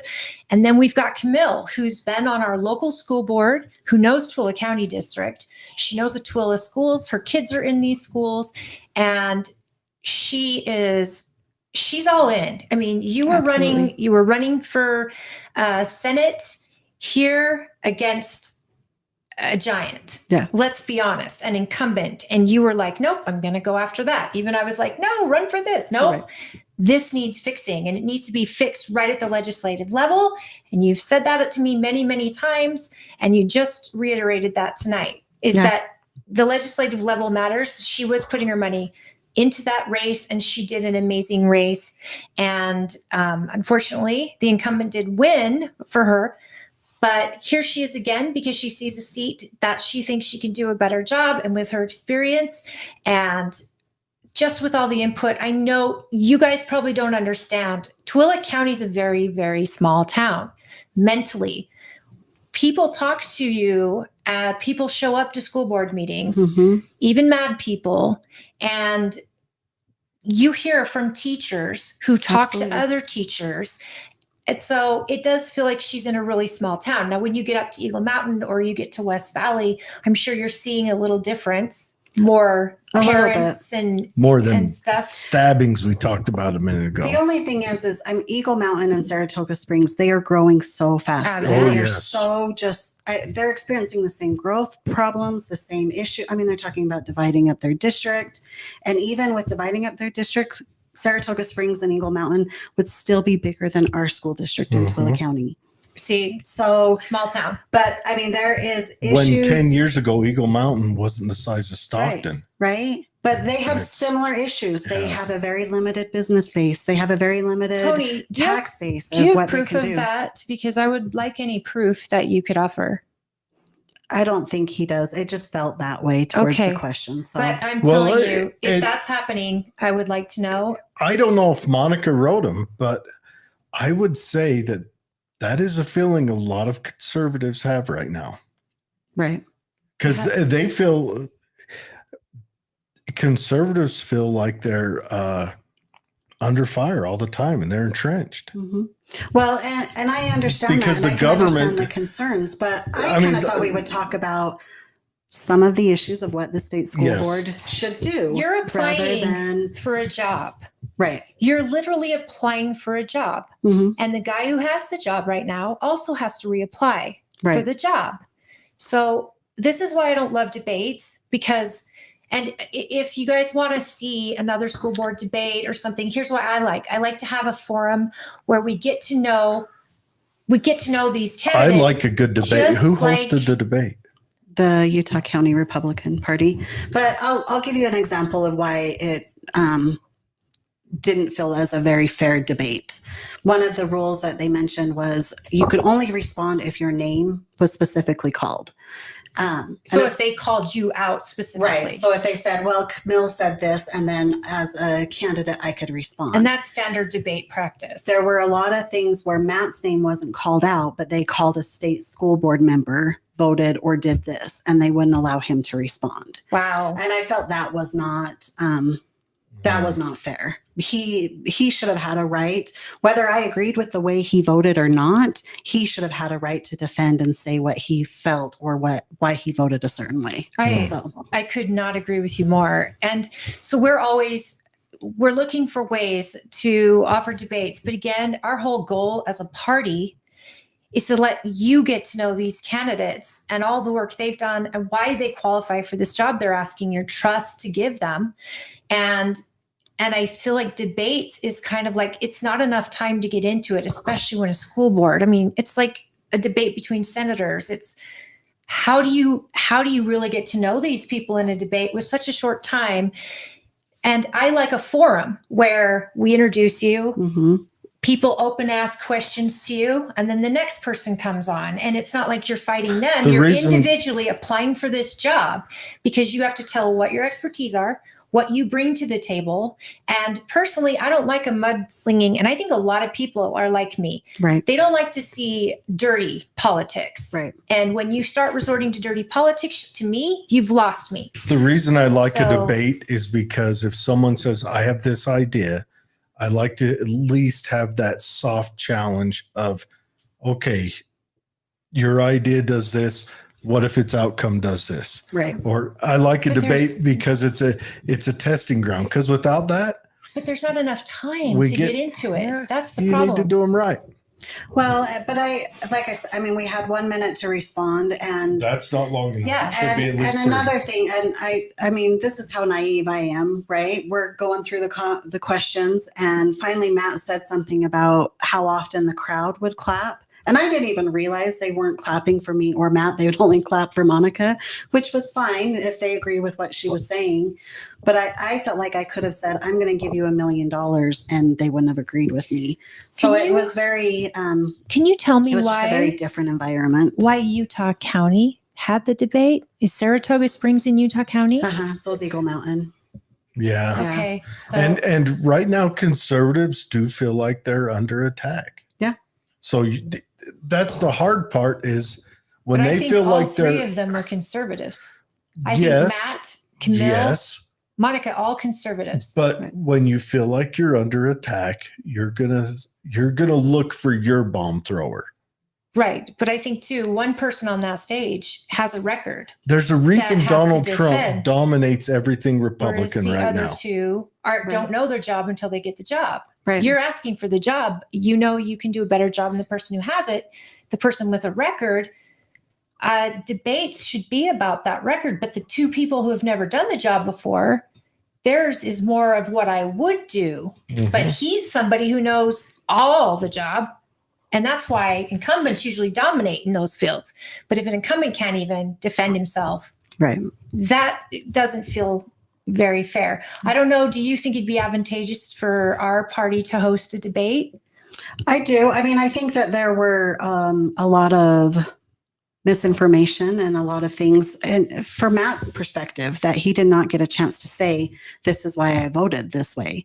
And honestly, I wouldn't mind hearing why he voted a certain way on whatever, are some concerns of what our county looks at. Have And you had the opportunity to reach out and talk on the phone with all your state delegates? Not all of them. I've talked to a few of them. I've, of course, done emails and those kind of things. To be honest with you, I have spent almost every waking moment outside of my normal day job gathering signatures I get that. And So- talking to people. and talking to people. April 11th, and- will you be at our Meet the Candidate night? Yep, I'm planning on that. And yes. then she's also going to be at our convention, right? Yep. And so this gives you guys an opportunity to come meet Camille, even though she's not, the Meet the Candidate night is an open house forum. So you're just going to go talk to her, find out where her resume is and why she's going to represent you best. And then county convention, she's not getting voted that evening. She'll also be at state convention. So state delegates are going to get 3 opportunities to get and talk to Camille face to face. I highly recommend you do that. What you read on emails, what you hear on town halls, and like on our show, we hope we're giving you a bit of who Camille is. Absolutely. But you could need to sit down with these candidates, look in their eye, listen to their questions that they have for you, because those matter, and listen to their answers, and then share your issues with them, because they're going to ask you what your issues are. Where do you see the problems are? A good candidate's going to find out what the problem is before they tell you how to fix it, right? And that's what state delegates, their job is that they should be tasked with that. And by reaching out to them, and if it's something you want to do, I can reach out to the other 2 also. We can figure out a way to do a debate. It would be put on by myself and my party leadership team. I won't do it unless all 3 agree. But I also would make sure every state delegate's invited, that it wouldn't be a crowd of one. Yeah. Well, and in their defense, it was the Friday night before Easter weekend. And they kind of threw it together last minute, which I appreciated and understood. I'm glad we all could go and talk and say what we could say. I thought it was Trans Day of Recognition That's weekend. Easter Sunday.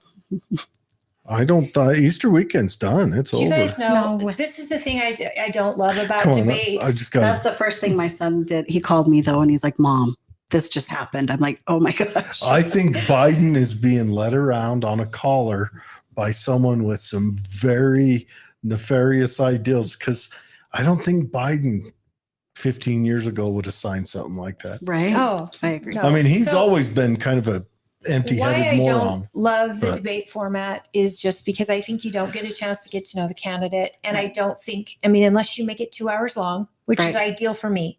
If I had 3 candidates, I would have a 2-hour debate with a break in between. Most debates are 3 hours that I enjoy, but the one you had was what, an hour? Almost an hour and a half. Hour and a half, But- 1 minute. And how many, and the hard part is getting the questions and getting the neutral questions. So I usually would have someone like Tim Gilley moderate and then have the crowd submit the questions.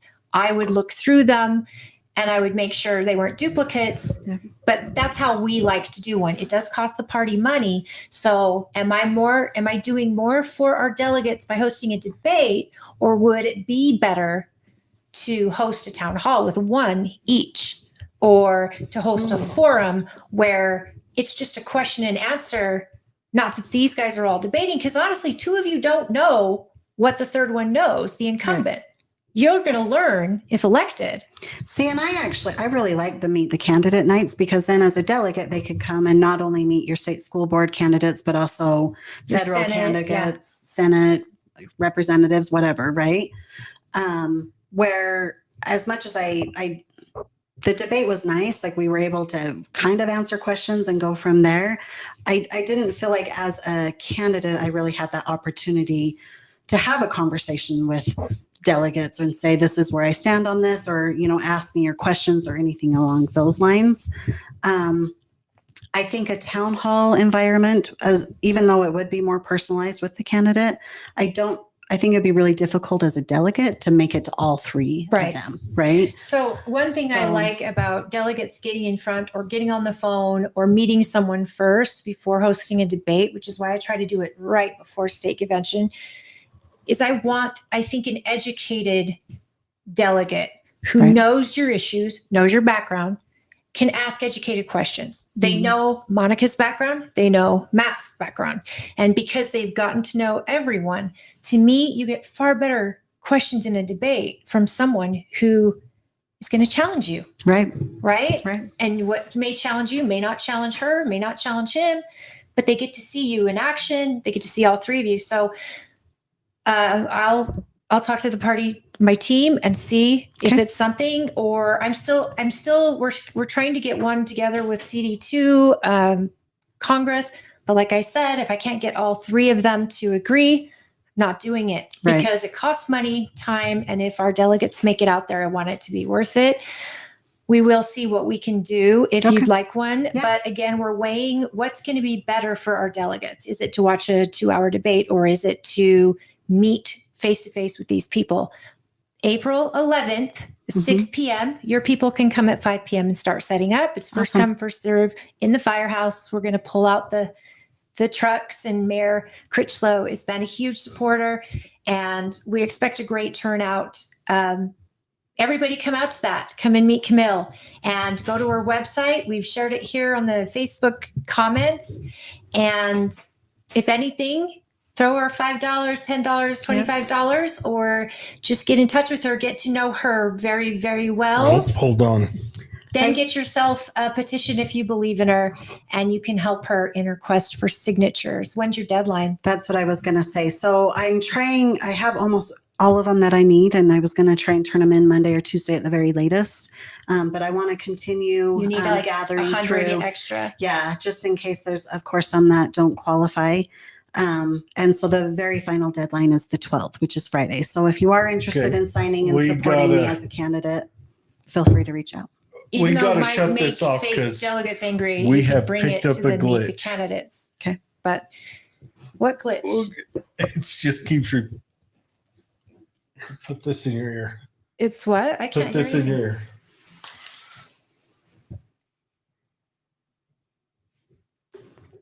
We've picked up an audio glitch somewhere. I don't hear anything. You don't? Uh-uh.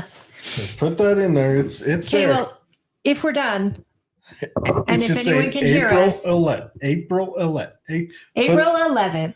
No, it's just saying, put it in your ear. I want you to hear it before I turn it off. But can you guys at home hear a glitch? If you hear anything weird, give us a thumbs up. They won't hear you say that. I'm doing a lot here. Hit play. Let's see if it's on yours. Hit your audio. Can you turn up your audio on it real quick? Yeah. Okay. I guess it does sound fine. Okay, so they can hear us. I don't know why. Maybe it's my phone. Okay, well, this is a great time to wrap it up. And guys, go get the Jace case if you are looking for an emergency pack to assist you if you have medications that you need. And we've got, you guys, when we see you, the eclipse will be over. And hopefully everyone is safe. Everybody is well protected. The government is terrifying people across the nation. But it's always good to have a food storage, water storage, ammo, and gun storage. I recommend tobacco and alcohol, great trading and bartering tools, bullets, of course. But also, if you don't have your medication in a stored option, medications to fight any type of infections, colds, ivermectin, if it's something really bad, viral, go to jacemedical.com and use the promo code. What did I tell you it was? It's jam-16. Jam-1516, I believe. 15-6. I know. It's jam-1615. So that will give you a percentage off. It'll also tell Jace that we're doing the commercial for them, and it'll give us, like thumbs up. What's that? Do you see where it says? We're so grateful. Right, they're District 2. It's actually District 10. She's in District 10. I don't know why I put that there. Because He actually knew the district well before I I did. I think so. it's because I'm just Yeah. rolling off. Thank You're you for those who Just tuned put it right in. there. And I just want to say hi to O'Malley May. So good to see you, girl. It's been a while. And I also want to thank, for sure, I got to say hi to Tony because it's been a hot minute since I've seen you. And we've got a great picture of us at Lincoln Day 2 years ago. yeah, I'll make sure But- he's there Thursday night too. Excellent. Everyone always asks, "Where's your husband?" Oh, they love him. He's an easy guy to love. He's an operations supervisor. I always say he's the guy you call when you want to get rid of a body. Nice. Yeah. So, Tony, we appreciate you tuning in, and we can only imagine how proud you and your wife are of your patriot son. And what a crazy, you were slimmer then, weren't we all? We appreciate your support, and we love it when we see candidates that got a really good support system. So between the ladies and and this gentleman who have been standing by you. And I think that that's another testament to you're a wonderful neighbor. You're a wonderful community. You love this community. It's obvious. You're highly involved. You're a great Republican. You live by the platform, which is something that I personally have witnessed.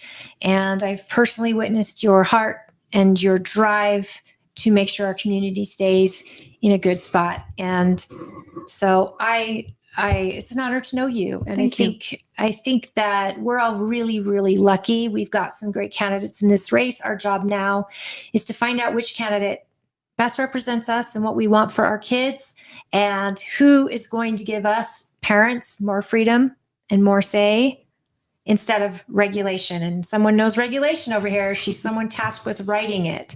So you absolutely know what it looks like written down. I do. And then how you witness it implemented on with 3 different monsters. Yeah, exactly. So thank you for having me. Thank you for coming on. You're welcome back having anytime. a conversation, and yeah, I'd love to come back again. It's always good chat. Yeah, we plan on getting you back on again. All We've right, been everyone. boosting her for 3 weeks because we've had our I know. wires crossed. I know. I made the change with you, but didn't remember to tell him. So now you're panicking. And so we've been advertising you for 3 straight weeks. Nice. So Well, this is I her. appreciate She it. was worth it. You made it. Yeah. But everyone, thanks for joining Stay us. safe during the eclipse, guys. 4 minutes. If the rapture happens, I'll miss Okay. you, Jared. I'll miss you. Yeah, I'll be here still. Everyone, I think Home Depot will be selling. No, they won't sell eclipse kits up here. So go online, learn how to make Amazon. it. But a cool thing you can do while the eclipse is going, look at the ground underneath trees. That is one of the coolest things because it looks like a whole bunch of little mini little moons. little mini moons, half moons. Yep. All around every shadow will have I'll that. show you a half moon.